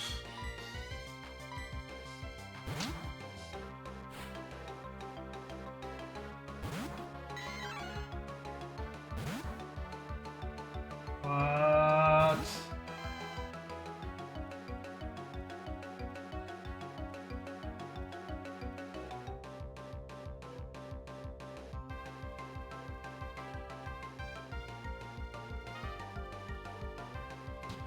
What? So it U-turns into...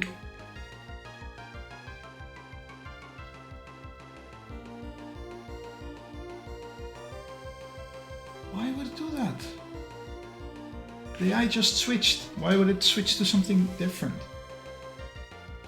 This fucks up everything. I cannot deal with this. This is game over, I think. I mean, I'm not going to be able to calc this right now. There's no time for that. I cannot save state. Bro, this is... How is this even possible?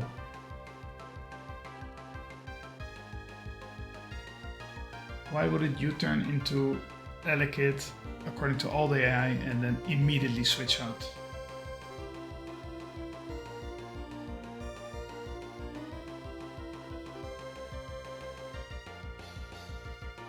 There's no reason. I mean, right? Why would it?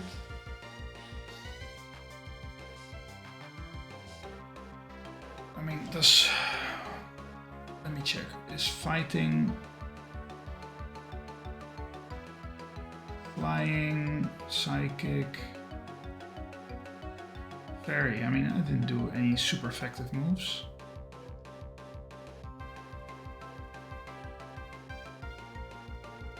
Bro, this is crazy.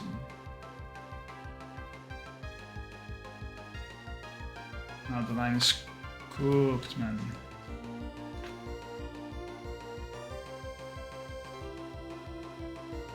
I mean, if this is, and I don't know if this is normal behavior, but I would like to class this.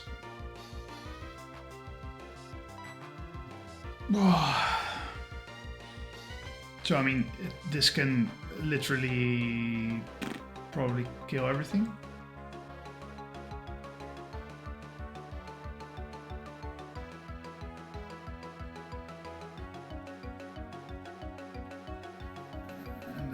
don't really have a good answer.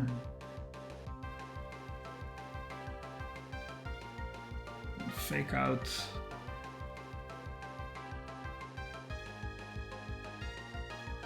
$13.13.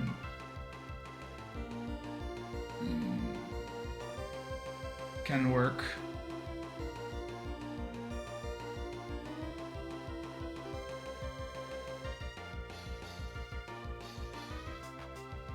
But it screws the whole line.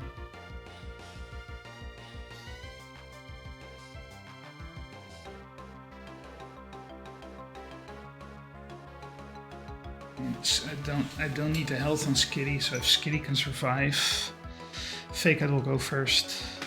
Quick Attack will go first. So then Mankey's dead. If it doesn't crit a job. And if it doesn't crit.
This is brutal.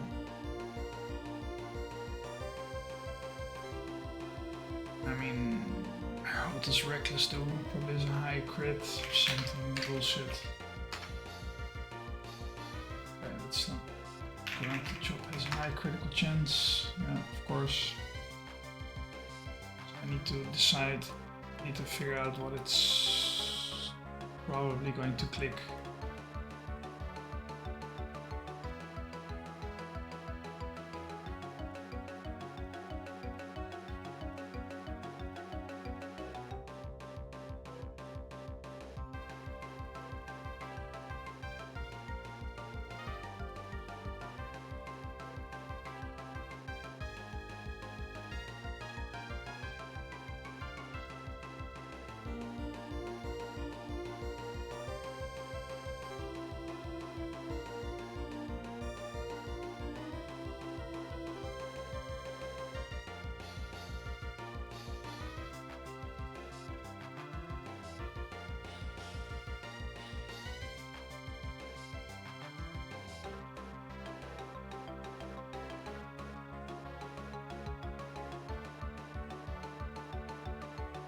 Man, this is such bullshit.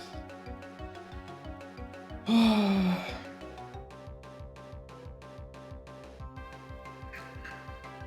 do I do? Also, how do I prevent this from happening again? Because I don't even know why this happened.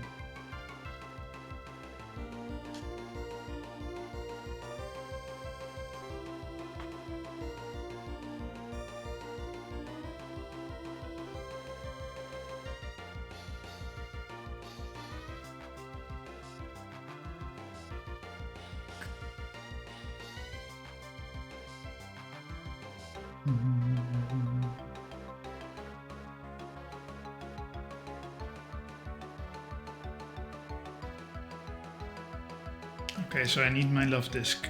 Cannot get any damage.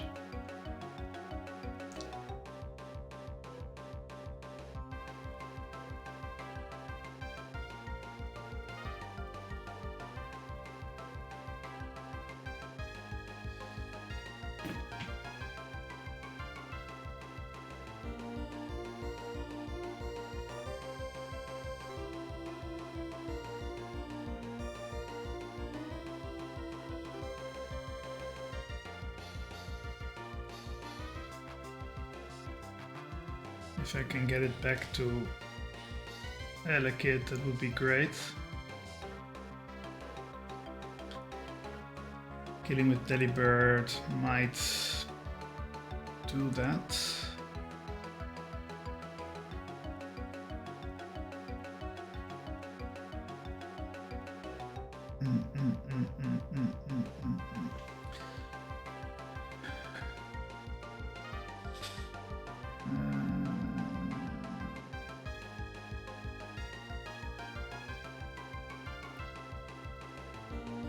I think they're both equally as important for the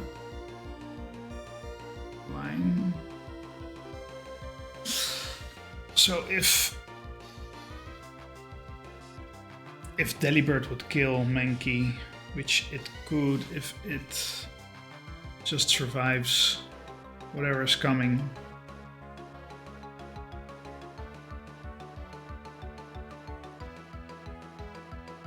Well, I mean, it can. It outspeeds as well. So send in Delibird. Tank whatever thing wants to do.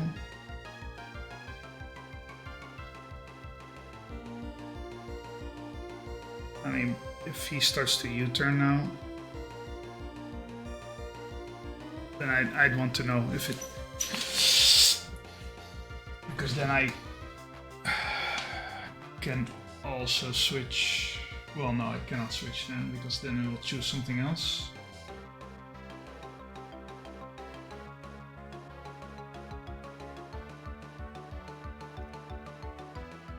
Okay, I want to know U-turn.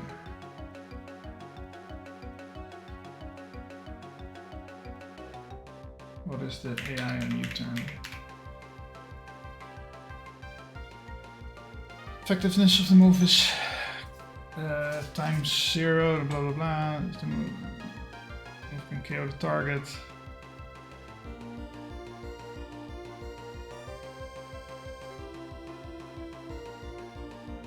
Yeah. Okay, so if there's another move that does more damage, which it has, then -1. Expert AI. Does the guy have expert AI actually? I think he does, right?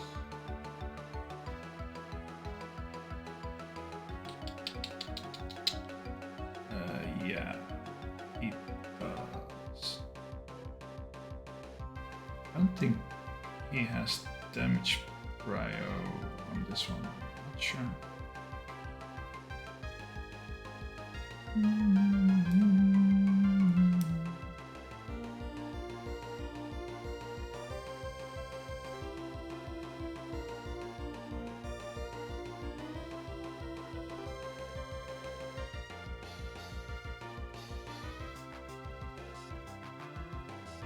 How do we deal with this?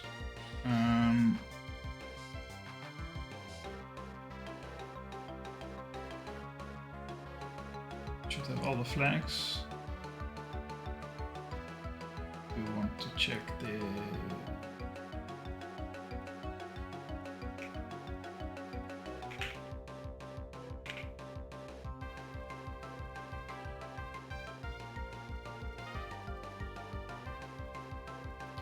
What's the damage priority flag?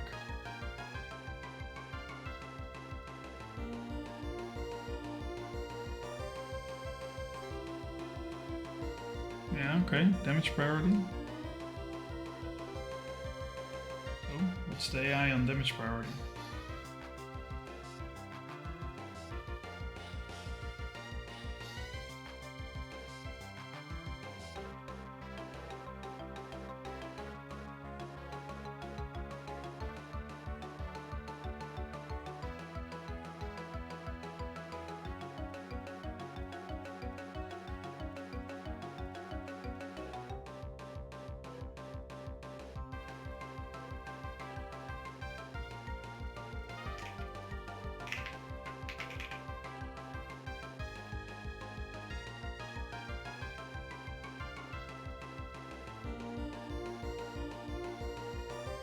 Chance that it will use U-turn is probably not very high, I think, because it scores -1 here. Because it has Karate Chop, which it will probably do.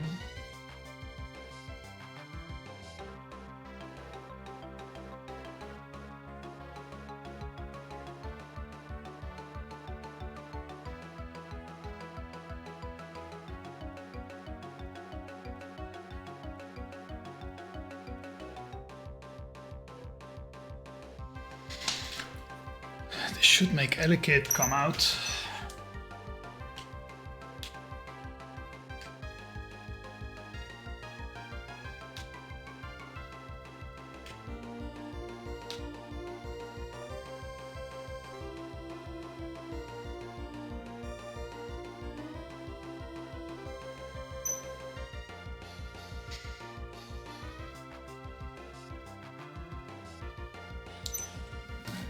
Pretty sure this is how that works.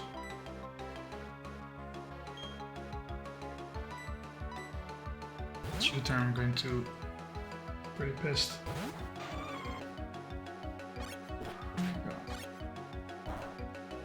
Into what?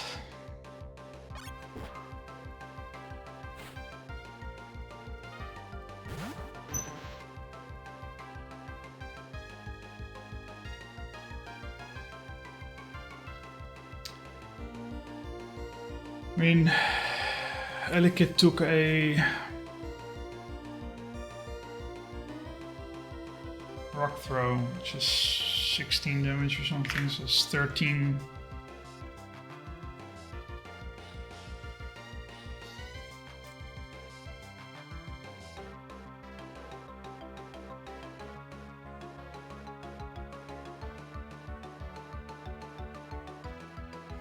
Need to get back to the line.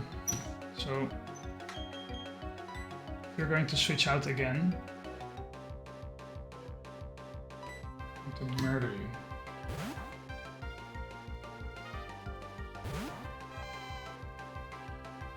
Okay, this is what I expected. Jesus Christ. That's not what I want. Around.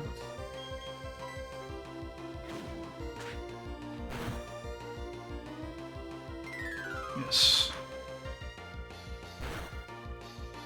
Okay, Elekid down. Jesus, is that so hard? Okay. Now, since it's slack off like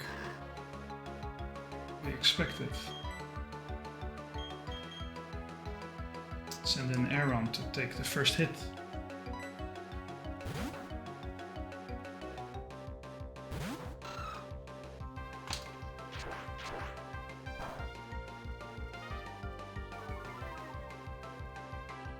That's fine.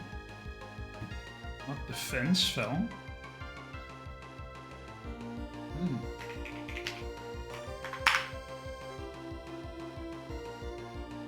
Okay, so it's also not only like super powerful move, it also drops 50% of the time your defense.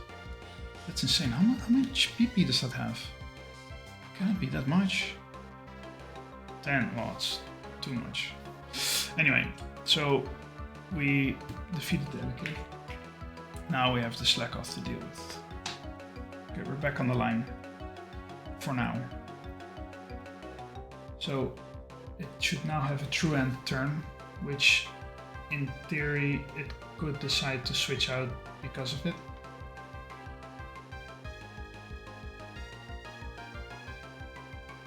But I don't think it's going to.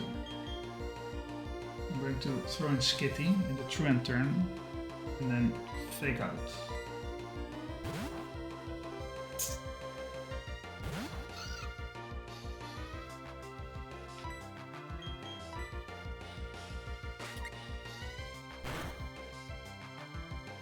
Lynch. I will switch out back to Aaron. Takes another Crush Claw.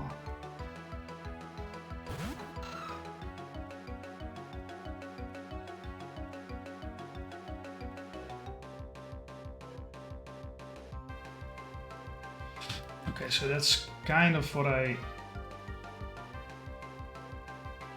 was wondering. So the flinch is actually a true end turn. So now, this is interesting. Skitty dealt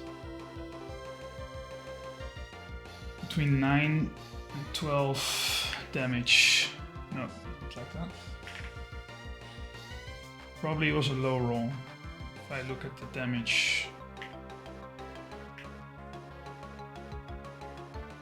Let's assume it's a low roll. Yeah, it has to be. It means there's 23 HP left.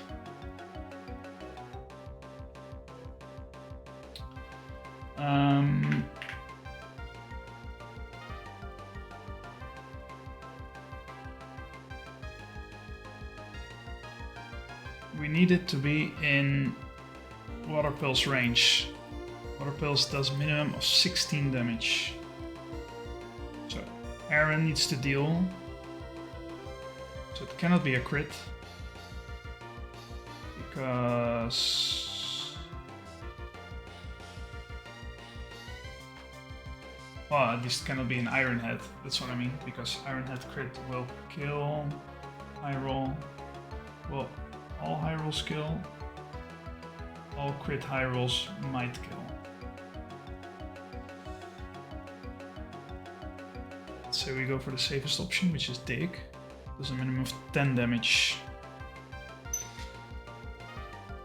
And a maximum of 12. If it does 10, it would be 13, which would be enough.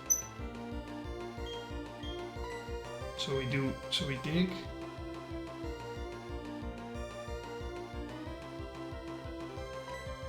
Just hope we don't high roll crit.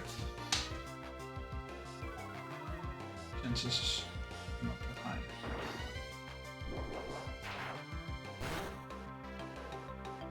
Okay. So this should be in range of Love Disc Water Pulse. Now we switch on the loaf turn. This is something like 13, I'm guessing, or even less, 12, maybe 11. Switch in Love Disc. On loaf turn.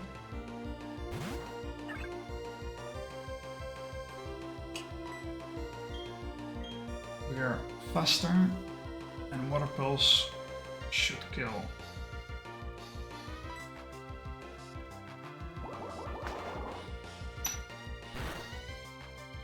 This should bring out exactly Chimchar.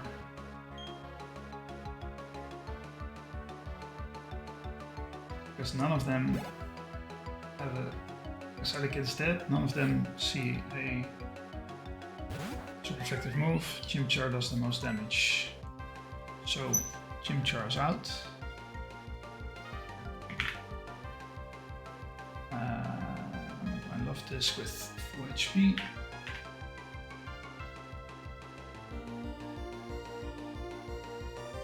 If I Water Pulse, does minimum of 26 damage.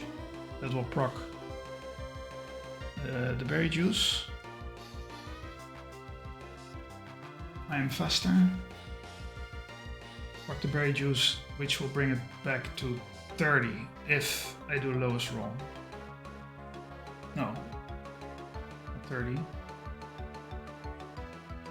10. Oh, that would bring it back to 30. No, that's not correct. No, to 25. There's 31 HP, lowest roll of Water Pulse does 26, which would leave him with 5 HP. Plus Berry Juice is 25, which would still just be enough for Water Pulse to kill him. And even the highest roll of crit cannot kill me.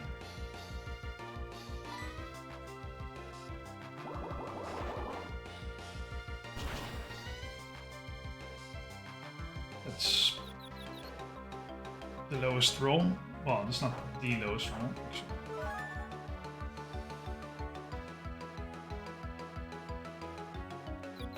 It's perfect. Kill yourself. Okay. Fortunate. Should still be faster. And Water Pulse should kill from here, always.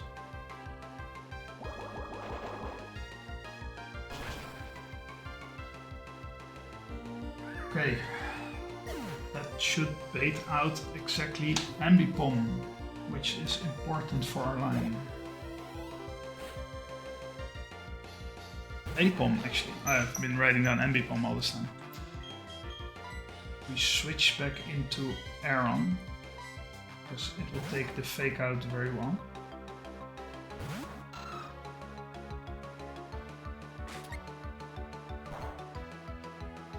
Okay, next turn it will U-turn, and it will U-turn into Mankey, because both Chimchar and Elekid are dead. Mankey's the only one that has a super effective move, and Mankey is exactly that to any roll Iron Head. So if I just Iron Head into the Apom, it will switch out into the Mankey and kill itself. If, for whatever reason, it would switch to Talo, I wall the Talo, it doesn't do shit, and so that's not a problem. But we expect Mankey.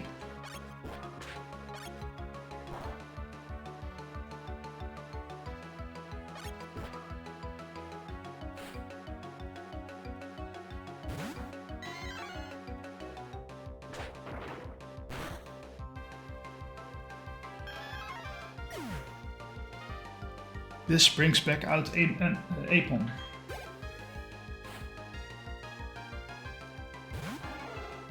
Now we're in exactly the same situation.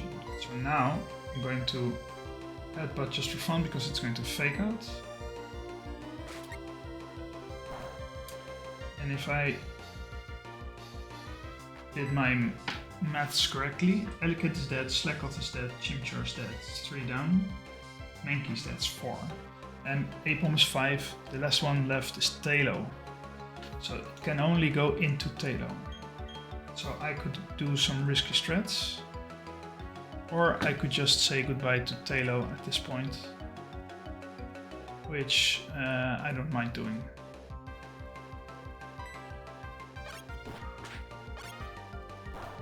Also, Talo cannot really do anything to me.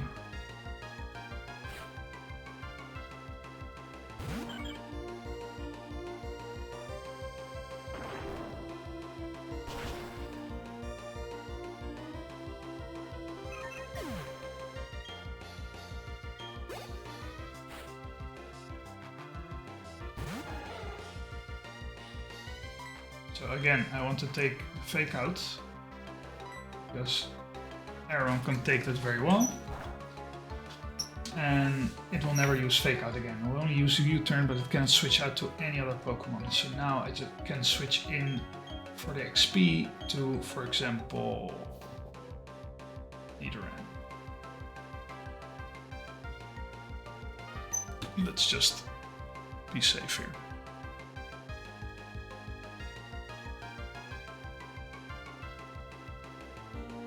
Yeah, like crit, U-turn does 25% damage. That's not enough, and Nidoran can double kick it to smithereens. So let's just do that.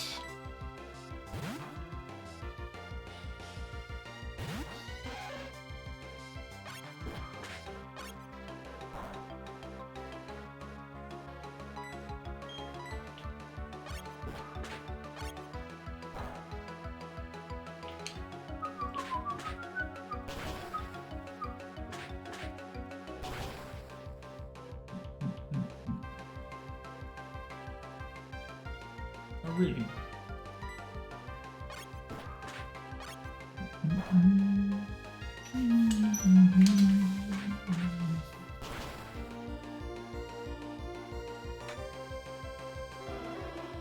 Let's rival fight down.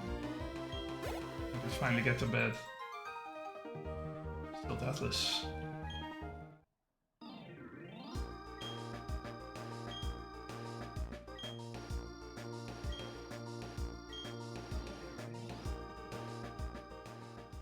First things first. You guys have done amazing.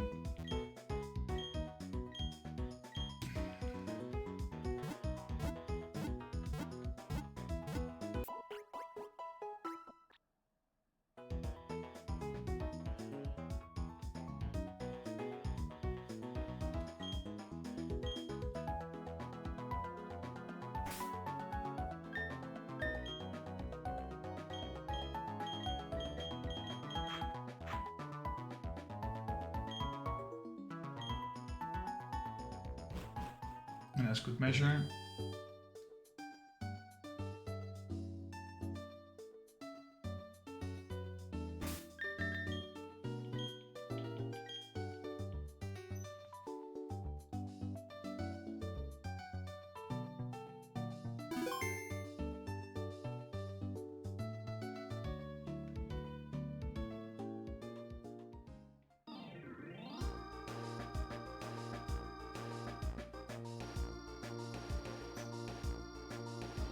So I have a chance to get Bidoof, Shink, Snatu, Gulpin, Slackot, Starly, Mankey, Apon, Spinarak, and Mr. Jime.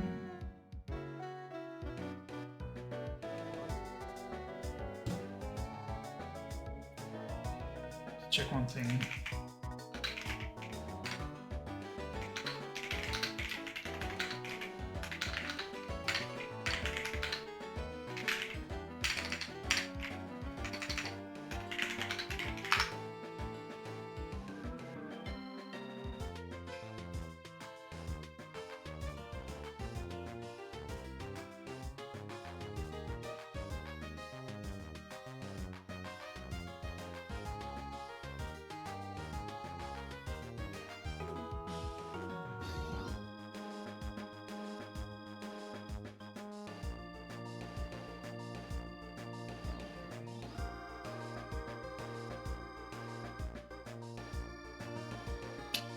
Not entirely sure. I want it to be night, but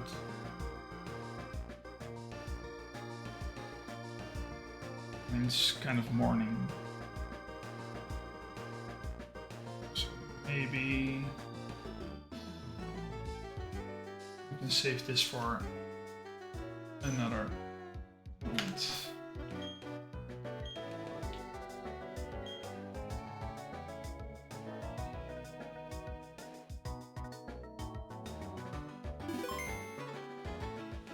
Okay guys, it's been fun.